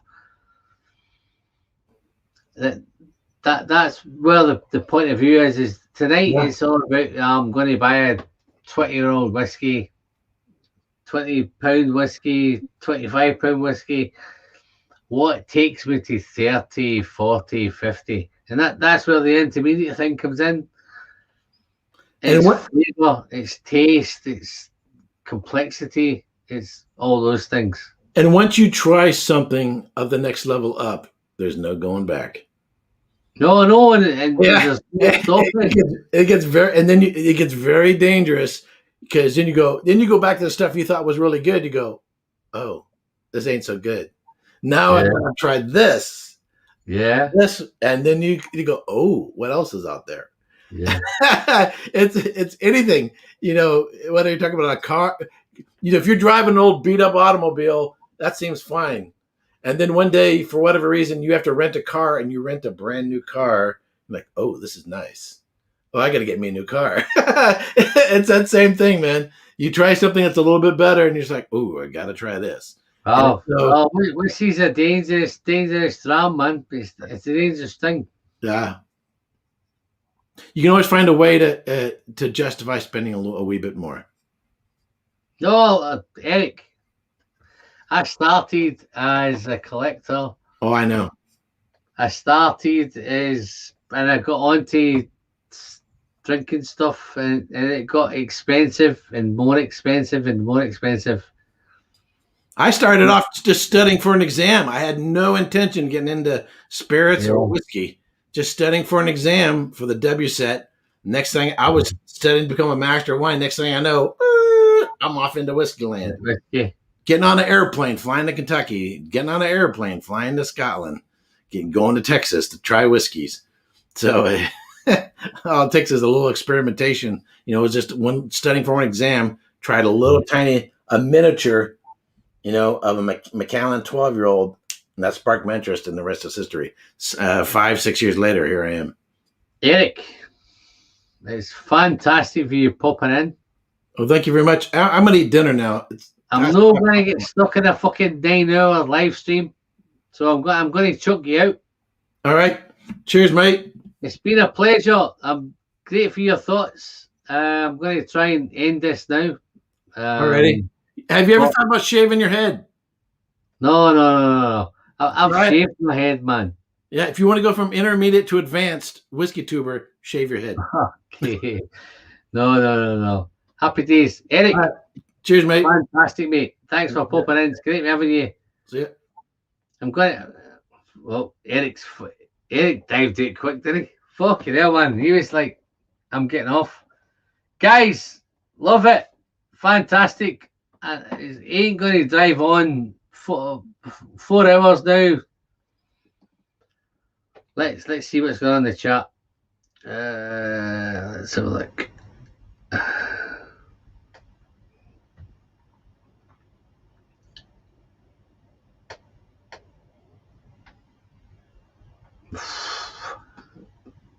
Don't worry about it.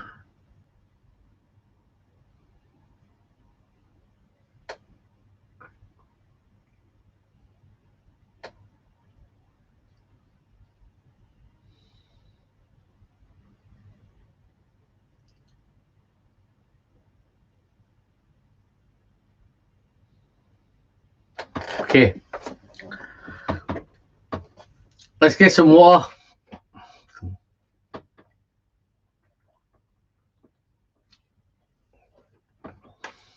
Guys, I've had a fantastic night.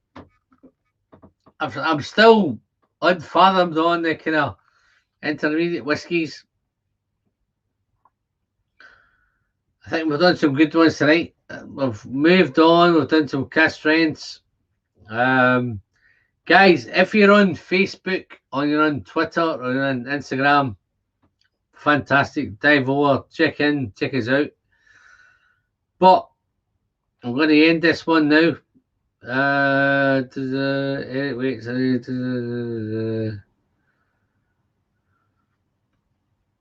It's well 4 hours 6 minutes. I've dived in. I'm happy days, guys. I'm Alan. I'm the Whiskey Friend. As always, I'll catch you in the next one. The pleasure is on the sharing. See you soon.